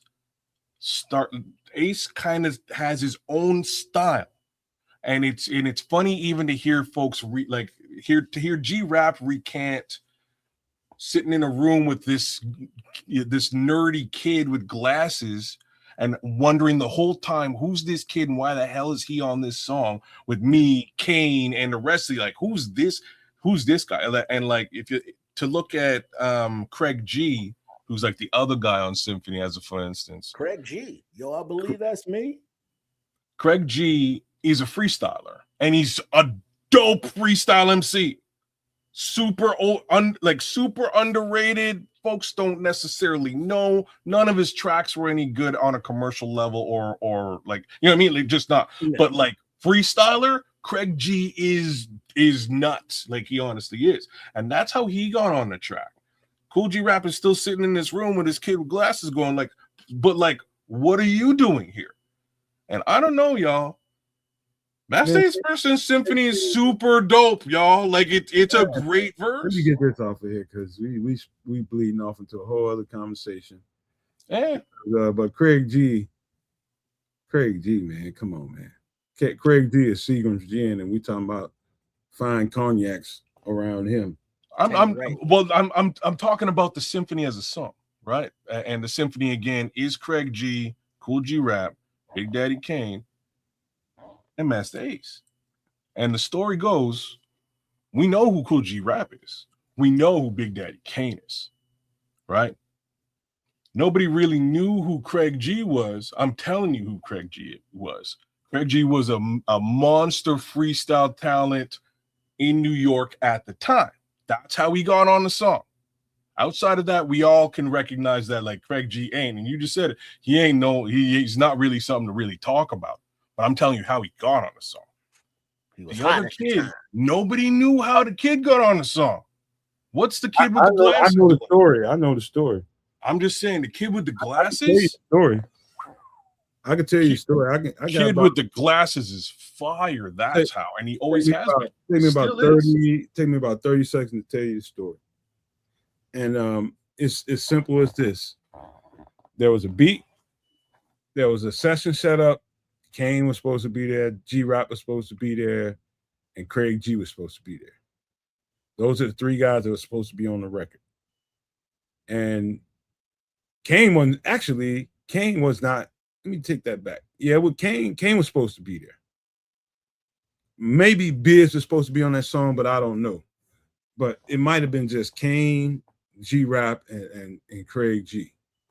And when they got there, Master Ace was sitting there, and he was there sitting there. He drove one of them cats there. I can't remember whether it was Craig G or Cool G-Rap, but he drove one of them there. He was just like a piece of furniture. He wasn't supposed to be saying a goddamn thing. But the beat came on, and at that time, it's about the amount of reel to reel you got. How much tape do you got? And after everybody get done with their verse, there's still some tape left, and somebody need to fill in that space. And you looked around the room, and it's like, anybody want to jump on it? And Master Ace was like, I get on it. And the other cats in the room was just like Kane and G-Rap was trying to find their way out the motherfucker. No, I take that back. The way it was supposed to start was G-Rap. Nobody wanted to go first because you got two of the deadliest MCs in the world in the room together, Kane and G-Rap at that time. And nobody wanted to go first. Craig G didn't want no parts of that shit. And nobody wanted to do nothing. So they sat there for a little while. And Marley Marl, if you listen to the record, I don't care who's first or who last, but I know that y'all better rock this at the drop of a dime, baby. That's how that came about. And nobody broke the ice. And so here comes Craig G, and Marley is about to let him get on the mic, and G-Rap and Kane saw that they're going to let this motherfucker with the glasses. They're finna let this motherfucker, they was calling them glasses in the studio. Gonna let this motherfucker get on the mic? And they was just getting ready to be out, and they was getting ready to go down the street fake like they was going to get something to eat, but they was finna be out. And then he got on the mic right before they was getting ready to leave, and they started hearing that shit, and they doubled back like, hold up. Like, glasses can go a little bit. And they hung around, and they liked this verse, and then that's how it all came together. They started spitting after they heard Master Ace go. And so he was a guy that wasn't even supposed to be there, but fucked around and was in the right place at the right time. And the Symphony, one of the dopest records in hip hop, was born. My boy's dope as shit. That's all I really got to say. Love that guy. He has some of the dopest lines of period, like of all time. Swinging like my dick in the toilet when I'm shitting. Like, who comes up with stuff like that? Watch your mouth, man. Hey, man, that's just a lyric. It's a lyric. It's a Master Ace lyric. It's brilliant. All you gotta do is mute yourself, swinging like my in the toilet when I'm. But like, I didn't write it. I'm just reciting it. If the song was on, I'd be reciting the same way. The kid is nasty. He is the major influence on Eminem's career and his cadence. If you ever really pay attention to it, it's very similar to Master Ace, and he'll tell you that. The dude's dope, man. The dude is real dope, and I've always he's really hard loved worker. First of all, Master Ace is still putting out music to this day, independently, and he's still going on tours, and not tours, as much as he still does shows. Put it like that. Yeah. And he's got a song about it, how he's missed shows or tours because he had to work, but he still has a 9 to 5, but he still goes out, MCs, hustles, sells his merch after the show, hangs out till 2 a.m. when half the fans are gone, but it's fine because he's on his grind. And one little thing, he's also in some capacity a former football player and a major football fan. These are the other little things I can tell you about Master Ace. He took some time off before he did Disposable Arts, which is at this point a pretty classic album, and that's much later in his career. Like Disposable Arts is like, I'd say like maybe 2017 or 2016 ish, somewhere around there, but much later in his career. Dope ass album. But he took some years off and just went back into like coaching and focusing on football because he loved it so much. And that's another reason why I'm a big fan of this. 2001 Disposable One Art. last thing. 01? Yeah.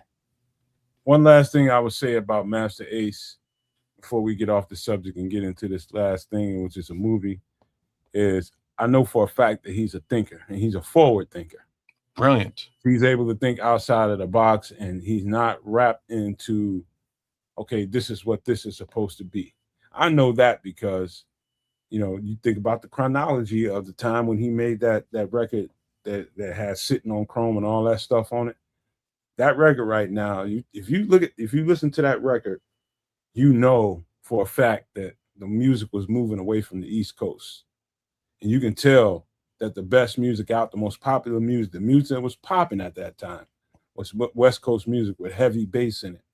Heavy bass. The NWA, yep, the Ice Cubes and all that shit was happening. And Master Ace was brilliant for being a hardcore East Coast rapper, a real spitter. That sound was really, really boom bap. And it was strictly East Coast. Knowing and having the forward vision to know that this is not going to work for me, I'm gonna have to go and take my sound out here. And he produced this shit. Well, those are some of the dopest West Coast sounding beats, period. Like that whole record is hitting. That record is hitting. What's interesting, Sitting on Chrome 1995. Yeah, so those two, so the two albums, Slaughterhouse before it, which is where the lyric I just quoted came from. Welcome to the Slaughterhouse, bro. So the Slaughterhouse album is like 1993 in the heart of like when hip hop really starts hitting. This is one of the top albums that kind of got slept on. And if you know about Slaughterhouse, you know it's a dope album from beginning to end. It's really good. The Whack MCs. Oh, so good, man. And Sitting on Chrome to Follow was a very large departure from the style that he put forward on Slaughterhouse. But yo, his West Coast fuel, that bass fueled sound was so dope. Yeah, True Pilgrim. All three of those first Master Ace albums are super classics, bro. Super, in my opinion, super classic. I could play all three of those albums from back to back. No problem. Because I can go on talking about this shit for the next 2 hours. Because the record, I still bump that shit now. I'm just being Sitting honest. on Chrome, it is fire, bro. Yeah. It's a fire album. Well, but that's the thing about Master Ace. He's never been, a top commercial guy. No, never. He's never been, a top. It's like, oh yeah, Master Ace is the dopest, but he's always been dope. He's always kept it true to himself. Makes his own beats. Puts in his own work, stays relevant with the times and the lyrics that he's spitting, and he's just a lover of hip hop, and he's a dope MC and a dope producer. Yeah, to this day, absolutely. He's intelligent, man, because you got to be a forward thinker. You got to be somebody that can think outside of the box. With the acclaim that he has, being one of the dopest East Coast rappers ever, with one of the dopest crews ever, and that sound is kind of in a box. That whole genre is in a box, and it sounds like something. It's funny you say it like that, because that first album, Take a Look Around, it really exudes that, and it was so like straight up, it was so slept on. Not a lot of people really listened to this album, but he does a Biz Markie impression as one of his tracks, and that's just completely thinking out of the box. The next thing is Me and the Biz. The next thing he does on that album to finish the album off is it's called 4 minus 3 is the name of the track, which just leaves one.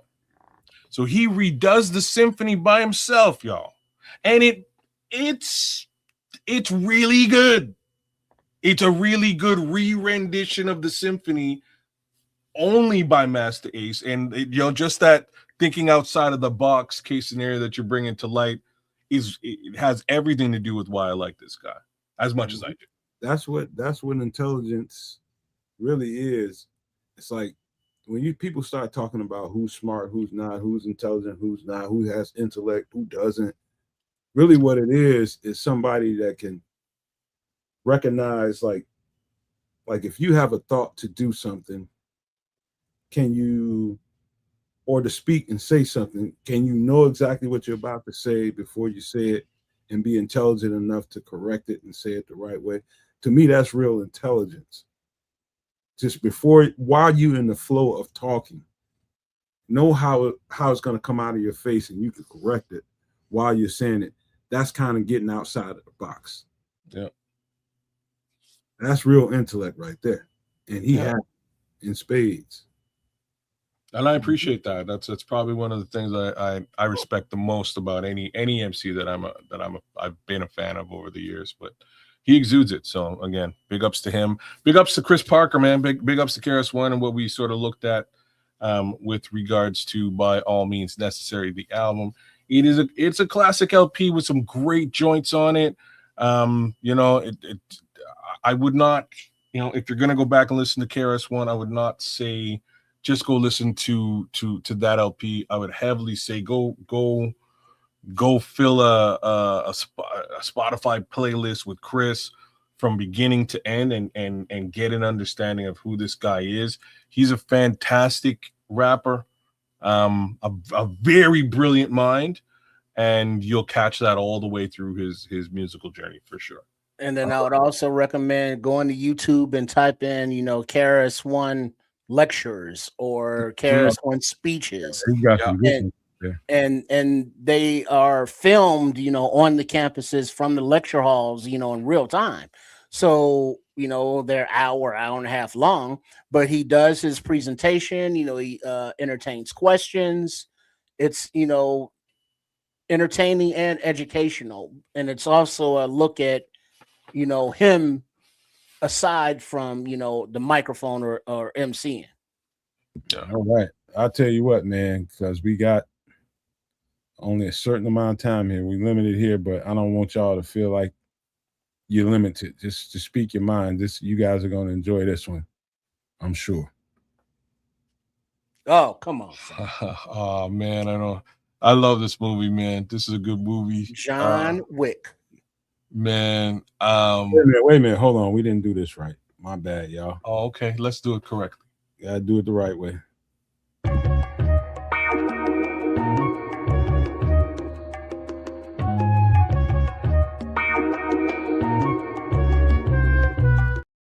We got to give my boy some love, man. But go ahead, fellas.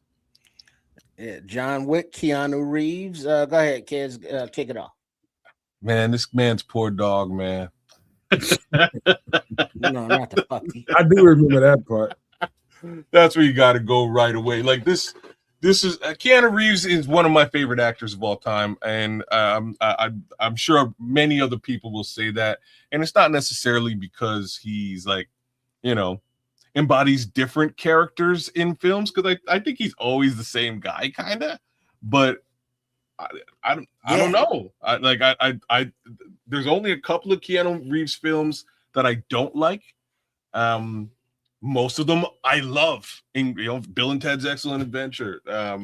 Obviously John Wick, the entire Matrix series. I Love You to Death, which is a movie that's super slept on but hilarious. The big Keanu Reeves fan.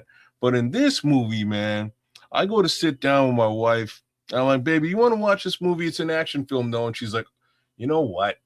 Wait a minute. First of all, kid, what do you remember what year this first one came out? I don't, because I did not see it in the theater. I saw it probably maybe even a year, maybe even 2 years later. I saw it a fair amount later than when it came out. I could probably tell you in a minute. I'd say about at least 12 years ago. It's been a minute because there's been 2014.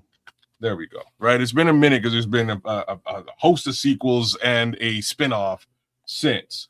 But you know, we were sitting in the living room. I'm like, do you want to watch this movie with me? And she was like, an action movie? Like, you really want me to sit down and watch like guns and fighting and stuff? Like, I'm sick of that. I don't really.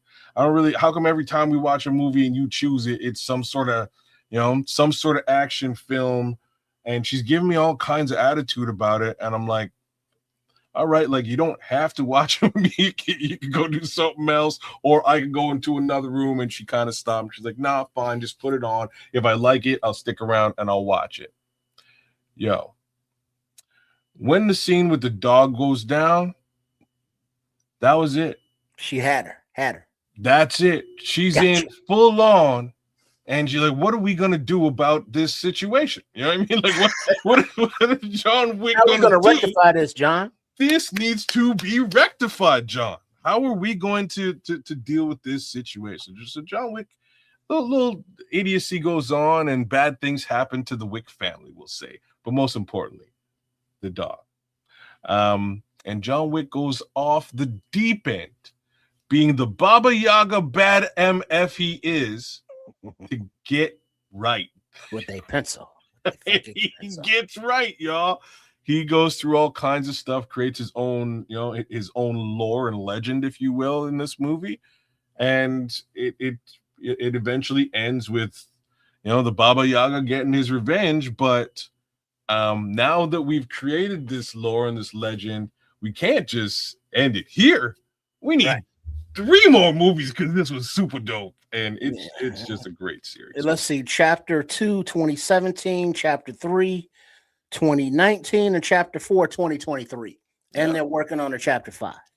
Oh, really? I didn't realize they're working on Chapter 5. I do know there's also the Ballerina, I believe, which is the Ballerina spinoff. Which is the spinoff. I haven't seen Ballerina yet, but I have seen the 4 John Wick films. It's funny, again, you know, seen every single movie in this franchise, seen every single movie in the Matrix franchise, seen every single movie in the Bill and Ted's franchise. I love this guy, can pretty much do no wrong as far as I'm concerned. He's also Canadian, just to put that there as well. Well, you know, my favorite Keanu Reeves expression that he does in every movie, he gets that faint hippie, you know, kind of beach dude stare and goes, yeah. Oh, there's another one, Point Break. Sorry, but continue. Point Break, yeah. Speaking of beach dude. Beach dude. Yeah. You know, and then the joint when he was with Morgan Freeman, he was a scientist back in the day. I don't remember that. You know, trying to like a reactor, trying to make energy for the world or something. You know, but back to John so Wick. Many, yeah. It's I would say, you know, somewhat unbelievable with the situations and the stunts, and it's like, ain't nobody. Oh, he gets shot about 18,000 times. There's no question because I'm not deep. Chain reaction. Thank you, AC. Okay, thanks, AC. I'm not steeped into it, but isn't he part of some elite secret society of unalivers? Well, it's kind of an anti-hero movie. And he's part of unalivers, you know, assassins. Underworld. Can we say assassins? No, secret society. Unalivers. Okay. Well, assassins, I guess is all right. Yeah, Assassin's Creed. I mean, it's a movie, it's a video game. So I mean, it's that world, but he found love and he, you know, got out of the life, if you will. And everyone's kind of envious of him that was in the life, but he's also well respected because of who he is and what he can do, you know, Baba Yaga and all. So the character building and then the world that they're in, you know, that whole underworld scene, you know, John Leguizamo, you know, the chop shop dude, and then Winston, you know, and his my man at the front desk at the hotel, you know, from The Wire, you know, so there's a network that he builds globally, and then so you see they're all kind of bad guys, but there are some bad guys with morals, and so there's that dichotomy within the underworld of the assassins. What to say, Trips? They figured out how to do the wrong thing the right way, huh? Right. You know what I mean? And but then there was those that like to do the wrong thing the wrong way. And it's Yes. like, well, we can't do it that way. And so there's that, it comes to a head. It's like, look, we are bad guys, but there's rules to the game. And these are like, well, we're gonna change the rules. Hence, your dramatic arc. You know what I'm saying? Your conflict. And there's also the there's also the fact that this movie is the movie that popped into my mind is Denver When You're Dead. Anyways, he's trying to get out, right? And that's how the movie starts. He's kind of trying to get out of this whole, and there's no way out. This whole world he was trying to, that he had become, an apex assassin in. He's trying to get out of this world and go and just be with his woman and his dog. Peace. And next thing you know, that goes right out the window. And now you don't have that whole world, that home that you were going to sort of focus on. That's gone. Sanctuary. And this idiot kid took it from me. Now it's on. You know what I mean? And like he goes to the ends of the earth to make sure he gets back. But Tripp is right. They create lore. They create a world around all this that is interesting to the upon first view, because they only just touch on it. Hey, here's John Leguizamo. Hey, here's that's a child. Hey, here's the hotel. Here's the homie at the hotel. He seems to have some scruples. You know what I mean? And then oh snap, there's all kinds of bad people. And then there's a boss and there's the other boss. And like, how does this all fit together? And they just build it out and build it out and build it out for 4 more movies, and it really, really works. Yeah, it flows. It does. Can I throw something at you What guys? up, Halle Berry? I'm gonna throw a word or two out here for you all to agree or disagree. Do what you will. And this is the way I saw this whole thing. Okay, number one, I'm gonna use one word: tormented. Talking about John Wick. Very much so. Mm-hmm. Right. And that was from before he met his wife and fell in love. He was living that life and he was good at it, but he was not a, let's say, happy person. No, it was very dark. He was very tormented. He was very tortured on the inside. And then once that respite, that love that he had, with the wife passing away, and then what happened to the dog, then the beast came out. He had to dig up his what he tried to bury away that he thought was deceased. And so now he had to revive this thing, in that, I think it was kind of a symbolism when he had to dig up his old life. Mm-hmm. That old life being, death. And so now we're back into that world. And so the way his transformation was always tortured, he just went from one level of being tortured to another. Okay. He was trying to escape being, a tortured existence initially, and was then tortured, and went right back into that tortured existence to relieve himself of the torture. Which leads me to my next question. Did the work of the devil, and he can't get away from it now? Agree or disagree? Say that again? Did the work of the devil unaliven, now he can't get away with it right now. So if it's like, even when you think you're out, you're going to get pulled back in because this is your life now. Yeah. Agree or disagree? Kind of, but the thing is, everybody that he unalived were bad people. And we're great folks. Yeah, there is that factor. That's true.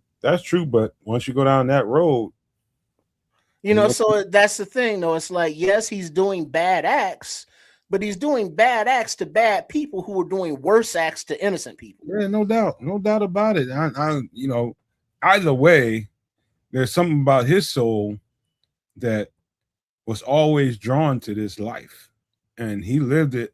And when he was ready to walk away from it, it was like, no, you belong in this world, and this is the underworld that you live in now. You might as well accept it.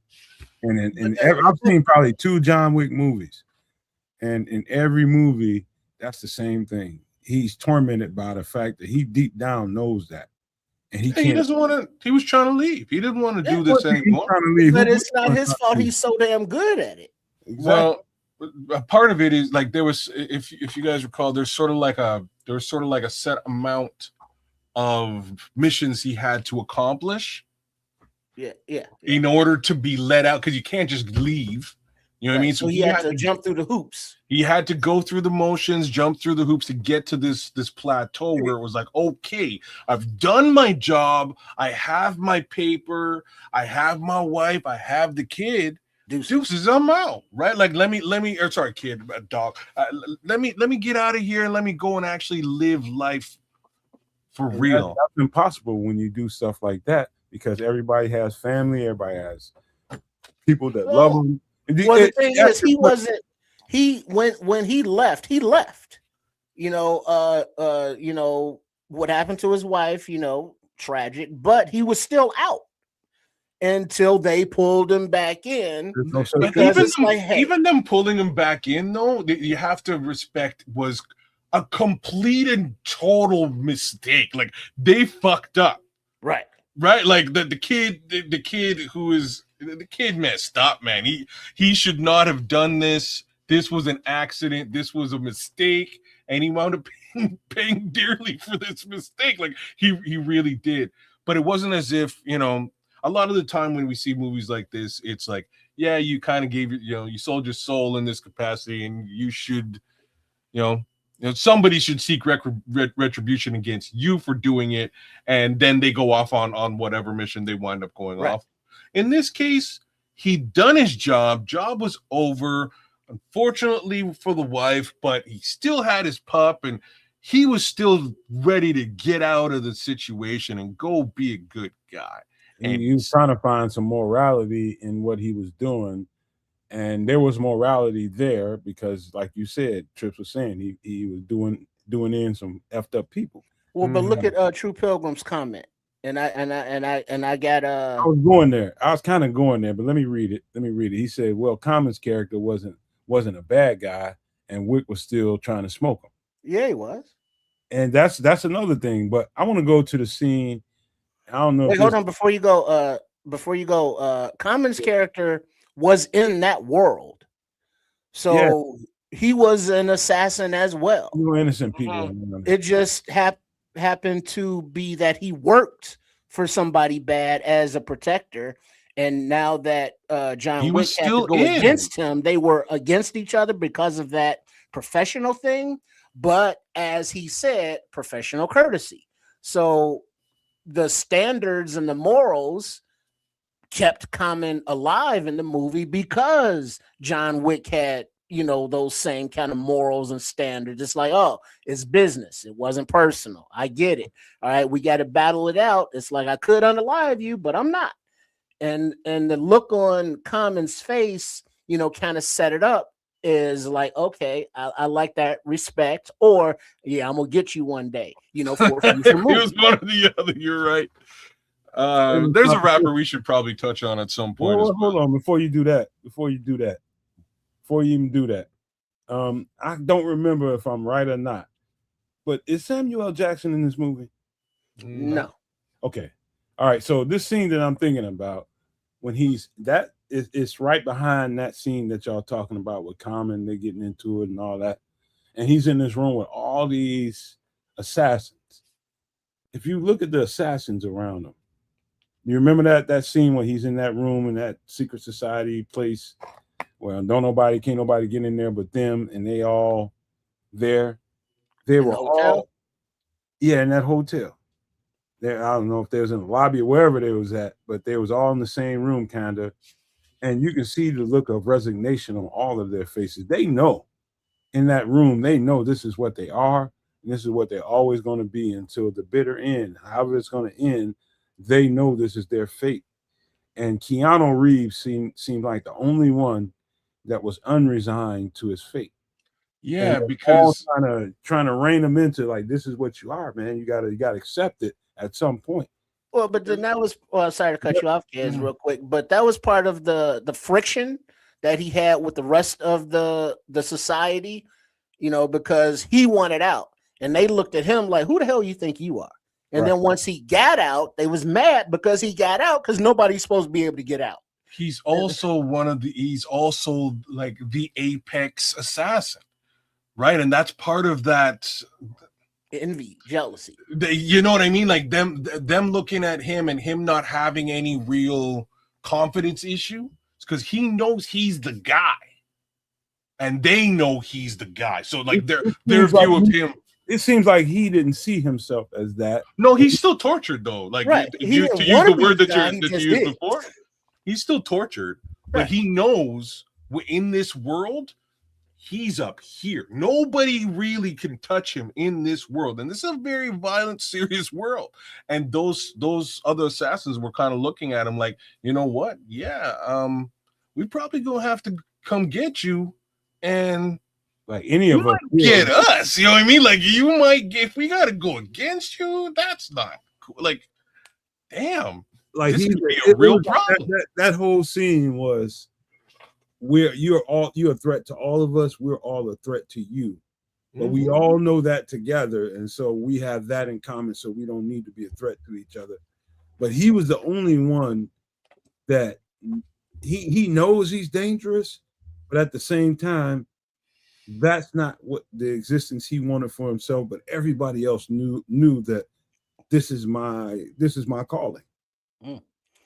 Yeah, but it's foreshadowing, but in subsequent movies, when he goes back to his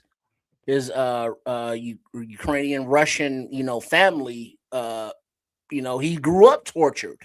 You know what I mean? So he never knew peace. That's all he wanted. He wanted to find peace, but nobody would let the man find peace, and he never will.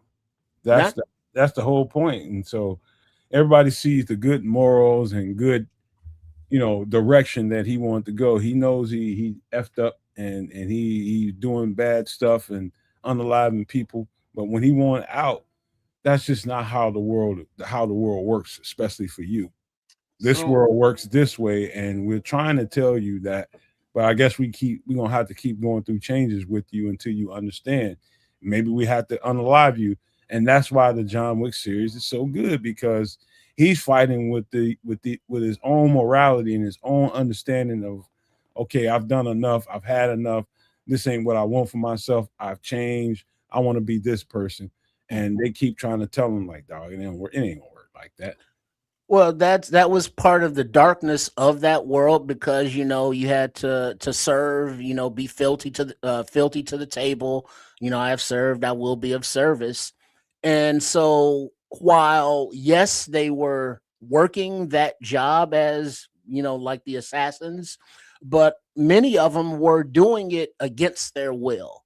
Look at the, it's not John Wick, it's later, but the Halle Berry character, later on, the dude with the backpack and the dog, they were all in this bad underworld, but they all had standards. Damn, I gotta start watching this shit. As soon as Halle Berry's name got dropped, yeah, I'm in there. No, shit. I shouldn't have Halle missed. Berry probably about 55 years old, fine and a motherfucker. No, she's still gonna get it. Hell yeah. But it's once you look at this movie and look at it on all the different levels that we talked about, it goes just so much beyond, just a shoot 'em up. They did a great job, and I want to give one shout out here on this movie to Alfie Allen, because like Alfie Allen has gone through,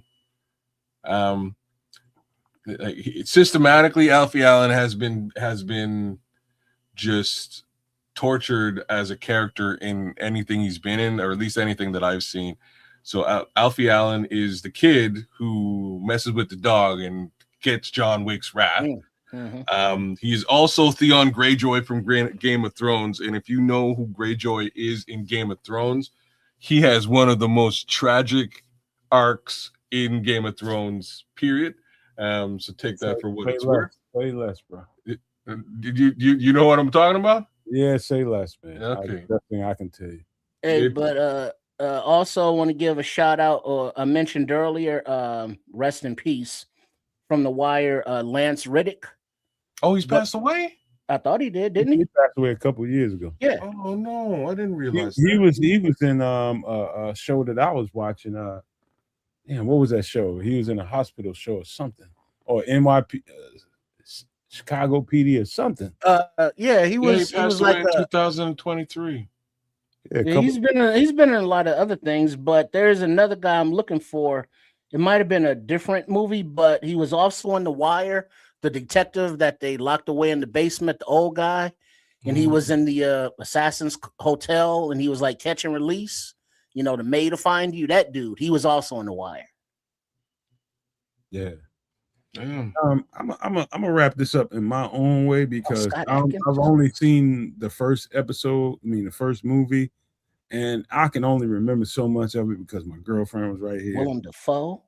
It's and I think I was thinking Houston. Samuel L. Jackson, but I think somebody corrected me in here. It might be True Pilgrim. Yeah, True Pilgrim said you must be thinking about Lawrence Fishburne. Maybe that's the person. Yeah, because Lawrence Fishburne is in it. Donnie Yen, classic martial artist, you know, kind of a good guy. John Leguizamo, kind of a good guy, even though in a bad situation. Willem Dafoe, kind of a good guy. Angelica Houston, yeah, she was all bad. Ruby Rose, but there are a lot of, you know, top celebrities, top actors and actresses, you know, in these series, you know, playing very eclectic roles. Previously Frozen Studios 77 from YouTube says, "Are they cops?" Wow. No. Nah. No. You need to see this movie previously, Frozen. Come on. You're missing out. You got to throw that out. Everything but a cop. You know, but the cops were like, "Hello, Mr. Wick. Is everything okay?" That's funny as hell right there. But yeah, you got to check that out. Hey, I don't get too much into these movies right here, but I'm interested in John Wick is my hero, the Black Echo says. Keanu Reeves plays in movies, and he's got the status where he can pick up a script and put it down. It's like, no, that's not for me. Yeah. Instead of taking every role that has to, you know, that shoved in his lap.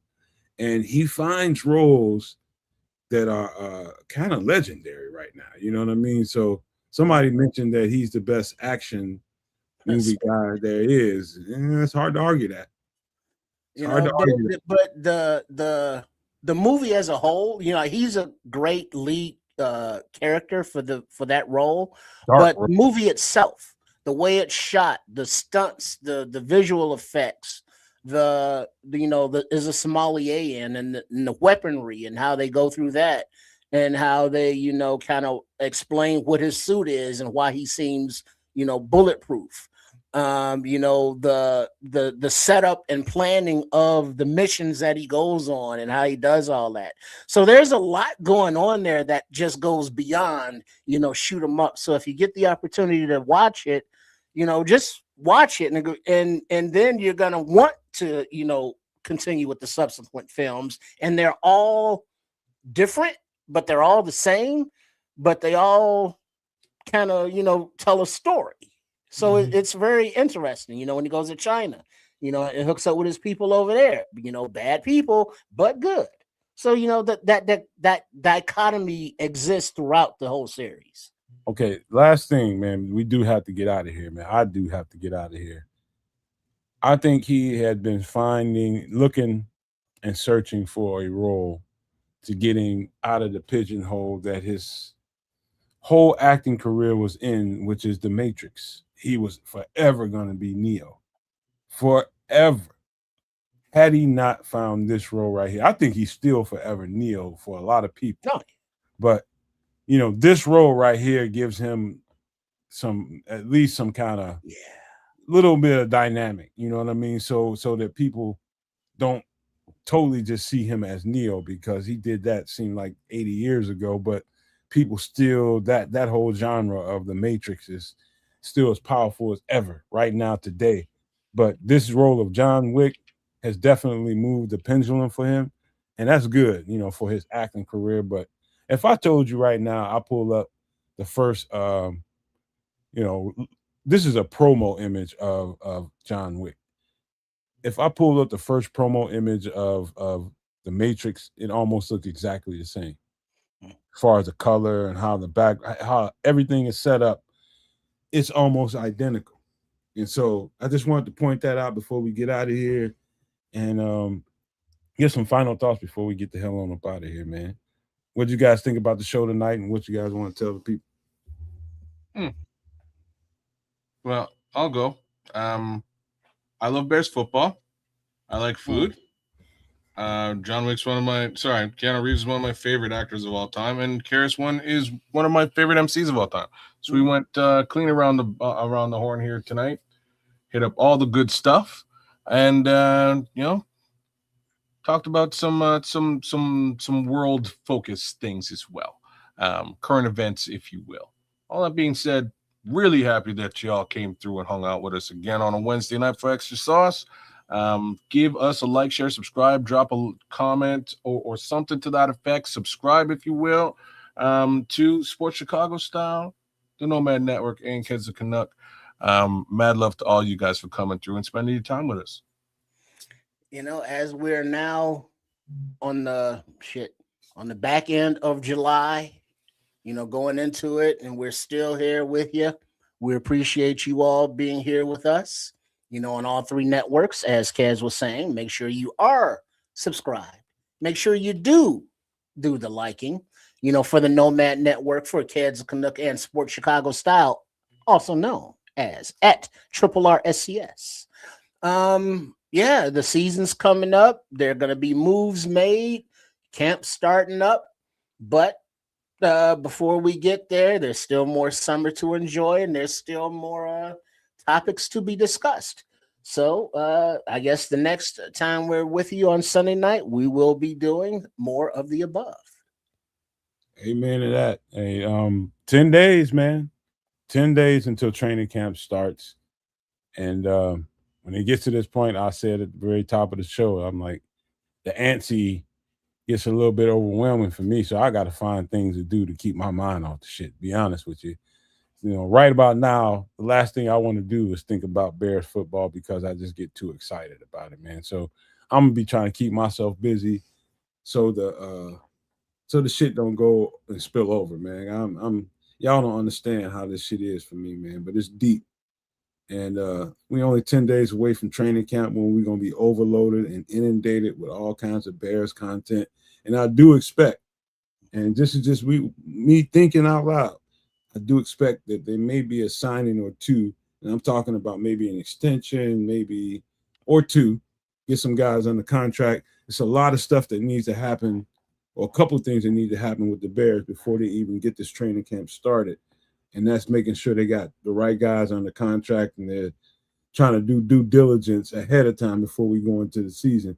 So you got Darnell Wright, you got, who knows, Javon Deck, who knows, there'll be some signings going on between now and training camp. Somebody's going to get some ink before this training camp even starts. And that's just the right way to do business. But looking forward to that this week. And thank you guys for being here one more time. It's always fun doing this show when we got everybody in here that are willing to talk about all this different kind of content that we talk about here on the show. I love doing it. And like I said, man, I don't know what my work future is going to look like. So every chance I get to do either one of these two shows, I'm willing to do it. But when I cannot, I'll miss you guys and I'll see you next time I get in here. But hopefully that ain't going to happen in the next week or so. So we hopefully we'll be here Sunday for Nomad at Night. But I want to thank you guys one more time on behalf of Sports Chicago Style, on behalf of Kids of Canuck, and on behalf of the Nomad Network, and say thank you. Love you guys. Good night, and love, peace, and hair grease, y'all.